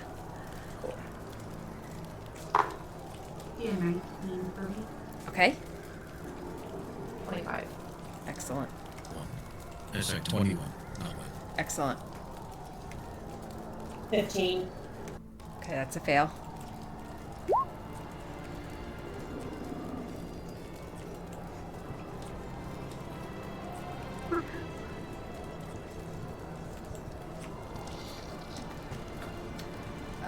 Rowan, you take 10 fire damage. What did you get, Liam?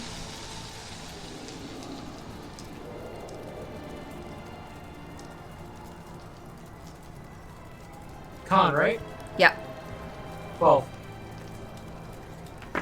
You take 4 fire damage. That's not bad. Oh.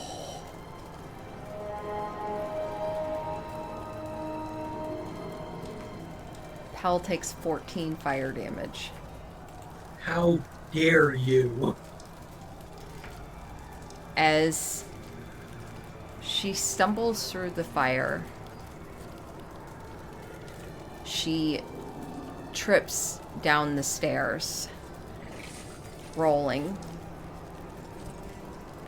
to the bottom of the stairs. Her skin is blackened.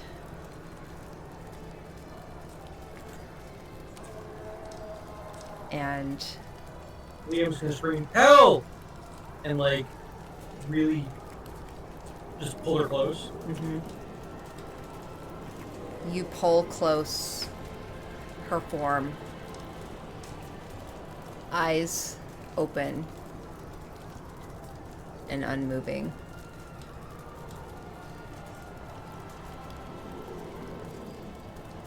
And she turns to ash in your hands.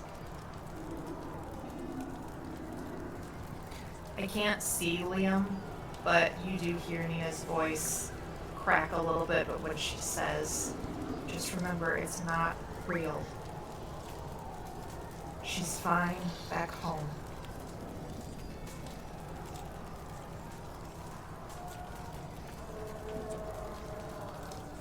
Things are flashing through Liam's mind.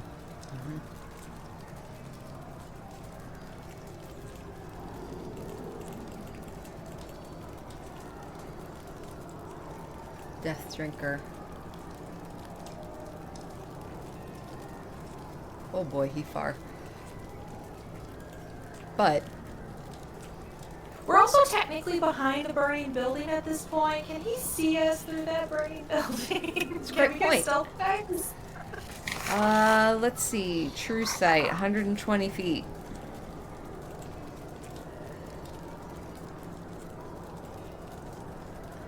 We are just outside of it. Oh, you lucky motherfuckers. I love how we all whip out our ruler. Yeah. This creature goes back to where he last saw you. Teleporting. Actually, no, he's just gonna run. Goes to there, stops. You hear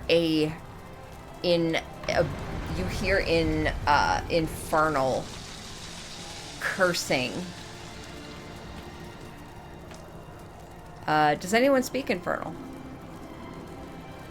Yeah, me. Okay. You would hear this voice calling out deep and guttural, which I can't do, but you would hear something along the lines of, "You think you can hide, General of the Celestial Army? I'll run you through, just like I did that demon dog." Which one of you is in general? Whose memory is this? What do you think?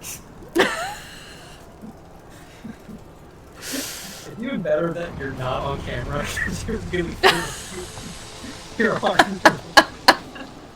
I'm sorry, that might have sounded more hostile than I meant it to be. That's the flu talking. Oh, that's so great, Nina. No, that was funny there right there. You know, as we've been this walking around, like, do we see any insignias on the sides of the boats and buildings and whatever all around? Mm-hmm. Yeah, you see celestial writing.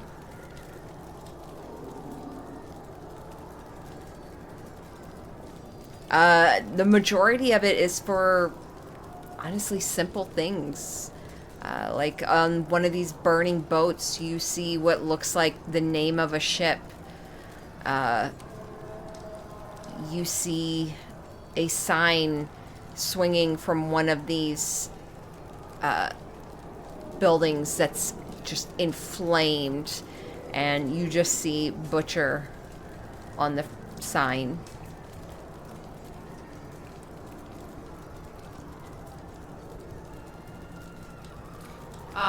Since Nina was the one who heard that in Infernal, I do think she kind of like whispers, looking to Nathan, even though she can't really see him, but what she felt like his general direction is. And so general, huh? Is that what it's saying? It's gonna run you through.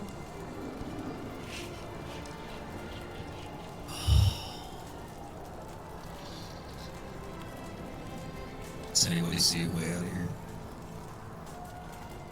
Can we all look? Oh, did you see it? Okay. Straight ahead. There's the way.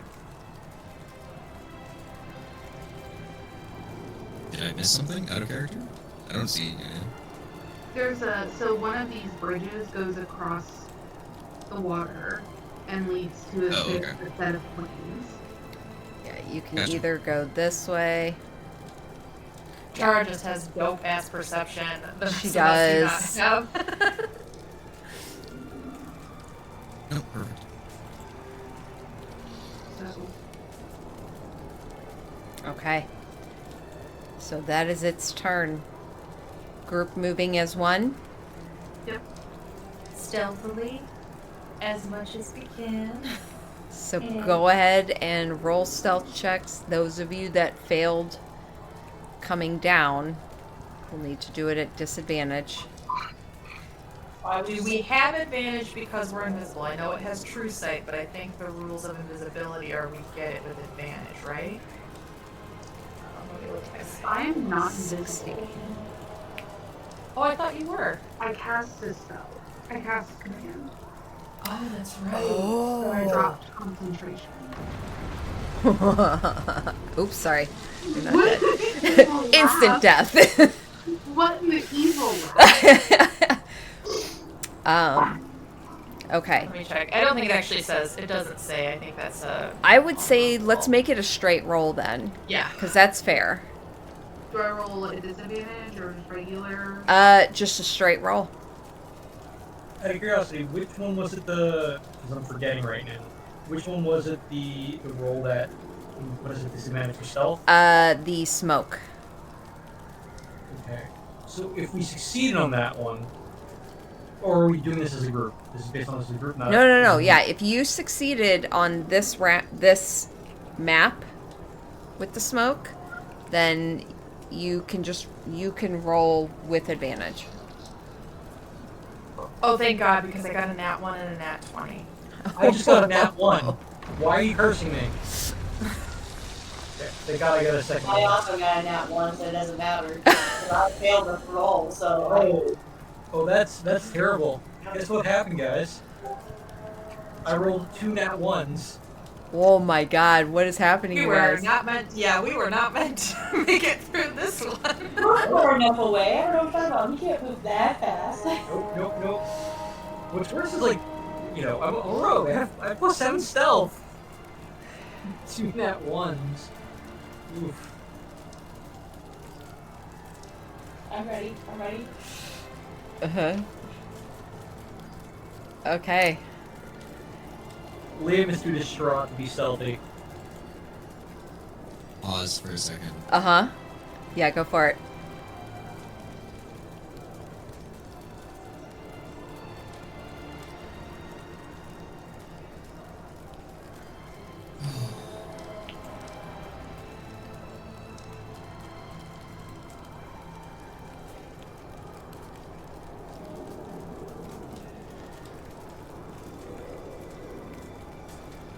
I don't want to be selfish. Nathan's gonna do something. I want to do something. We're gonna fail this.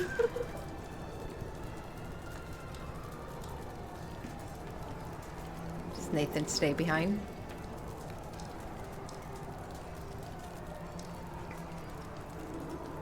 I'm gonna roll for this one because it's just I can't make up my mind.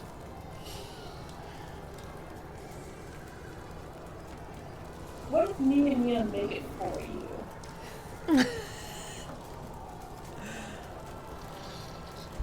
If any of you could see me, I would probably go for that. All I have to do is drop concentration, bitch. Watch me trip at that nat 1. It'll happen.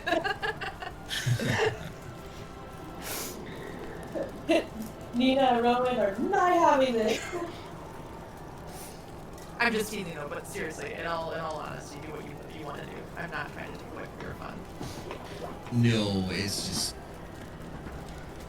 I know Nathan hates everything about this walking away. Something in him is just he is leaving is something he hates right now. Then don't do it. Yeah. I think you guys all walk and leave as a group, and he wouldn't go with. Love it. Rowan wouldn't walk away then. How would you know? If we sense that you're not following us, Oh, footsteps wise or people. anything. Yeah, everybody is except for Chara. You're also the one leading us, though, so we, like... Yeah, that's true. So I would say, You can tell us that you're like, I can't leave. That's what I'm debating. Like, I think, yeah, before everybody walks away, he would just look down and, I can't do this. I hate everything about this. I know it's a memory, I know it's not real, but I hate this. I can't walk away.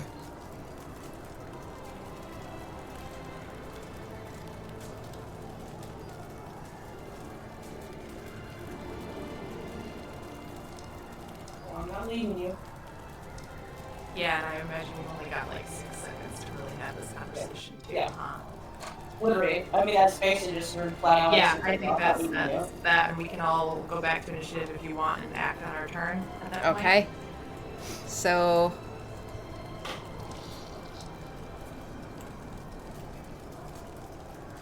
Rowan knows enough from everything Megan's done that, like, when he says something like this, like, it means something.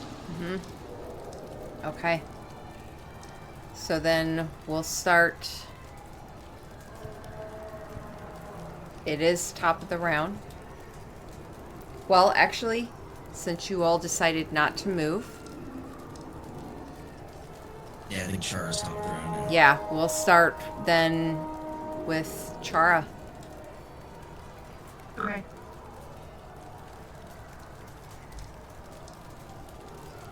God, I love this. Fucking love D&D. Okay.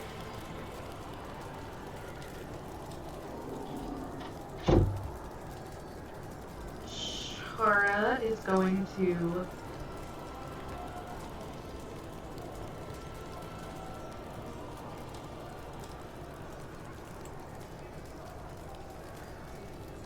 cast Roloden's psychic dance at this guy. So I need an intelligence saving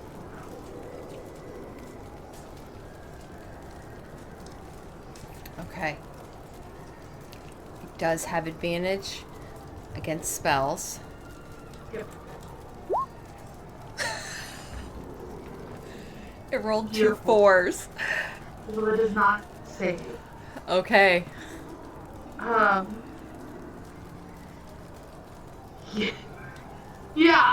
Okay. So, on failed save, the target is incapacitated until the start of my next turn. Is there a range on this? Just to double check. 120 feet. Okay. And you're also going to take some damage. This is my favorite spell that you have in your arsenal. Yeah. 28 points Hell of yeah. psychic damage. Do it. So everybody would just see like Chara's spirit markings like flare up and come and essentially like all converge on her forehead, and then just a sphere of this energy would shoot out straight for it and hit it right between the eyes. It slams into it, and you watch its horned head fly backwards. And as it looks back, Because right now it would just see, well, no, it would see all of us in a true sight. and it drags that sword up once more. And what was the other effect on it? It's incapacitated until the Oh start of my my next God. turn. And then Okay. as a bonus action, I will give inspiration to Ethan. and just once again say, you know how this ends. Whether or not you remember.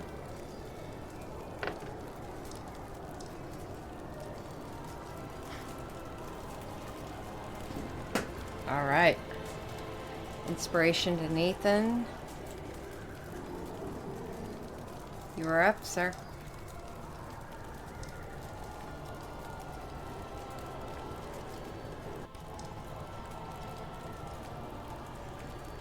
You watch as Nathan starts to walk away. And he kind of starts moving up these stairs.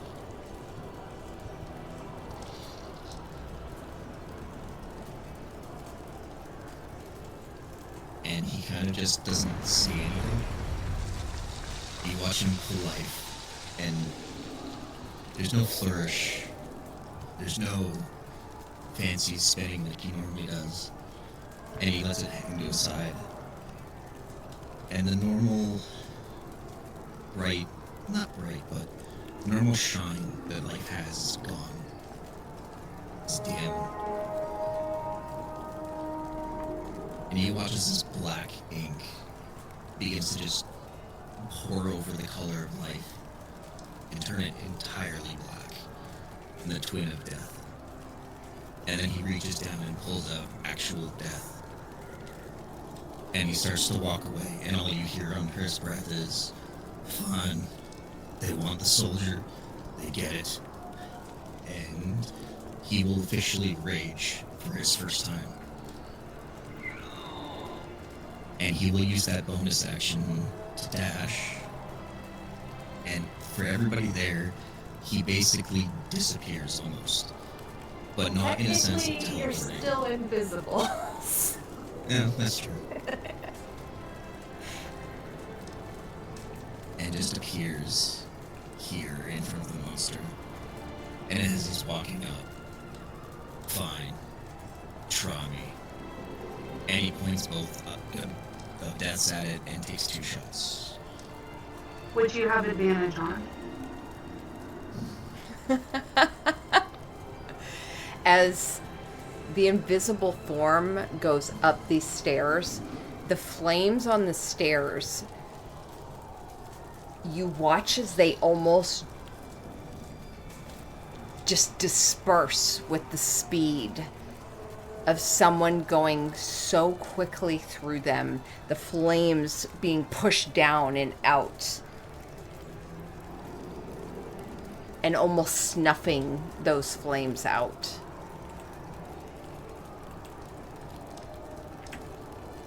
21 and 22 to hit. Both hit.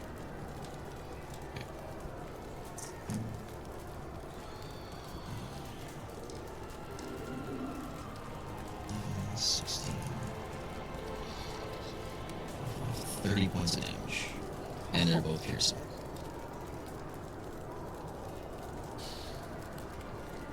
Okay, so he does have resistance. Mhm. So. Anything else? Nope. Nina.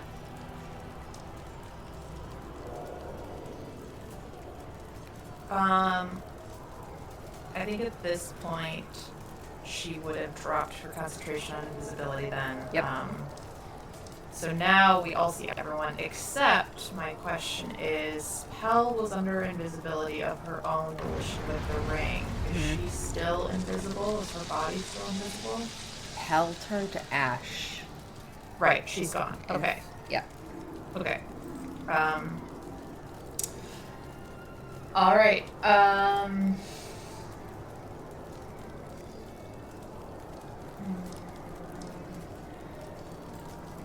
will move here. I think that's. Yeah, I And- don't have a lot left, but. You do not have to roll for blistering heat, as the flames were dispersed by the sheer speed of Okay. someone moving through them. Nice. I I'm gonna use my 3rd level Scorching Ray, so 4 hits at this thing. Are all attacks against it at advantage, Shara? No, just the next one. Oh, I actually think yours might be at disadvantage because he's prone. He's prone? I thought he was just incapacitated. Incapacitated turns them prone. Wait, what? Mm-mm. That would be a new rule. That'd be really broken. I don't think that's true.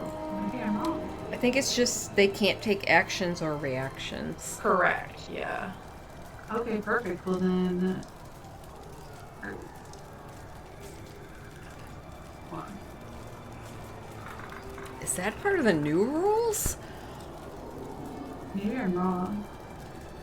I could totally be wrong and just be reading something wrong. Oh, you're fine. Yeah, I don't see anything about advantage. Okay, I can just Okay. make these normally. That's fine. Well, that's what I get for trusting Microsoft Bing's AI response. Oh, I rolled so badly. Oh my god. The only one I'm gonna bother to tell you is the 28, because everything else would be 17 or below, and I don't think those are gonna hit the spook boy. They have 17 would hit.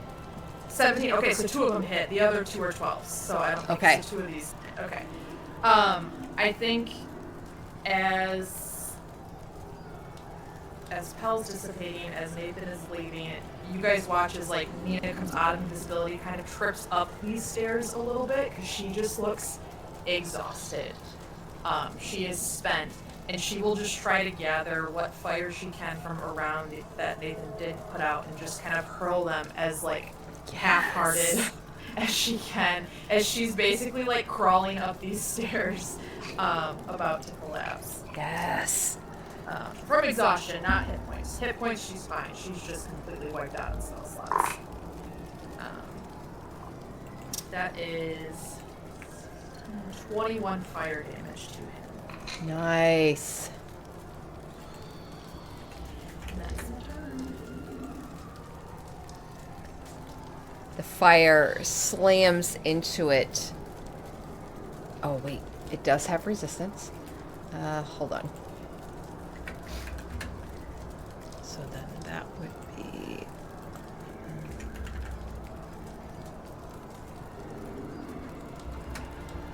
Okay. Liam.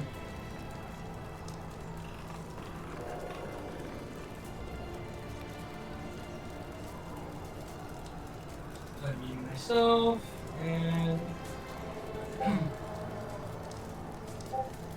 a whole lot of things popping off in the chat right now apparently. Liam's gonna be in his rage, losing Pel again. The fire around him, all these things, all the things that he's trying to move past from, but it's right there. He's gonna pick up, he's gonna grab Talon, scream out the word Diacoptes, slash down, and use his last second level spell slot to cast at the monster for the Deathbringer, Severin's Windsides at second level. So I'm gonna make a ranged spell attack. Don't fuck me, don't fuck me, don't fuck me. 23 to hit. That hits. Fantastic. Now that is 2 blades of wind are gonna slash into it for a D8. A whole lot of damage, but it's something. 8 and 7. Okay, the dice are with me right now. 15 points of wind damage.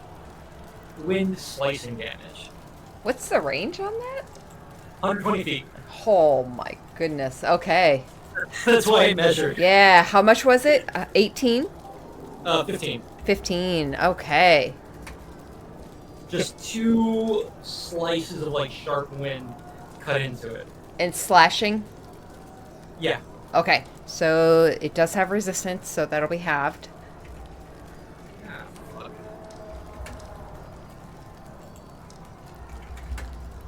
Nice. Anything else, Liam? Oh. I will need you to move so you can actually see them.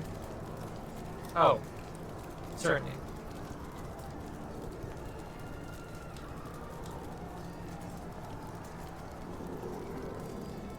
There we Perfect. Perfect. Okay. go. No, I don't have any more spell slots, so I can't use Hex. No, I got nothing else. Okay. Rowan.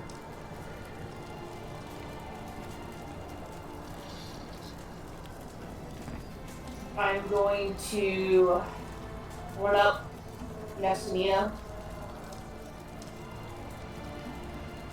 and look at this.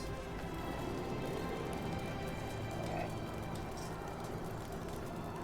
I'm gonna gently reach over and put my hand on your shoulder.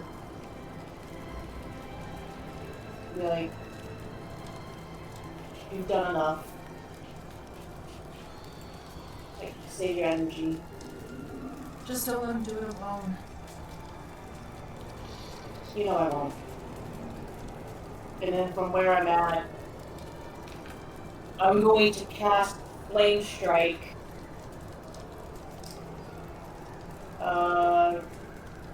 Which has a 10-foot radius, 40-foot high cylinder, centered on a point that I choose. So I'm going to put it kind of behind so that it doesn't hit Nathan. Then you would normally have to make a dex saving throw, but it's an auto fail, isn't it? Because he's incapacitated. No, it just means he can't take actions or reactions. Yeah. So it's not like prone necessarily. Okay, but still, I'm doing it. Dex saving throw. Okay.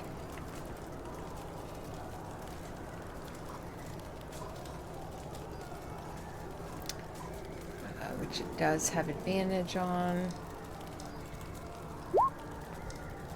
18. That saves. Silvery Okay. bars. Are you within range?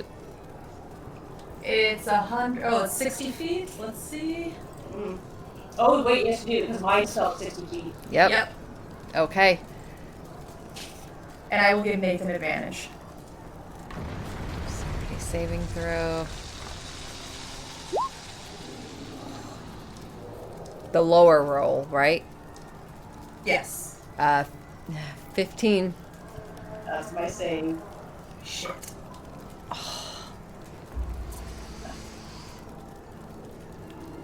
Oh boy. Oh, he still takes it. Still takes half. Okay. Because it's it's a high level, so 46 fire and 46 radiant.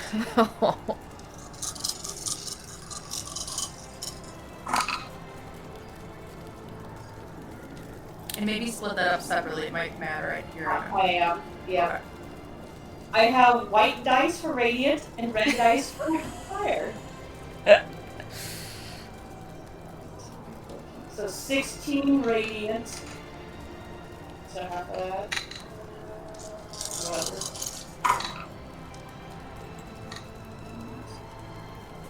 And 17 fire. 17 fire. And then half of that. And then it has resistance on top of that. So, Gotcha. But yeah, you just see, like, after I said, I won't let him do it alone. Just looking straight out to where he's standing, and knowing I can't quite reach him, but at least maybe shed some light on the situation, as they say. You just see this giant column come down right on top of this guy.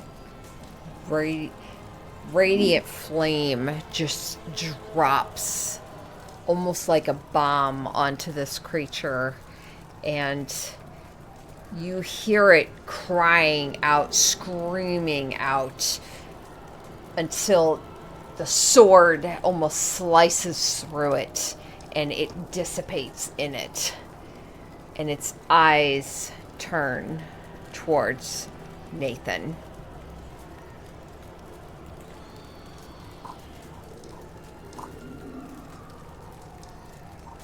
And I don't know. but as my bonus action, Oh yes, go ahead. I will touch the holy symbol and kind of think that like this feels kind of it's big for Nathan or anything and stamp out the wings. Okay. Transform. Which wings? The radiant soul. Radiant soul. As the wings flare out, almost like flames shooting out from her back. These red cords drip down, wrapping around her waist. That brings us to the Death Drinker. He was incapacitated until the start of my turn. I'm so sorry. I'm so sorry. The eyes I'm not. Yeah, that's amazing. look down at Nathan. It lifts its sword and finds its muscles frozen.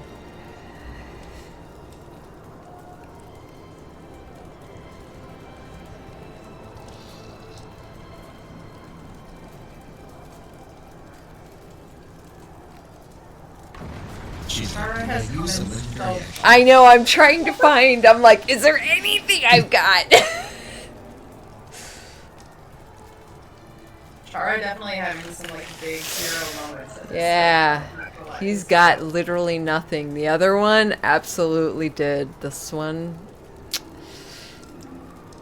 Chara. The one-on-one char can do some stuff. It's when it starts getting more than one, the things start, like those hands almost had me. I was like, I don't know what to do with these hands. So,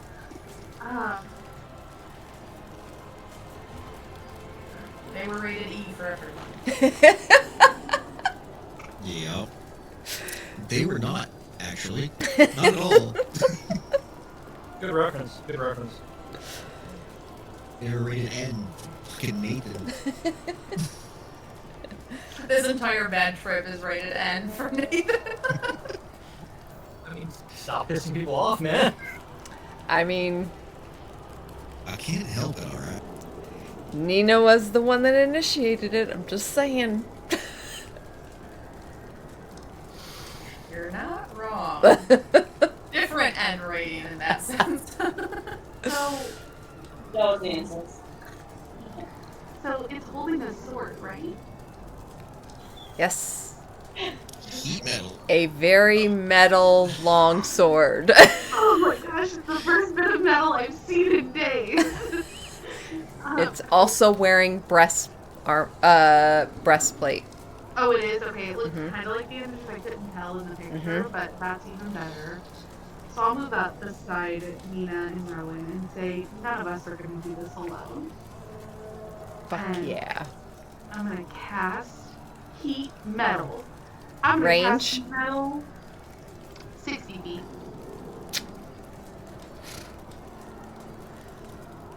is 60 feet. Oh man. You know, I'll cast it at 3rd level.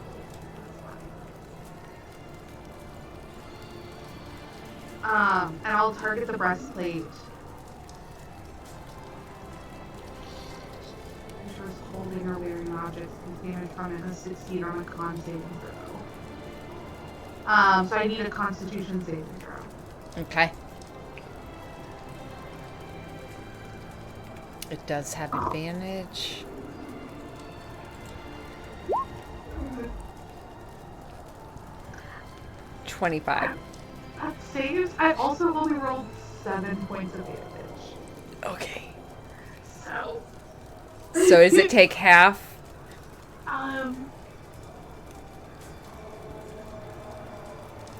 No.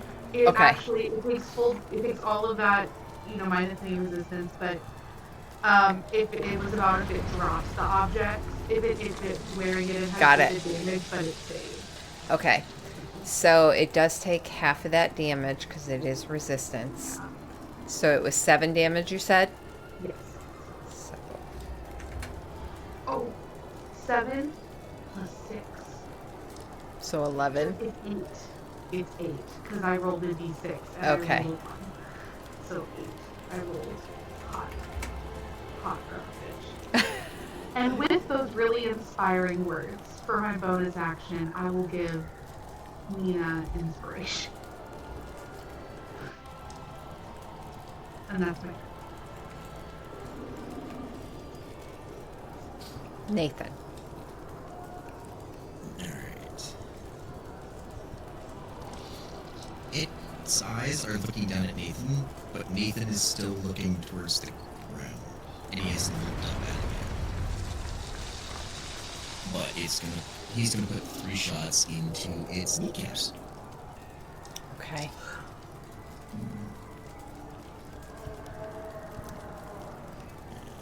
So, 24 for the first one.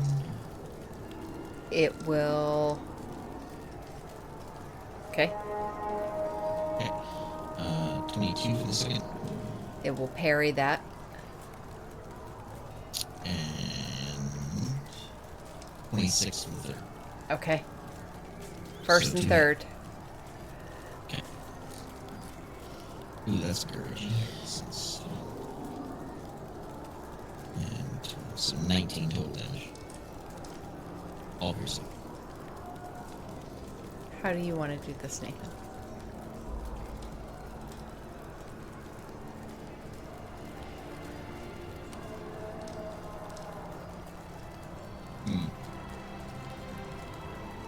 I think the first shot, if you'll allow it, he'll basically just to the knee and have it drop to one knee. And then he just looks up at it, opens his eyes, and his eyes are glowing golden yellow. And he just looks at him. You'll never win here. You lack conviction. And he pulls the hammer back and just to the face. 2 shots to the face. You see the rest of you just watch as this black blood explodes out the back of this creature's head. This 30-foot tall creature brought low to the knees and falls backwards. The sword clanging to the ground.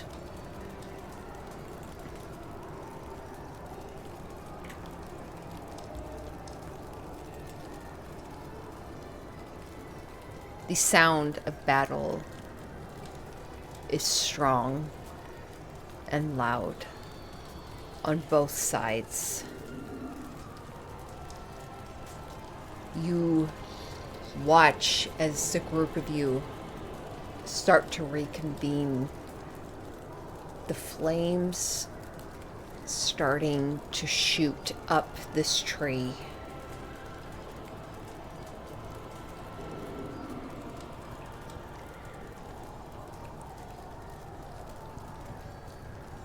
You hear what sounds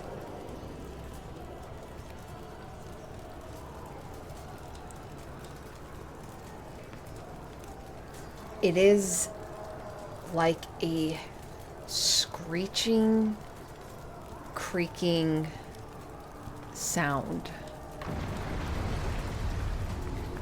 And all of you take 6 psychic damage as you watch a crack in the tree go all the way up to the branches. Flames burst out of it and take over the leaves. As the group of you reconvene and start to head, running, sprinting, down the path. Towards the bridge. Not looking back.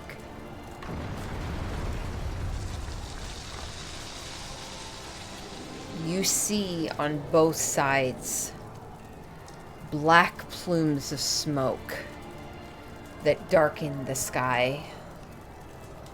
You see massive forms silhouetted in this smoke. Flames erupting, magic, blood and ichor being spewed across. You watch as radiant magic explodes into the sky before something slashes down in an explosion of radiant energy. And it dims there for a moment before more overtake that area. The group of you continue on, running, reaching the other side of the bridge.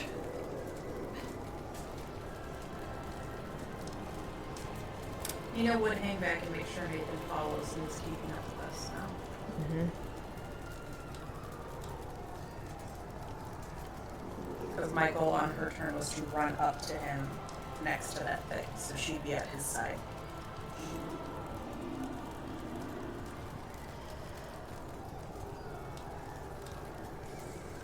I think when you got there, he would be basically white-knuckled on the hilts of his pistols. And just back to looking at the ground again and vibrating.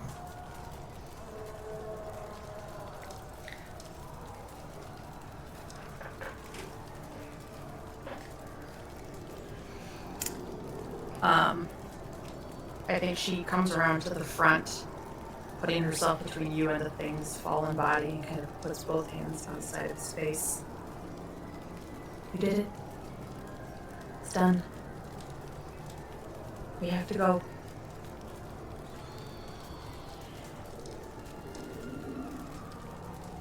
Come back to me, come on.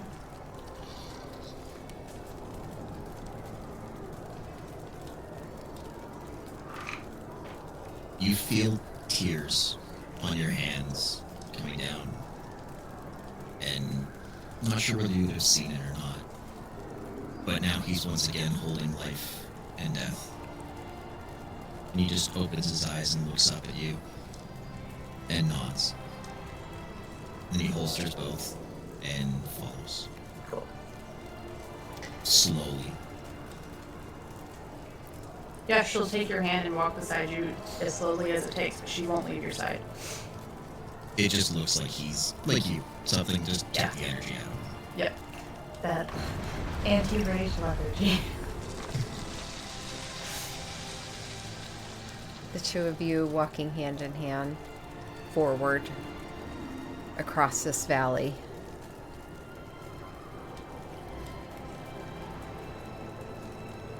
To gauge where the rest of the party are at. Chara, what are your thoughts or feelings as you march behind or before the two, having left this massive battle behind?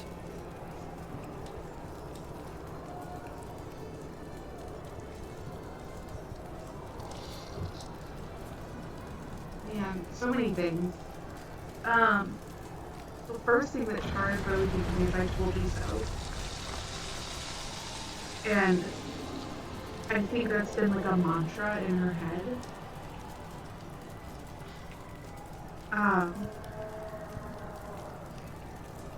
She's thinking that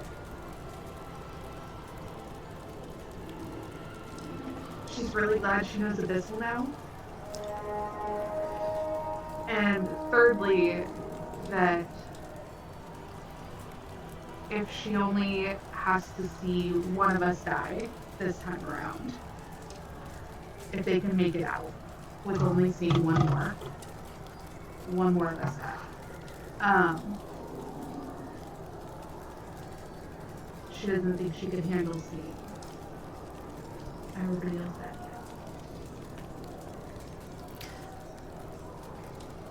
Rowan,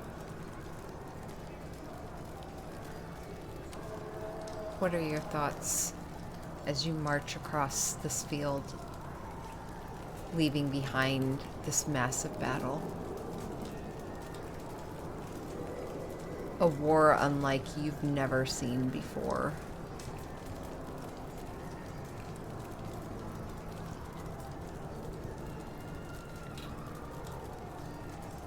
Here's a question to start with.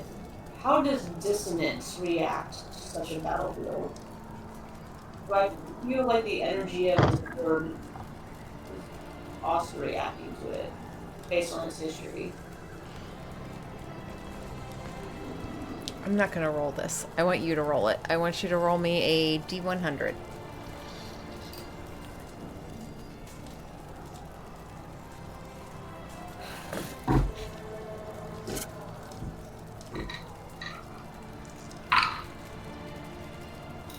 Uh, 74.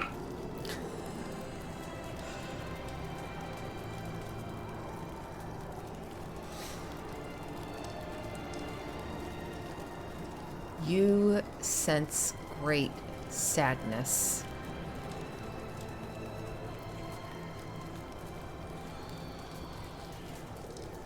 From a blade wielded by beings far greater and more powerful, far older.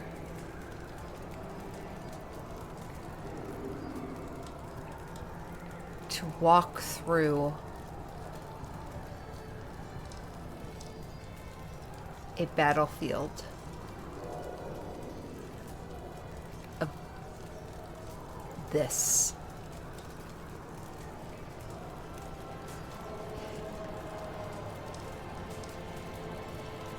You get a sense of almost nostalgia and yet trauma.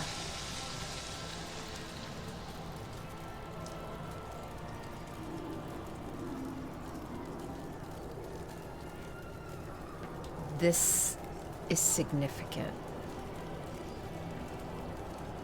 What happened here changed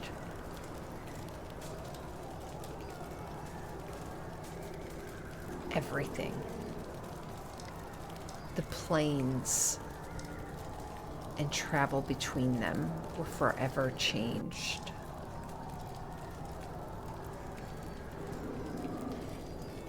As you grip dissonance, your eyes briefly looking back at that world tree erupting in flames, a scream breaking free of it, you watch lights of portals blinking, exploding outwards, sucking in portions of the tree being drawn in, exploding, branches being flung outward. The tree dying.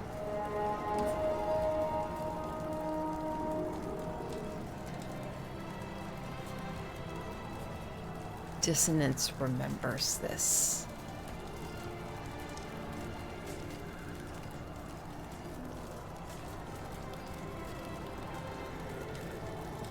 So I say, as I'm walking, like my grip on the hilt tightens, and all of us have that sense of being able to feel the pain that happened. And looking over my shoulder at Nathan and just feeling a overwhelming sense of sadness for a friend that, you know, we joke about the saying that sometimes it's better not to know, but like to have been through such things and potentially have done it mostly on his shoulders. And realizing that she hasn't been there the way she should be. So mostly just feeling really sad about everything as we're seeing. Yeah. Liam, Yes. what is going through the mind of Liam as the group trudges forward across this valley?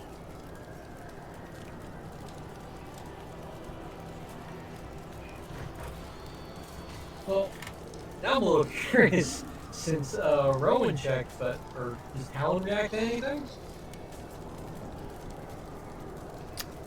Talon does not. Okay, fantastic. So that goes back to what I was thinking before. Liam is shaken. He keeps looking at the ash on his hands.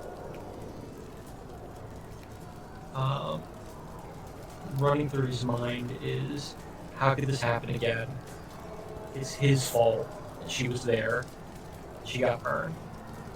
And at some point he's going to look at his hands, and with no specific thing, he's just going to scream in anger, frustration, just getting it out. And he keeps thinking that he wanted to leave this behind, but it's just not letting him. He wants to move forward. That was hell. And he knows it's an illusion. Nina said it a few times. Doesn't make it feel any less real.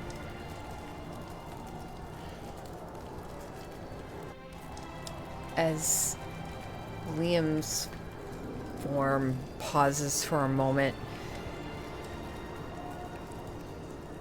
the ash still clinging to his hands, he screams out, frustrated.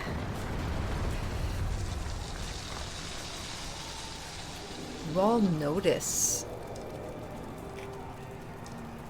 the patch on his eye. Oh, we noticed it last session. He told us it would be a story for another time. So. Indeed. But what specifically you're going with the DM? As you all continue marching onward,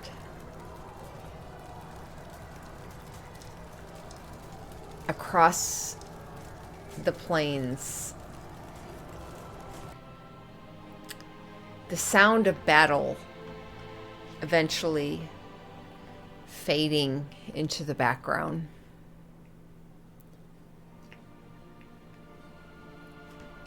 You pass through a thick fog. And on the other side of it, you see snow. White. Blanket of it. Pine trees with just stipples of snow on them, still clinging.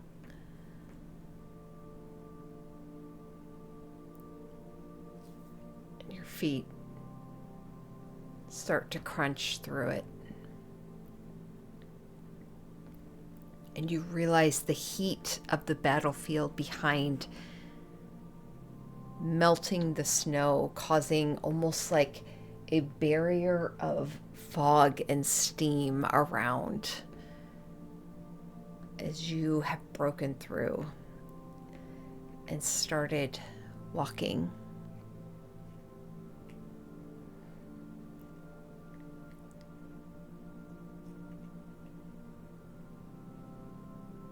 Nathan, at one point, as you're trudging through this pine forest, you feel sharp pains as you drop to a knee, half pulling Nina down as you do so. The pain overwhelming, and you cough, seeing blood stipple and stain the snow beneath you.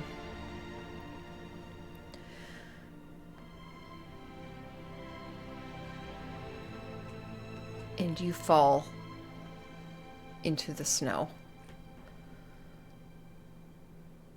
The cold of it almost causing the wounds to go blessedly numb.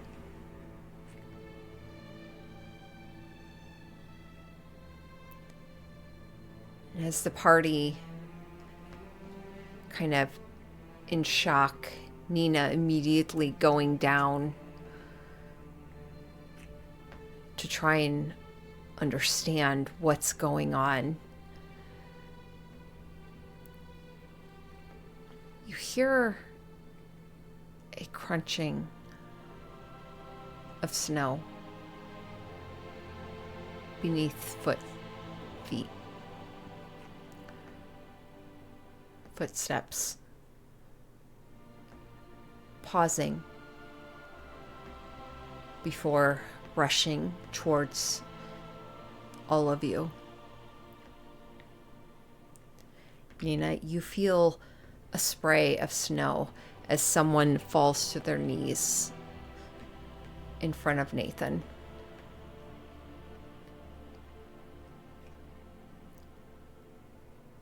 And you see a form draped in furs, antlers coming out of a headpiece. I'm sorry, not antlers. You see almost like a charm or diadem of sorts draped across the forehead, feathers, white feathers coming out of the sides, dark brown black hair pulled into braids.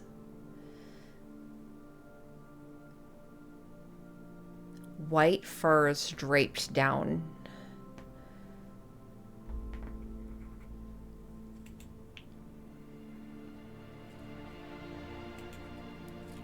As a woman leans down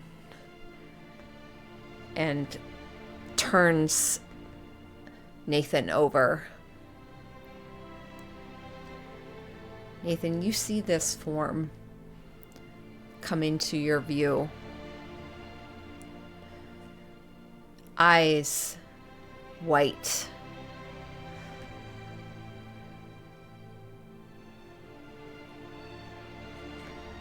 Do not fear. I'm here to help. I've been waiting a long time for you. And she reaches down and pulls you up, struggling, but pulls you forward. Nina, you feel as Nathan's grip is pulled from your hand, and as you try and grasp for it, it almost is like you can't grip onto him. Yeah, I think as this woman was approaching, Nina would have checked for any aggression and noticed, like, obviously there was none. I think she tries to let the memory unfold, because this was the type of stuff that she wanted to have happen, not the battleship that they just survived through. So I think you're right. I think she does try to hold on as long as she can, but the moment she feels it, like, fall away, I think she actually just reaches for Rowan's hand at that point to grip onto something else. Yes.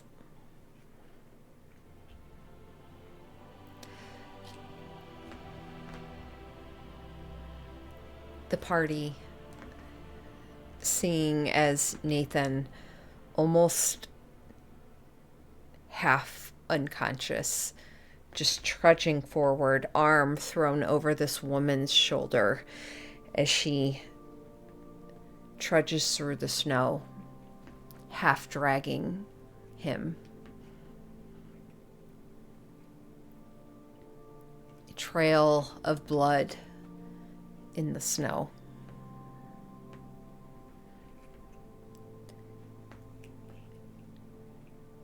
She drags him to what you see is a very quaint cottage of sorts. Log cabin. Handmade.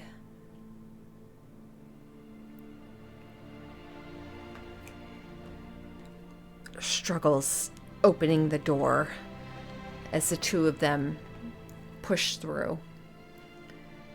A fireplace already well lit as she drags Nathan over to a cot and lays him down.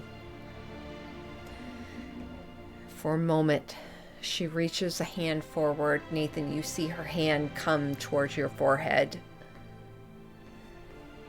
The eyes that were hazel for a bit go white again. And she closes them.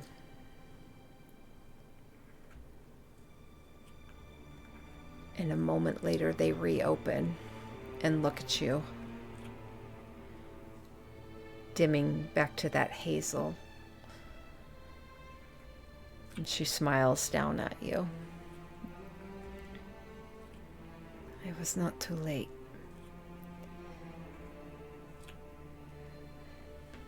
I will get you some bandages. Do not die on me. As she walks over, and as the group of you step into her abode, you see very simple things within this log cabin. You see this woman going to a far cabinet that she opens, pulls down several things, mixing, pulling bandages, walks back over to the bed, kneels down, and starts applying these bandages. Eventually lifting your head, Nathan. You're going to need to take this. Drink it, all of it. And she pours a potion into your mouth.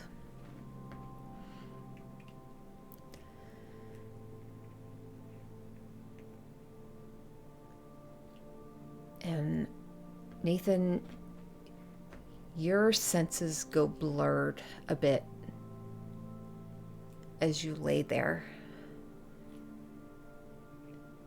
And it's an odd sensation as you feel almost two different portions of yourself.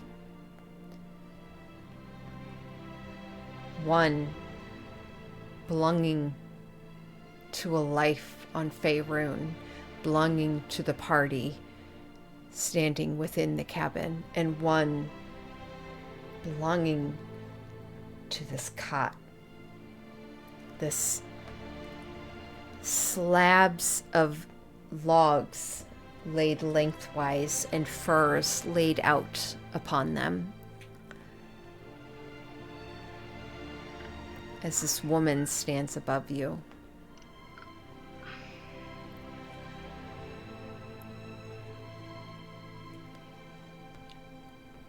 What do you do?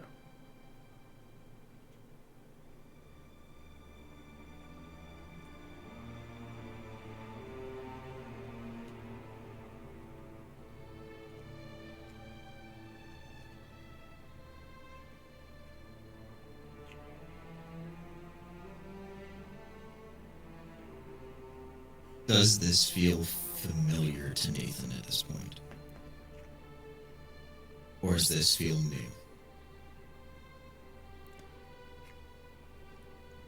It is both new and familiar. Okay.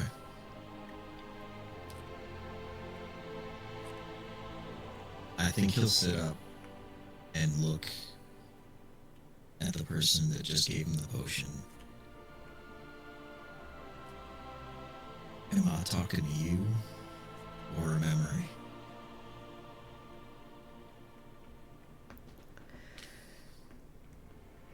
She draws in a deep breath and sits back a bit.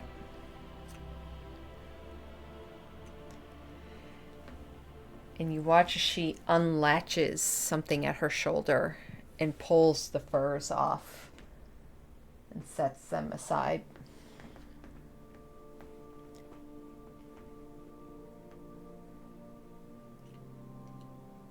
Which would bring you more comfort?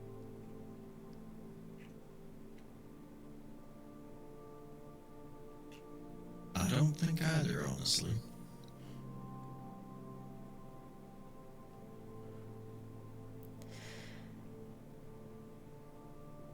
I am only here because of you.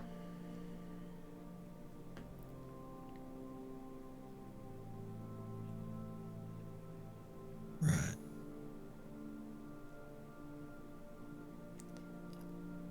Our time is short, Nathaniel.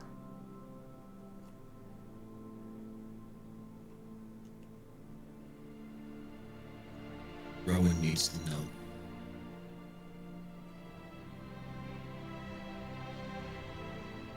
And he just looks over at Nina. I know what I need. I know where I'm going. Rowan needs to know. You watch this woman's expression pause for a moment in slight surprise.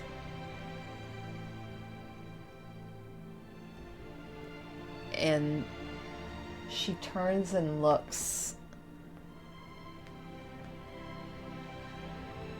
The hazel eyes looking over the rest of the cabin.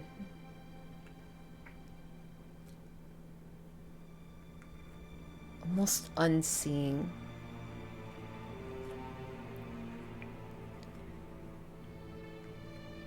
And then the eyes go white once again. And they look and look and they stop. Or when you feel these white eyes pause on you.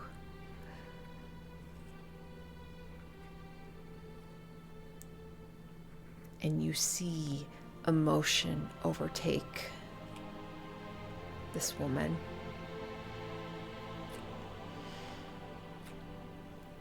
And a tear falls down her face.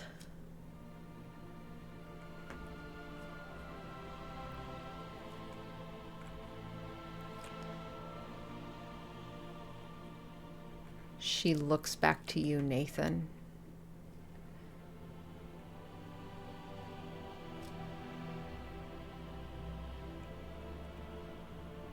This was always meant to happen.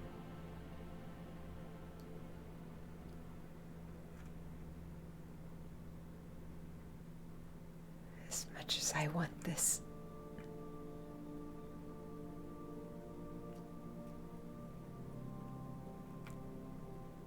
I was always meant to be separated. He will come.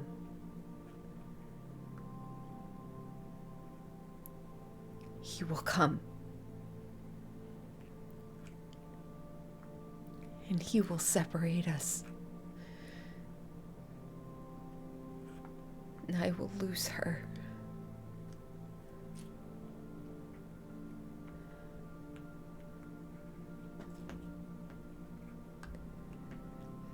And you will come back.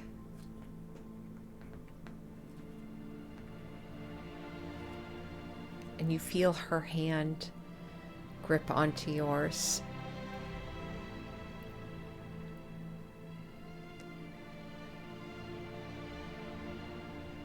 My friend.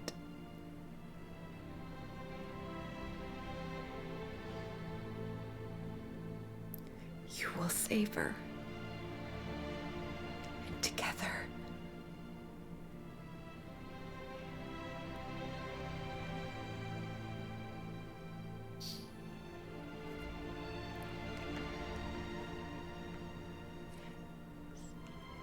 you will save all of them.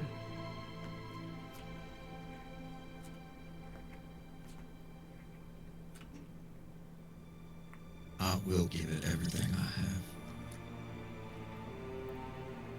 You have my word. I know.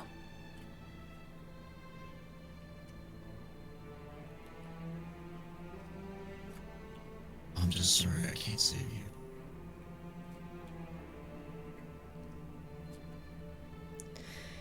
It was always meant to be. As foreseen.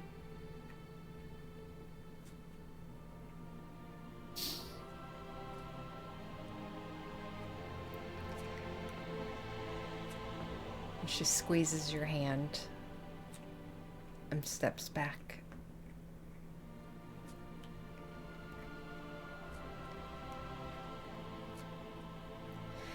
I'll get you some more bandages. She walks over Just to the tell me cabinet. why. Why me? She pauses and doesn't look back at you.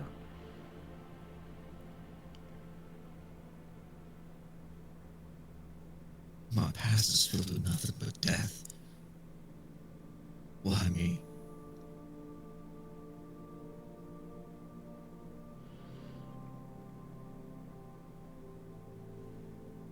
She looks back at you.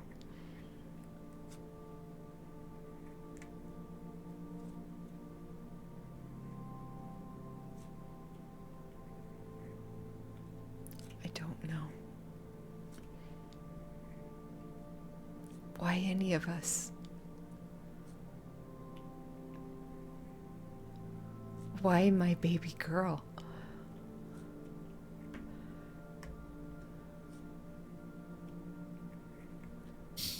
Why that beast?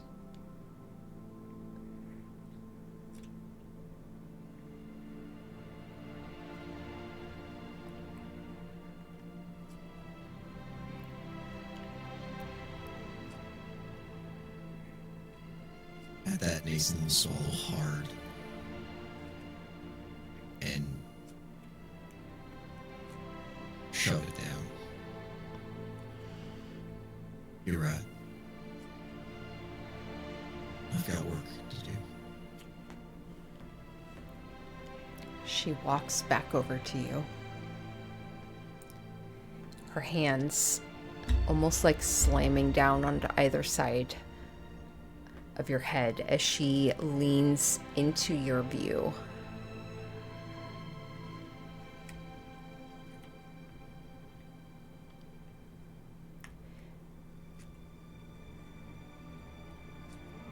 I am a true prophet. I am an oracle.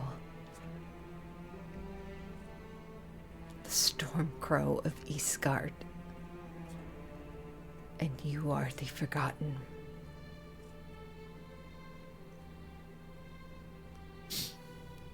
Your path is hard.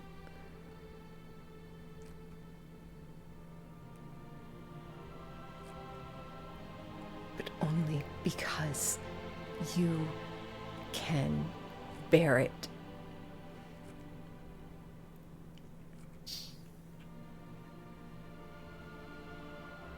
And so you shall.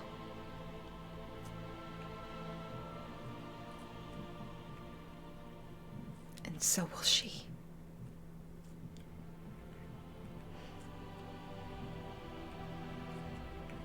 See to it that she does.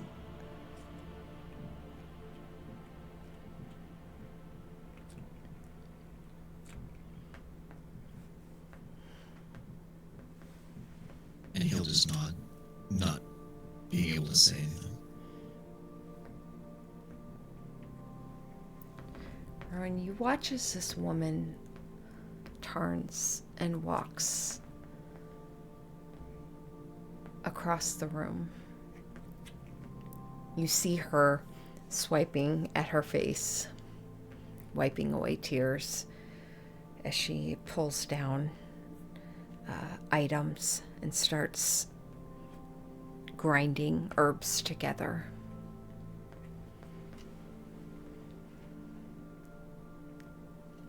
Anything the rest of you would like to do in this moment?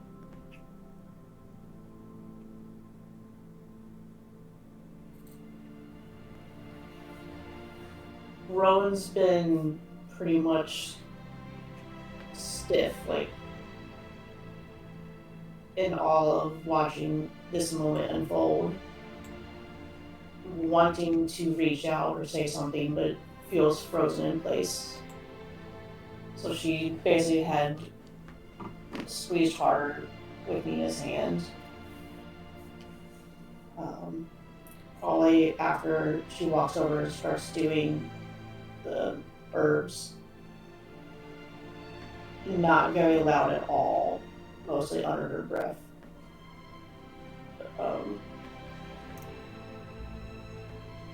Just ask the question of Mom.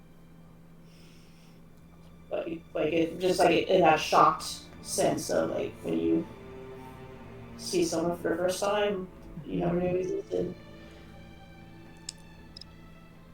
You see this woman grinding these herbs together, and you watch as those eyes flare white once again, and she pauses.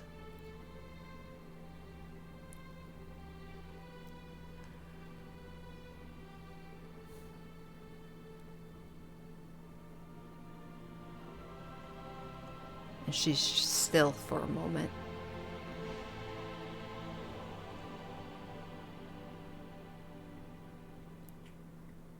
And her head turns, and the white eyes look to you.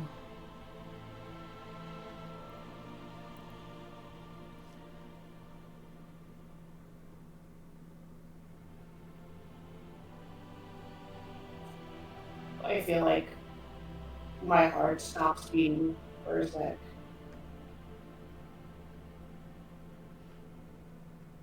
And I take at least one step forward, kind of gauging what happens.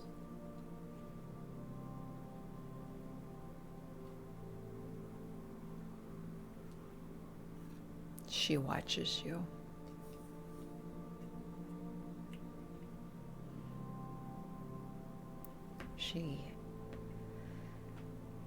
Her hand leaving the porter and mestle, mortar and pestle, as she stands a bit straighter.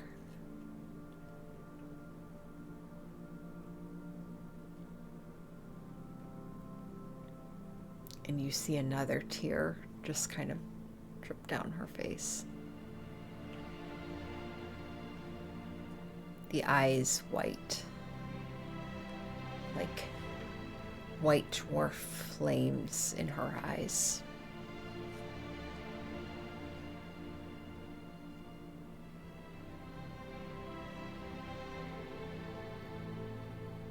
I'll let go of Mina's hand.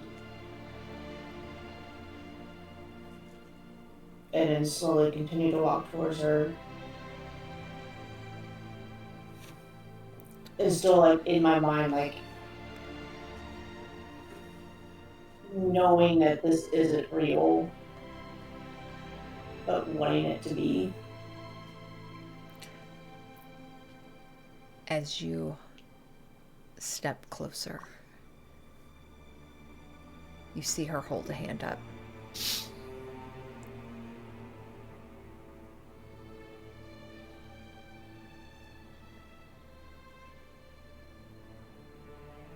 You are not meant for this. As much as my heart desires it.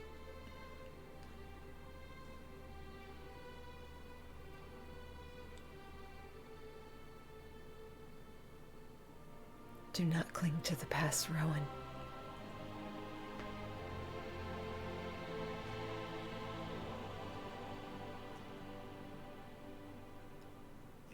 Always look forward.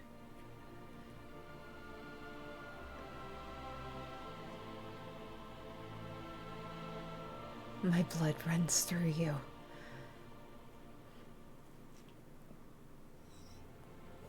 And I could not be prouder.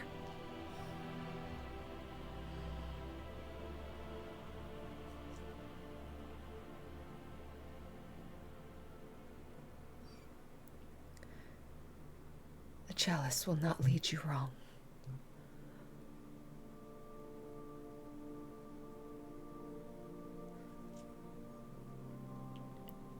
Trust in yourself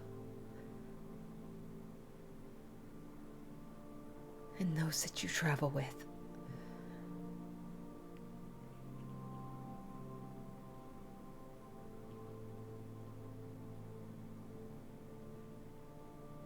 And trust that you are always loved.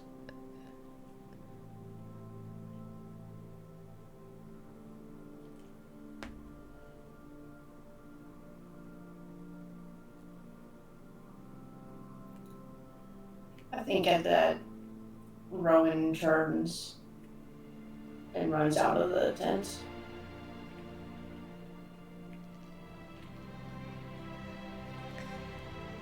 The rest of you watch as the eyes close. And as they reopen to the hazel eyes, sad. But you see her give a small nod before she picks up the pestle and starts grinding the herbs once more.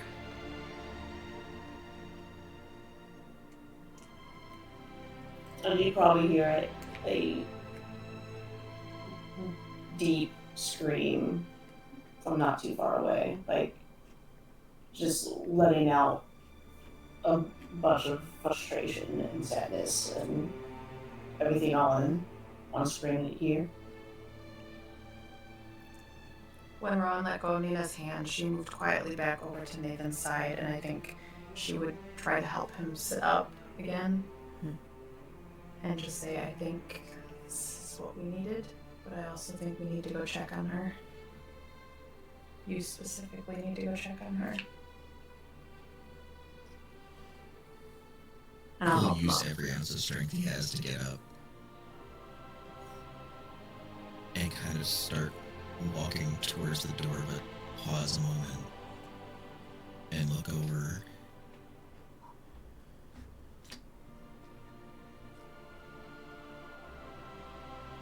Where do you see us going from here?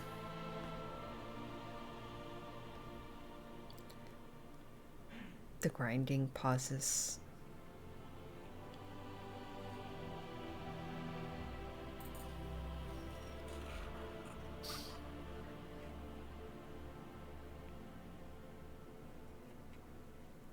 Years will pass.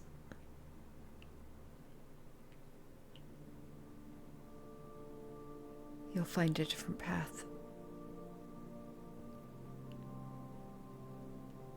But memory is tricky. Yours is fractured.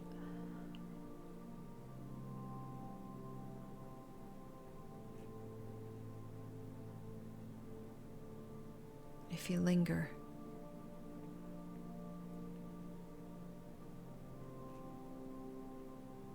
if you linger, you'll see this.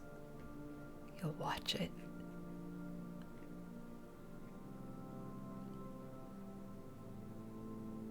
And you see the head turn and look towards you.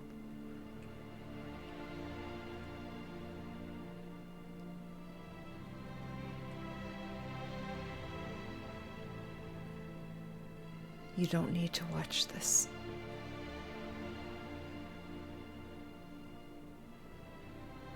Once was enough.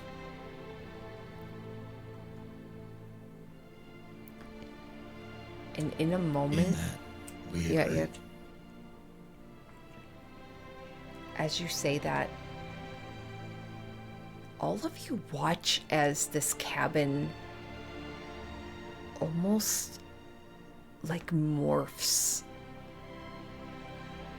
You watch as little changes occur, like a cabinet being shifted a few feet to the left, items being moved from different places, growth of moss, and then it's gone. The fire flickering and then consistently growing, going away, growing, going away. The bed being made, going back. As if time moves forward rapidly. And you watch the woman before you, her back turned.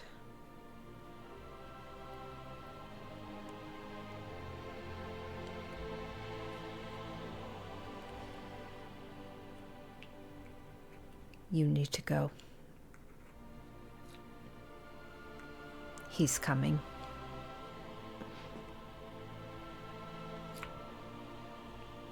I will not fail. And he'll turn and start trying to move out the door.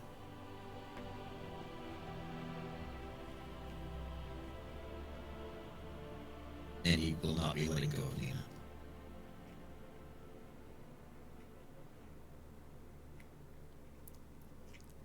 I assume Liam and Chara follow.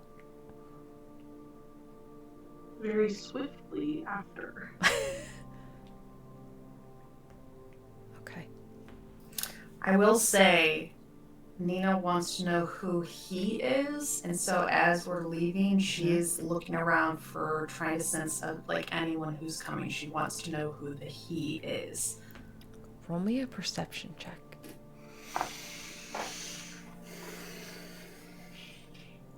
Chara also had lots of thoughts. None of which she really voices right now, but like 12. Okay. Looking around, you see a silhouetted form.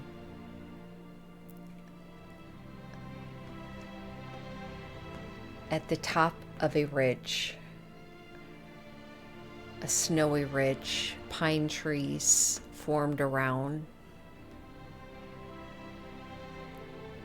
Large and muscular. two gargoyle-like wings that pull in.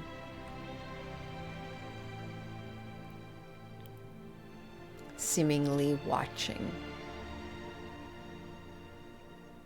Perfect. That is the confirmation I wanted. I was gonna say, I'm not sure what you want me to roll, but Nathan wants these memories. To retain. Yeah.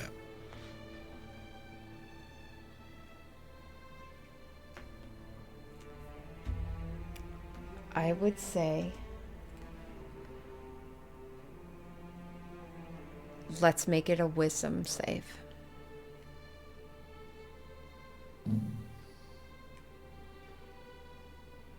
$18. Okay. As the party leaves the cabin, you see Rowan just ahead, one hand braced against a pine tree. The hand, you just watch as almost a bead of blood drips down from where her hand is gripped against this tree. Head bowed.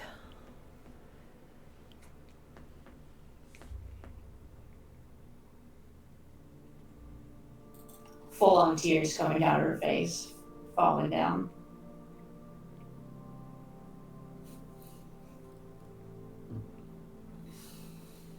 I think Nathan would stumble kind of in front of her if he could.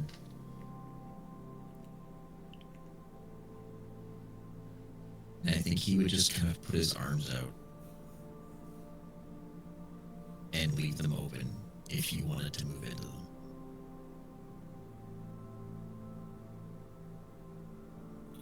She doesn't even hesitate. He very much just puts his hand on the back of your head and the other one on your back and holds you and just lets you let loose. You're basically supported, like, not really much weight on her own legs at all. And fully grasping on to the back of your jacket. Cloak. And it sobs.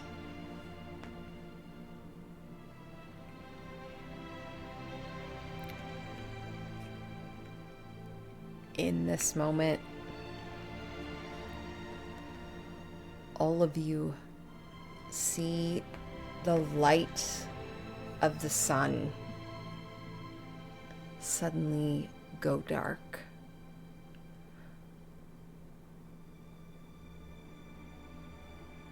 As a shadow falls over all of you.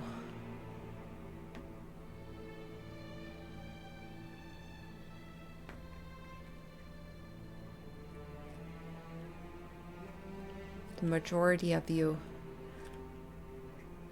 blink and find yourselves sitting with your backs to a big bonfire.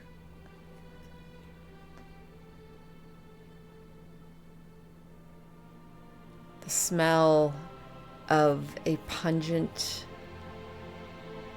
incense still strong in the nairs. Liam, you find yourself sitting not too far off from a campfire, one of many within Westbridge. You see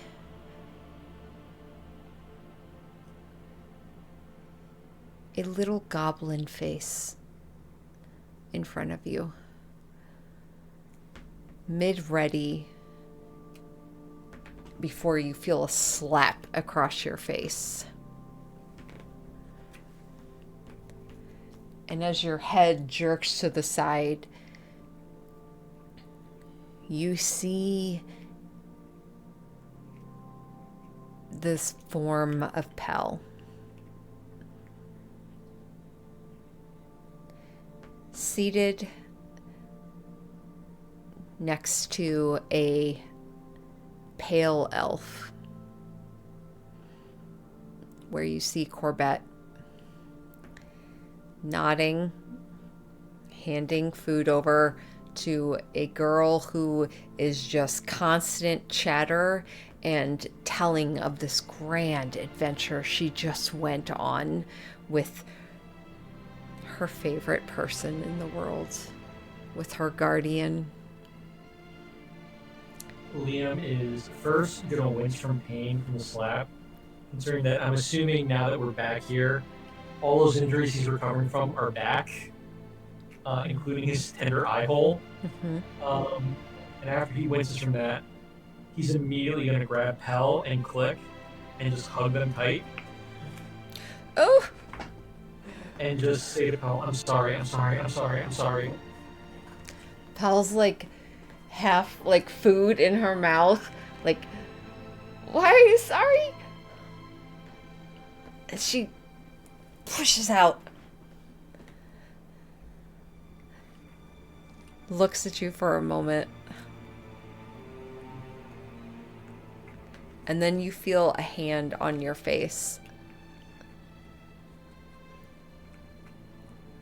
Why are you apologizing? This is literally the greatest thing I've ever done.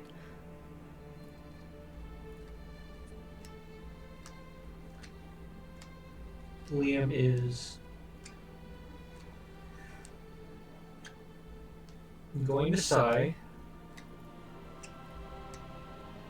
and he's going to tell the rest of the story of his hometown.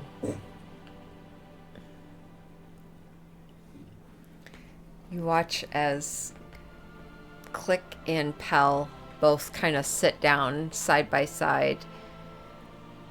You watch as Corbett dusts off his pants, holds out what looks like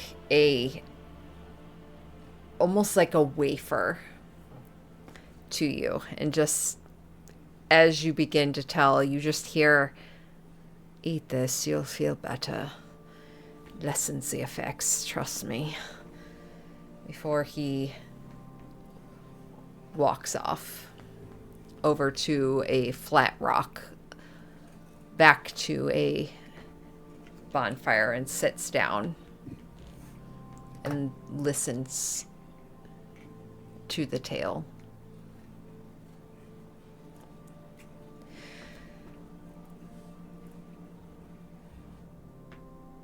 And that is where we are going to end it for tonight.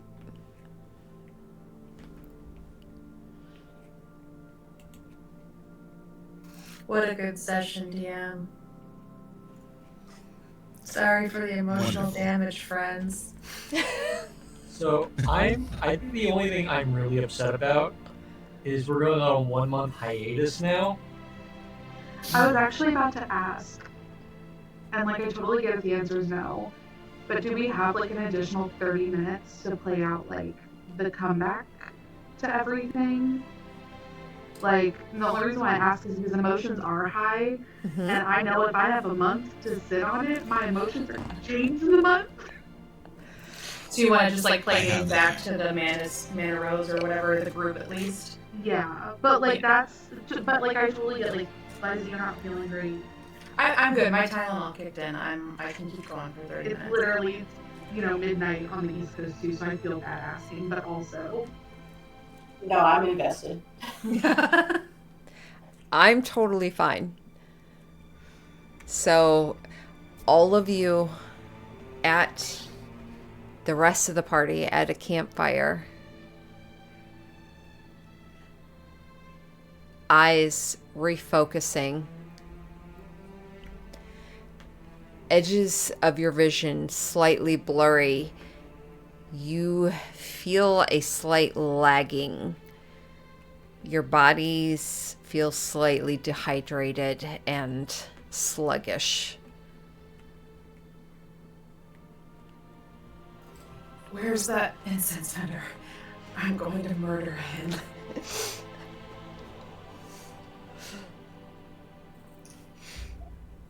Am I still grabbing on to Nathan? Mm-hmm.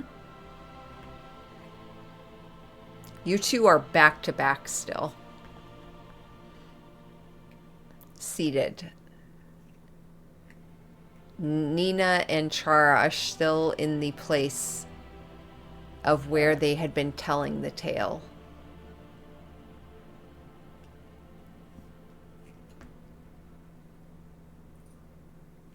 Boy, we remember everything that has happened. Mm-hmm.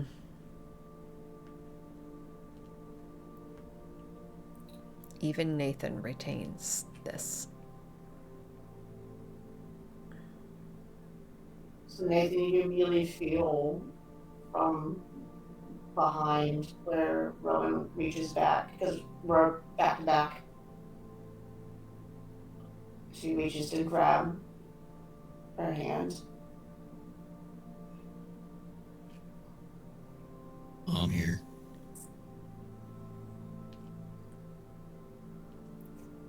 You just hear like a big breath in.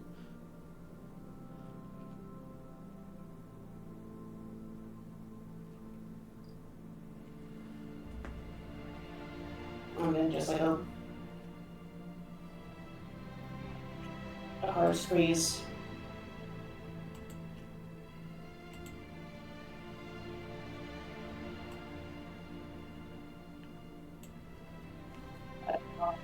Back and just connect to you.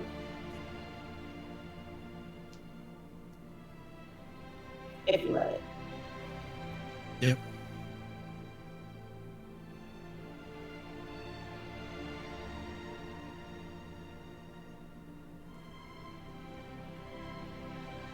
I'm gonna probably just focus on regaining sense of where we were before. All of you kind of hear some light clapping off to the side as you watch someone seemingly who is just given a story, a tale, nods, wipes away a tear on their face, and goes to sit down. You watch small conversations amongst people.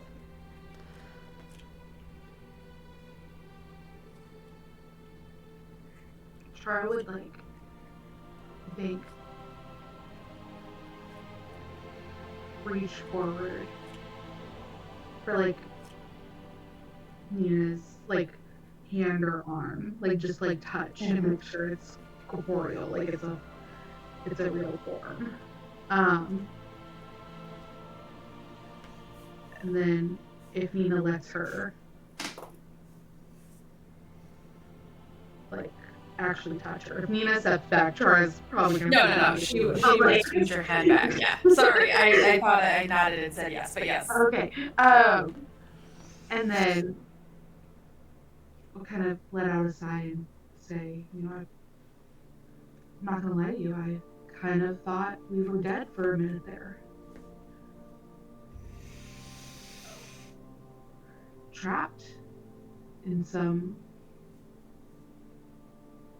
purgatory. I think that's what the past can do to you, right? You carry it with you, it could haunt you forever.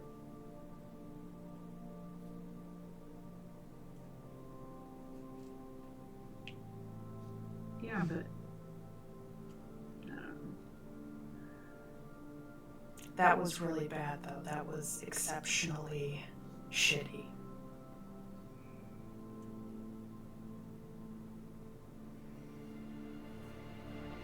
yeah.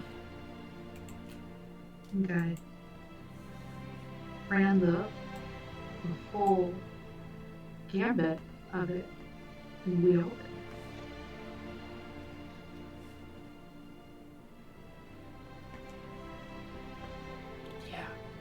And Nina thinks to Liam and everything Liam had said and gone through in that too.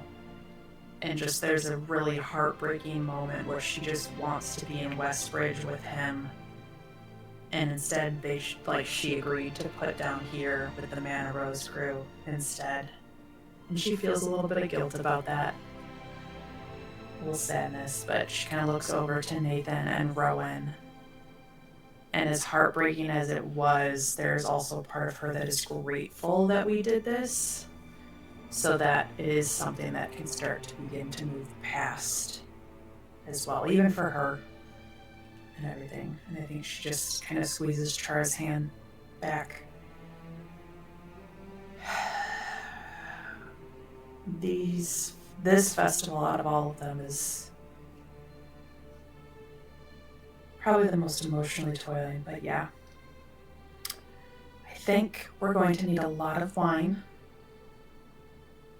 And I'm going to make sure that incense guy isn't anywhere else before I actually murder him. I wasn't kidding.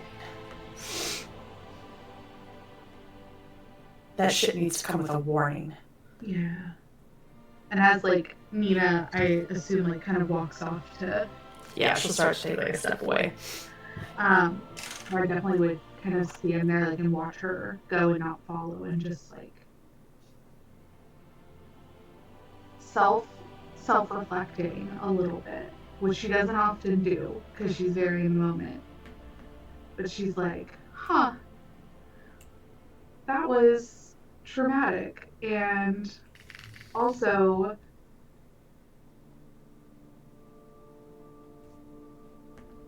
she's like, I can't, like seeing Rowan just like devastated like that at not knowing a parent and then knowing that, not knowing her parents, and then knowing that her family's not looking for her, and or like the, at least to her knowledge, is not looking for her, and she's trying to build a family, but maybe she's a little scared at everything that's happening. And she would be a little slower to follow Nina.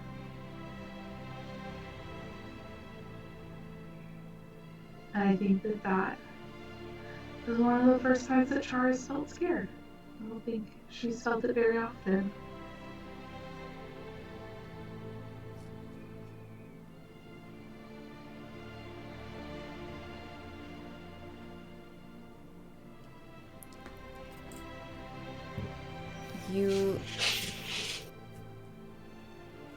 As you walk off,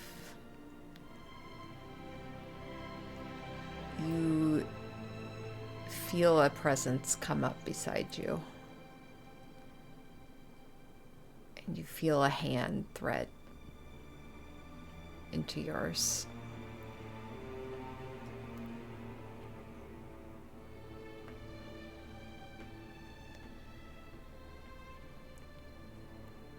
Heading back already. Oh, already? It's felt like ages. And like I think Parsoness would find Char's hand like usually cool, like a cool balance to be clammy. Almost a little sticky. You feel his steps kind of slow to a stop, your hand eventually tugging. And he kind of pulls you closer.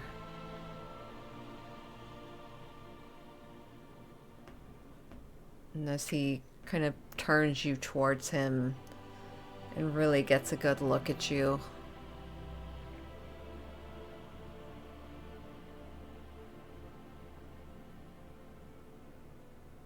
are you all right? You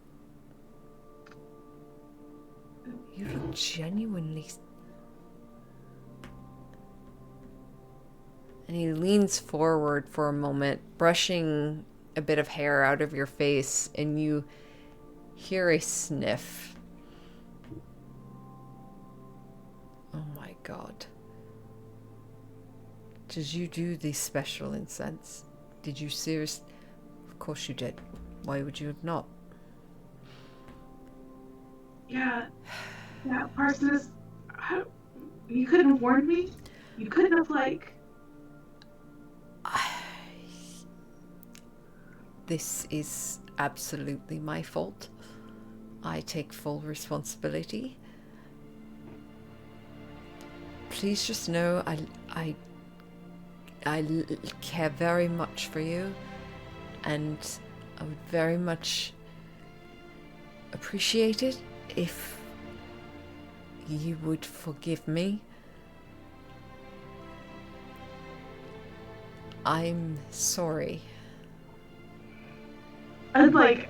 I'm gonna imagine, like, no. Chara fully, like, now is, like, crying. She's like... Oh god. I'm so sorry. I'm so sorry. And he, like, wraps his arms around you. Almost like someone that needs a hug more than you do.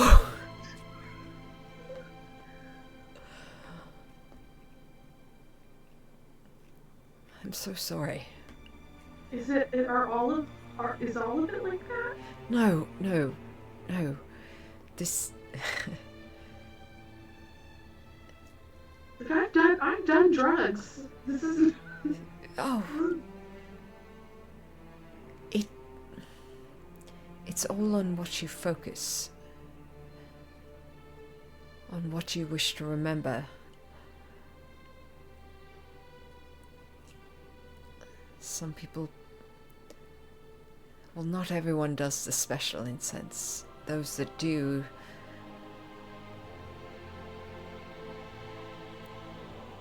Usually, it's when you're trying to remember... Well, it's usually those who want to remember a loved one. Or those, particularly deranged individuals that want to relive slaying their foe. Right, like people who tell stories about, great battles, and... I didn't know what you all were doing. I wanted to be there, I did, and... No? Let's just say it's a real good thing you weren't. Nina was a little dismissive, said it all was a, personal, you guys wanted to do a group thing, and I was fine with it. Honestly, it was not an offensive thing whatsoever. I just, I have my own as well. I just assumed, so... It's my fault, again, and I'm so sorry. Nina's in the background shouting at the vendors, "Shame on you! There are kids at this event!" As it is now past midnight, the fires are still going. The moon is high in the sky. You no longer see the bender. His tent is gone. Yeah, I figure that actually checks out. Nina will just get, like, as many bottles of wine as she can carry and come back to sit next to Rowan and Nathan and just wait for everyone to come. Hey, Rowan. Yeah. Much as I'm enjoying the moment, get your ass up and go find her. Enjoy it while you can.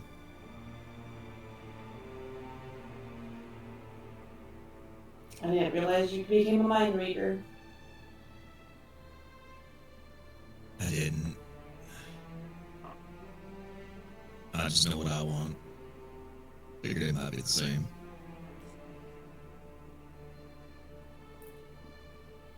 stand up and start and put my hand down on your shoulder.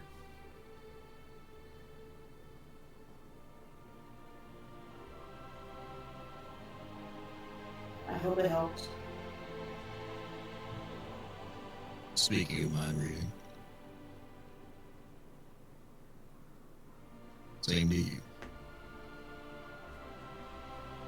Rowan will take a quick look around at everyone else. Grab a bottle for Mina, thank you. Oh, okay.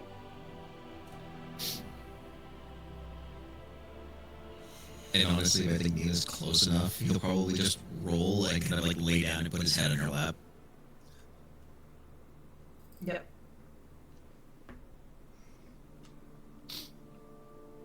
I'm sorry, that wasn't at all what I thought it was gonna be. You got nothing to apologize for.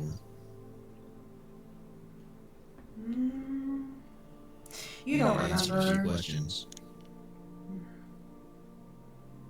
Yep. I don't remember what. Never mind. No. Speak up. Say your piece. Neverwinter.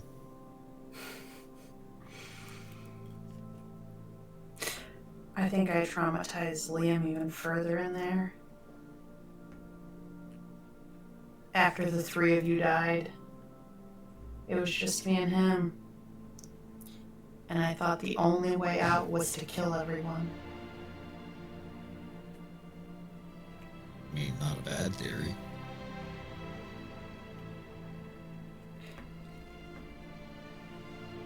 His last memory, and now his most recent memories of me,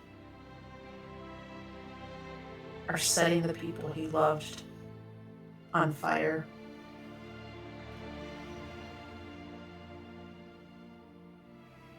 So I have a bit to apologize for, but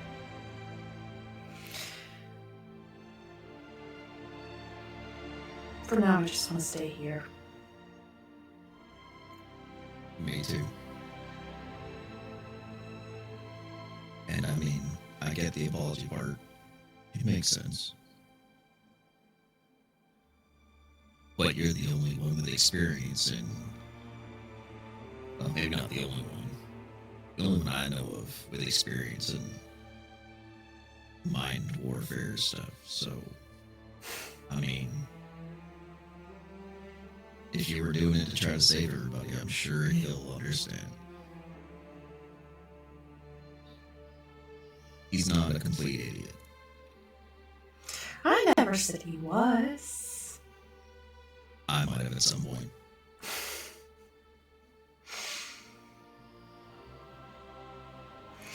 Well, regardless, I think we'll all have to have a good long conversation. I really don't think it needs to be that long. No, not just about this, about his eye patch.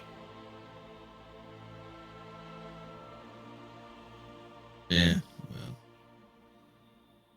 Whatever he learned while he was with the cults. hopefully learn something. Yeah. And I think she would hand you the bottle of wine. Do you want any? Or are you feeling sluggish enough?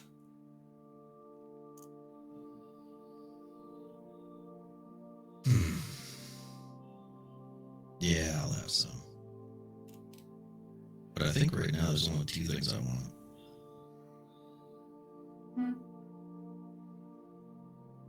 You. And food. I'm hungry. You read my mind, and she will kind of push you up into a sitting position and then like get up and like pull you to your feet and go find food. You pass by a sobbing Chara, just having like a mental breakdown in the middle of this field. Parson is just like patting your back, like, okay. It's all right. It's all right, Dad. I'm so Sorry, sorry. bud. I'm so Are you sorry. sure that like He's She like, spent a day in as you're like passing by, he's just like,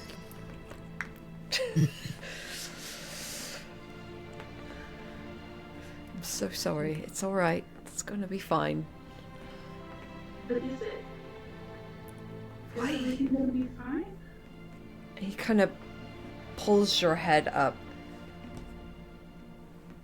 Why would you think it wouldn't? Cause it...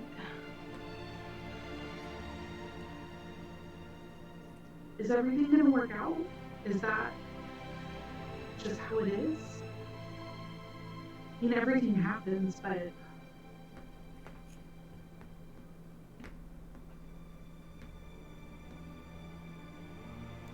The planes are just fucked up and cruel.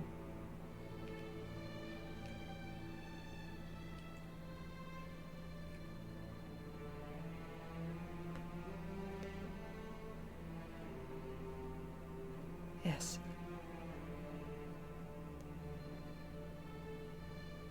And yet...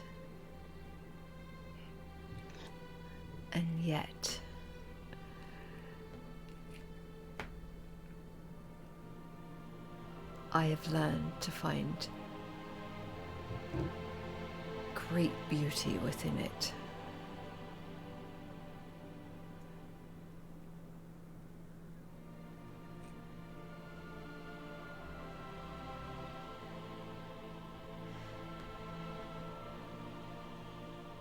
And trust me, if one of fiendish blood such as I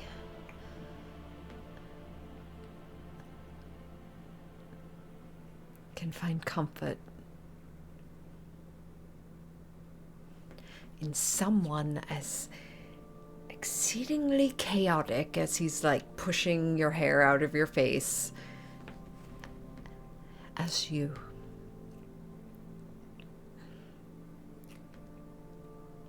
I think this world has promise.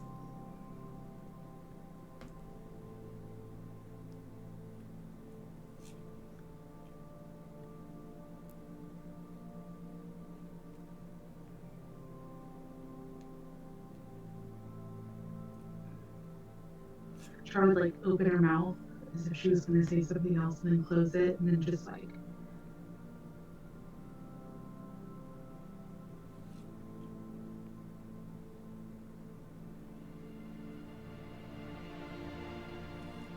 she just would I don't know. I think I'm scared.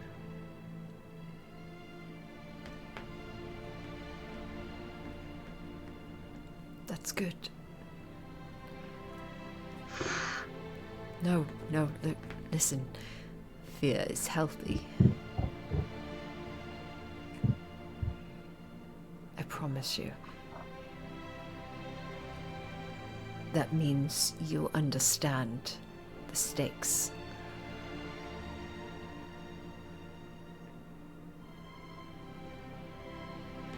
And that means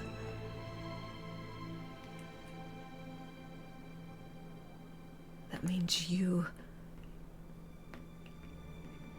understand how careful you need to be.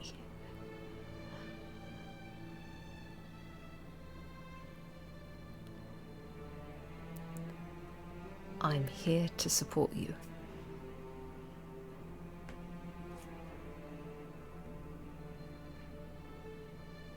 We're here, the Manta Rose. What you're doing here is important.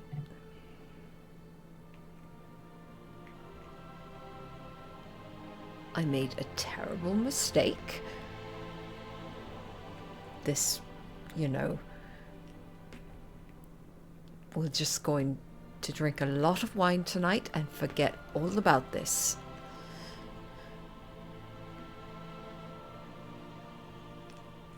Or we could crack open the new book I got. It's incredibly smutty, but I think you might enjoy it.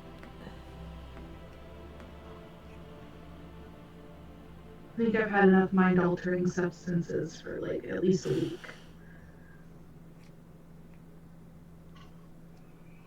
we could just lay in bed for a while. Nothing like that, just...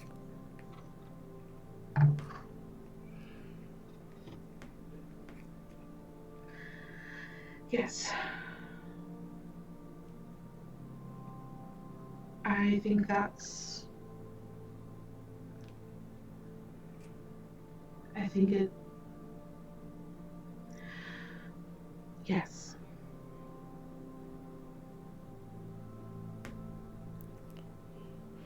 He kind of leans his forehead against yours. His arms kind of rubbing your shoulders. It's gonna be all right. I think in this moment, and she doesn't say it out loud, I think Chara feels the tiniest, most selfish twinges of regret. The tiniest, most selfish twinges of them. No, stop to laugh! So funny!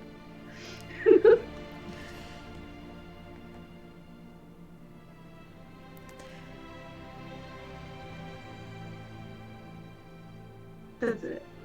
That's all I got.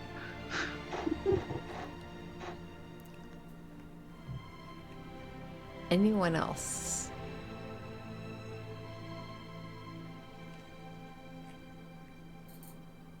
Rowan would definitely go find Hesaba.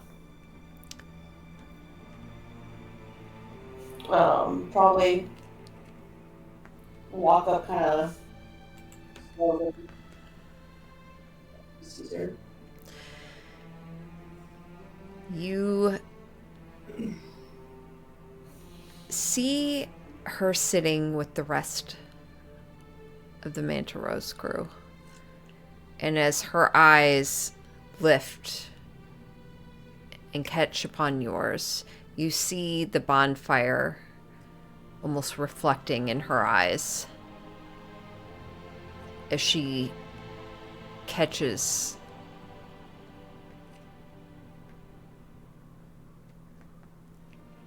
the sheer amount of emotion in Rowan. You see her say something softly to the rest of the group before she pushes to her feet, runs her hands down her skirt, straightens her blouse, and kind of catches your eye for a moment and tilts her head as she walks off. And you see her reach down, and as she walks away, you see her pull smoothly a rapier out of the side of a holster that she had rested on. And she walks into a shadowed area outside this circle, kind of into a little bit of the forest area.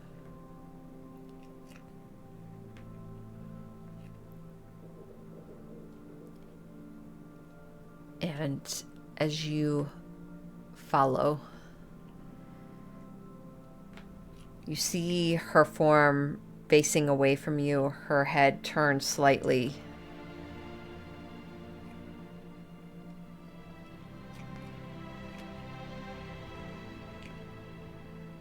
Yourself.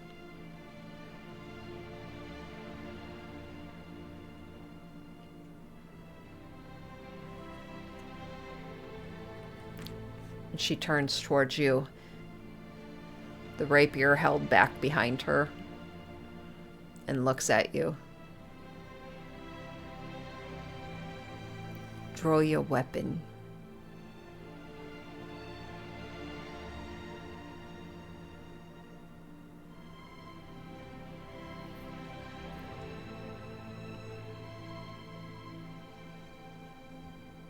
Rowan looks down for a sec because of the outfit that she had put on, that she remembers in this moment that she's wearing. Literally does not have her armor. No weapons. or anything. And then she looks at the bottle of wine that Lena gave her. And she smashes it against a tree to break the end of the bottle off.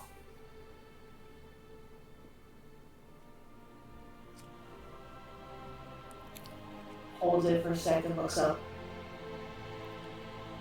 Does this suffice?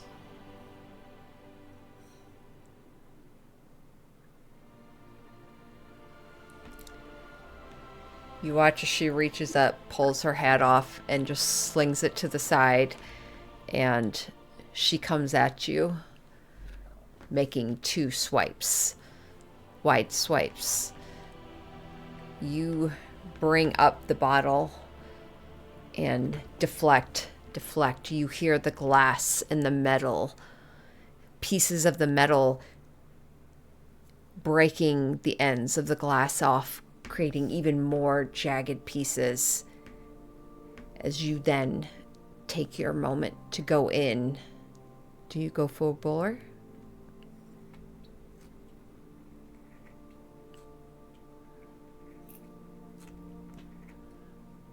I think Roman, but fails because of the emotional side that she knows what Hesper was trying to do, and she wants it to work. But like probably in a split second before putting the full force, it has a flash to the white eyes that make her hesitate a little. You go to stab upwards, swing with this jagged glass, and you, at the last second, find yourself faltering. You watch as Hestava, going to defend and swing upwards, suddenly drop the weapon, nearly running you through, as she turns and swings around and winds up drawing you close, your head pressed into her shoulder.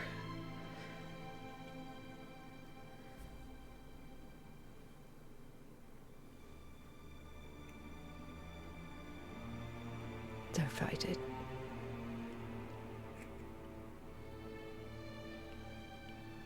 Just let it out. You have no need to hide from me.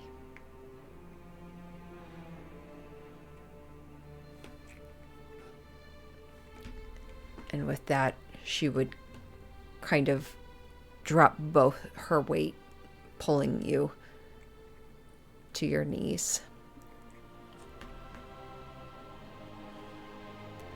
And she would pull back a bit and look at you.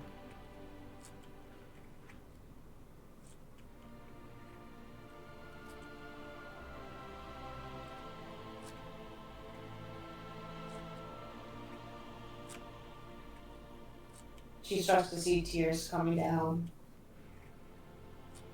Now look at her and saw those ancestors you were wondering about.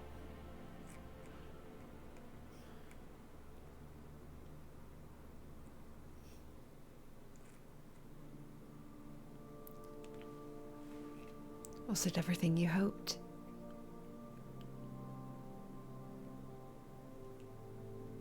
Or everything you feared?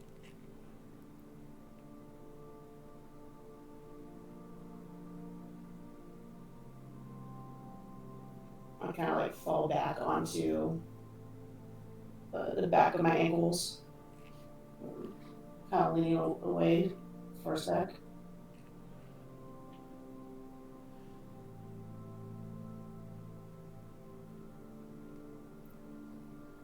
Yes to both.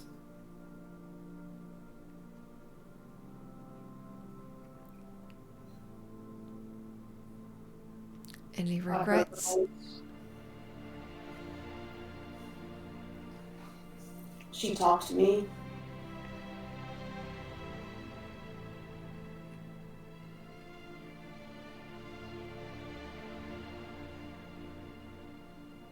But it could have been fully an illusion.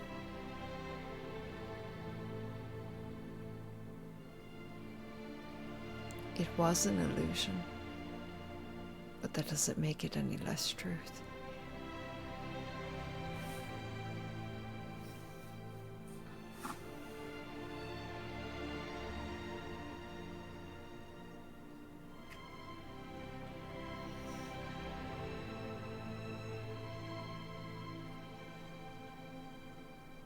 I kind of like start to look down for a sec.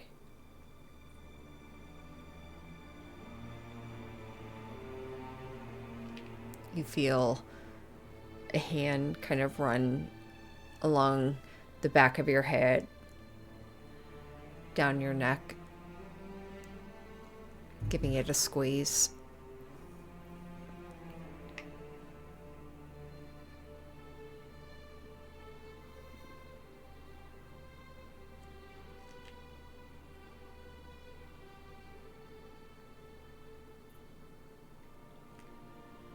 Just told to move forward and not look back.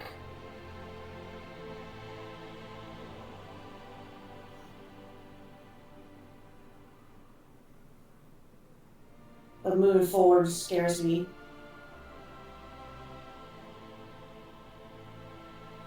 To be more specific.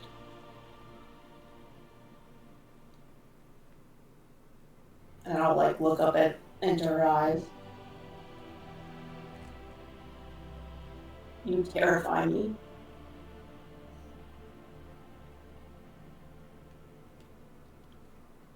You feel that hand on the back of your neck squeeze a bit as she leans forward.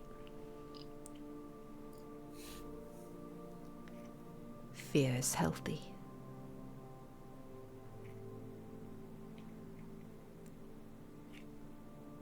Commanding it, what you do with it, that is what determines your forward steps. Whether you fail or whether you succeed.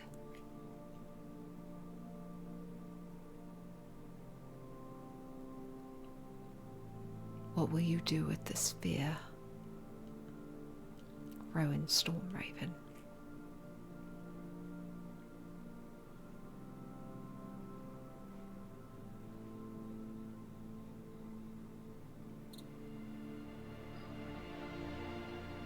I will connect with her eyes, engage what I see there.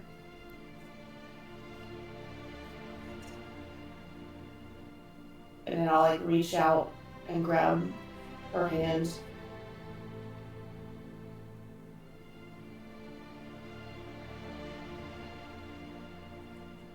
And I'll like lean forward a little.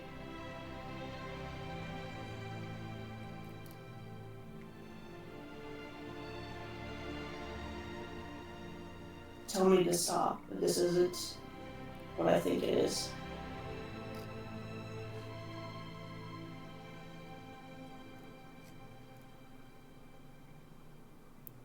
Conquer your fear.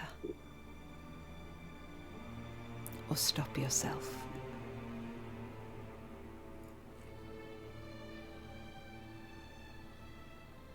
And Rowan just goes for it. She meets you. And it is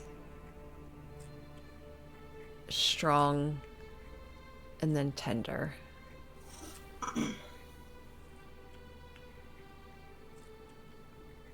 As the two of you come together, learning one another, giving and taking.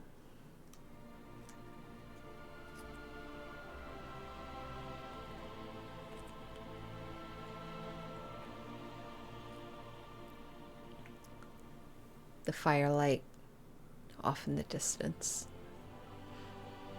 Just enough to silhouette a long skin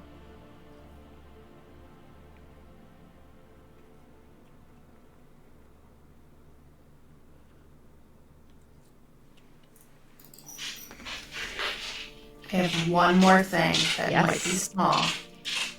After we, assuming we get back to like the kitchens of the Manor Rose or whatever, Nina hangs back a second, lets Nathan go, like sit down somewhere or whatever, and she will touch the spy's murmur, the earring, and just say, "Liam, can you hear me?" She'll wait a second to see if he says anything.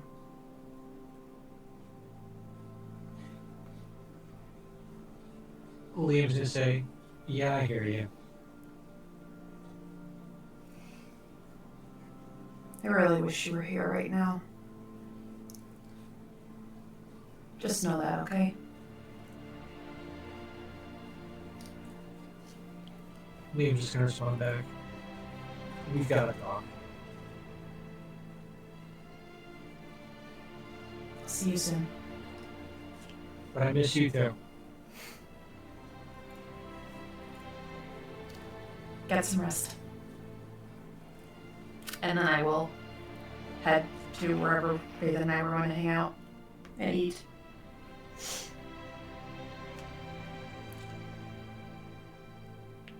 A delightful banquet of food is consumed as Enough would not dare to allow her crew or her adopted family go hungry. As all of you eventually spend the night in your own manners of choosing. As the feast of the moon passes, and you all get a long, long rest, Amen. is where we will end it for this evening.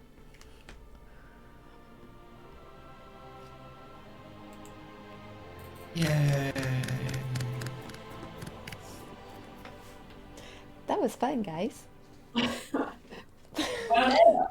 Really? Did you have a good time, do you? I did.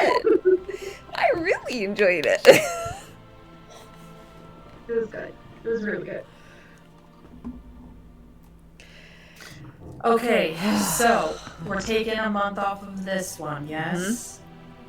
And we're doing a Halloween one shot.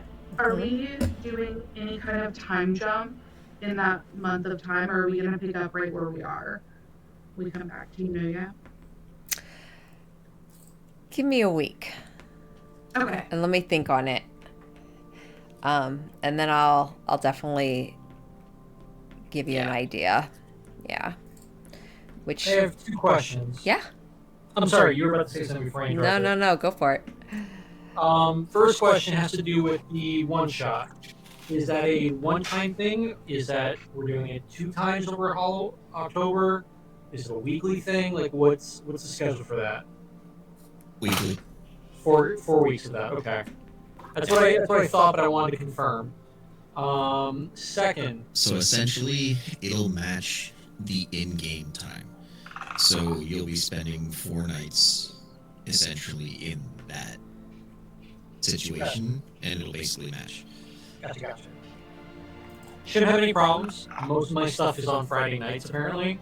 We're going to have a wedding, but I'm going to a wedding on Friday night. So, cool. And to Megan, our sensational DM, just because I have to ask, since so much stuff happened today, is this level up night or not? I have to ask. You can say no. I'm not expecting it. I feel like I'd be wrong if I didn't ask. Yeah.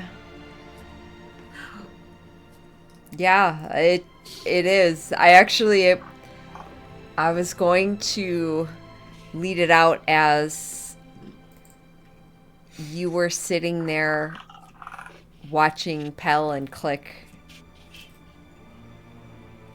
talking back and forth. Pell recanting this grand adventure she had gone on. And you noticed a slight haze over her as you gather. Looks like Pell leveled up as well. Yes! Hey. And that's adorable. I'm more excited about that than I am about everything else. She put up a hell of a fight. Like, that little girl is a future adventurer for sure. If I die, will can go for I that little take girl. hell? I will kill for that little girl. So we going to the 12? Is that what we're doing?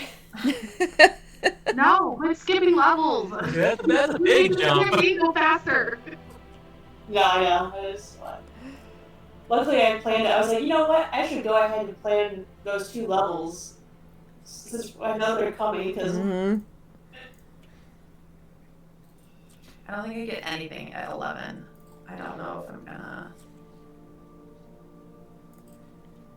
I don't know. More spells. More spells. now I'm back in the lead of having May the DM do a sexy scene with Bertha. Listen, me and the DM are real serious, okay? We're thinking about having a baby. I don't know. Yeah, but it's only one person you've been doing and messed around with. Now I got 2 different ones. Fair. Look, this is the joys of being a DM, is you get to sex all your players. Pretty much. Oh, they don't fuck this up, like playing out a scene. I was like, oh, Kara's gonna suck at this. Oh, that was great. Y'all, you're such good RPers. I love playing with you so much. Thank you so much. Thank you. Thank That you was very so much. fun. It's been Yeah. amazing. You make it possible. We'll have to find a time. I know, DM, that I think you said you're out next week, right? But we should find a time sometime in the next 2 weeks to talk one-shot stuff so that Jay can give us a Mhm. lowdown. I would definitely like to do that, so I can kind of get a gauge on a few things. So yeah, maybe just work times that work out for you, JD, and we can all vote and see which one works better for us. Honestly, I'm always available almost. So, yeah, whenever you guys are free, honestly. Alright. Funny enough, I think my latest class this semester ends at like 11:30 in the morning, and I'm done trading by 1 o'clock at the latest. So I mean, my days are done like halfway through them. So Okay. Well, good session. Well, I am gonna call it a night. I'm gonna go Yeah. go lay down, Millie. But yeah, we'll throw some days out there that work, and we can all figure out pick a weekday evening maybe. for sure. All right. Can I jump